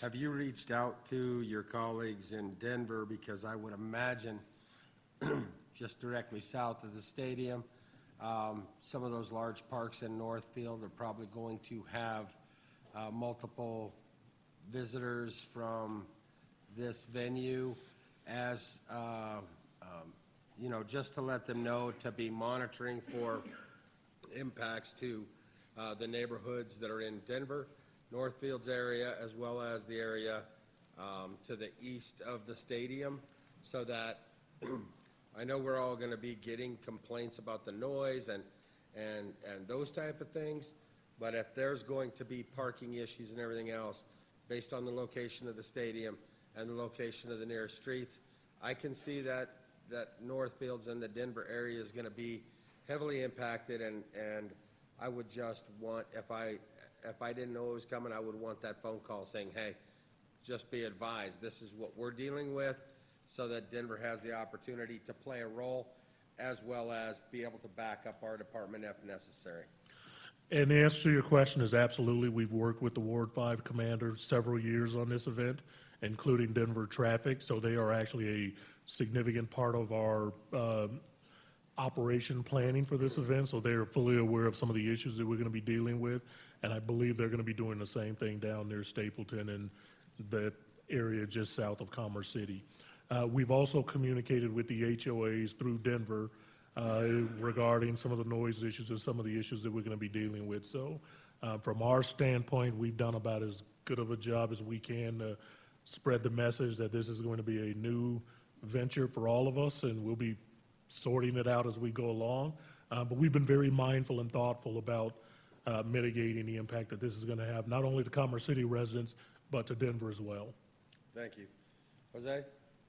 Chief, what number could they call? Is it just 911 or the non-emergency? A couple folks have asked me about like Olive Street, right?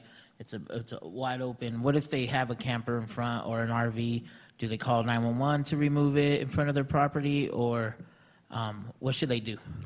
There are two. Let me answer the first question first. In emergencies, we would ask people to call 911 for RV issues and things where the loss of life or significant injury are not present. We'll publish a non-emergency number. I don't have that with me right now. But for noise complaints, Dick's Sporting Good has set up a phone number where they will be taking all of those complaints. And that's where they'll advise people that are calling in that we're below the decibel level. They'll send that information over to us, and we will actually be validating that. So, but I will get that number and make sure that's pushed out as well. Thank you. And if we could just push it out on social media, Brian? Can Thank do. you.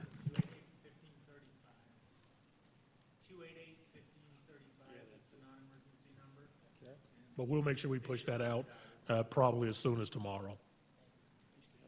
Ben? Thank you, Mayor. I presume that electronic message boards are going to be displaced throughout the city, warning people to stay away from this pending zombie apocalypse. I wouldn't call it that, but yes, the message boards will be used as part of our traffic ingress and egress plan. So most of those that are running radar up north, they will all be getting pulled down south during the event. Anyone else? Good luck, Chief. You know what? We're counting on you this time because I know this council's going to get hammered from just, it's going to be new, and our Parks Department's probably going to get hammered as well. Craig? Yeah, I want to say good luck as well, because I think big events like this, although we may have to front a little bit more of the bill this year, I think the overall sales tax that an event like this generates for our region is a great thing. So our success through these challenges this year will be great for our future. Go ahead, Brian. Just some quick final comments before we adjourn. Thank yous mostly. Thank you to the chief and the command staff and the PD for the work on fish. And it's been a cross-departmental effort. A number of departments across the organization are working together to do some unique problem solving. So big thank you to everybody who's been involved in that. Also a big thank you to the staff that helps make the budget retreat work. So it's IT for doing the room setup. They started Friday doing all the setup to make all the technology and help give us an effective space to work. Thanks to Lisa and Kelly and Glennis for taking care of all the other logistics related to this event. And then a huge thank you to the leadership team and the finance staff, Public Works. As you know, a ton of work goes on behind the scenes, but it all helps lead to a very productive conversation tonight, and I think council did a terrific job. So thank you to all those folks. You know, I would expand on some of that as well, Brian. This will be, several of us, it'll be our last budget retreat. The preparation from staff and to have the numbers and know where we stand and give us the opportunity to make some tough decisions, but yet still make sure we're conservative and protecting that budget for the future council members is admirable, and I want to thank all the staff for that as well. I also want to thank the folks that are in our audience that have stayed the whole night to get a clearer picture of how the city operates and the fact that we are cognizant of the money and how it's spent is important to me, and I'm sure to the rest of the council as well, and anybody watching from home. You know, I want to report that me and Rick are going to be out of town all weekend, and I'm going to make Jose the acting mayor for all the... I'm just kidding, man. I couldn't lay that one on you for the fish concert. All these times that I've wished that I could delegate for those kind of phone calls, I'm not going to be able to this time either. I'll take my lumps as they come. No, please don't do that. I'm sure everybody will get their own. Just try to work with our residents and let them know this isn't a regular thing. Once a year, hopefully, and I can just imagine the complaints are going to be more from that new Denver area, phone calls that we're going to be receiving about noise and what have you. So we'll work through it. It's just unfortunate that we had the plague and you know, that area is still restricted, and it's going to play a negative role on this particular event. So we'll just see what happens as it happens, and all I care about is that the chief has all his backup resources in place to make sure that we keep all of our officers safe as well as our residents, given the influx of people that are coming into our community. With that said, thank you to the council for being diligent and respectful and mindful of the taxpayers' money in making these decisions, and also to make sure that we're providing good quality services that the residents deserve based on the tax dollars that they put into this city. And with that, yes, sir. Yeah, we're going to get there.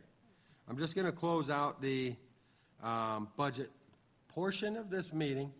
I do have a couple items for report that I wanted to bring up. Mr. Murray from Murray Farms has contacted me multiple times concerning our weed ordinance and primarily on our large lot, major parcels, and how we operate. I know we had a study session. I know there's supposed to be some follow-up. In your packet, there is a letter from Mr. Murray. Please read it and be prepared, and would ask the staff to schedule that follow-up. It's October 14th to finish up with this weed discussion. Downside is, you know, with that being the date, it really nullifies this growing season. However, the council can be prepared for what happens next year and what the requirements are for the farmer and or any large lot developers as to what is expected from them moving forward. Other than that, it's a special day. Tomorrow is actually the day, but we do have a cake. I would like to invite everybody to stick around. It is Nicole's birthday. 25. So if everybody would join Rick in singing happy birthday to, yeah, turn your microphone on, Rick. I'm going to turn mine off. Me. Happy birthday to you. Happy birthday to you. Happy birthday, dear Nicole. Happy birthday to you. All right. So there's a cake in the back. We'll go back and cut some pieces of cake. Please stick around, have a piece of cake, and then that should end our meeting, and I'll adjourn the budget retreat one last time. So thank you all for being here.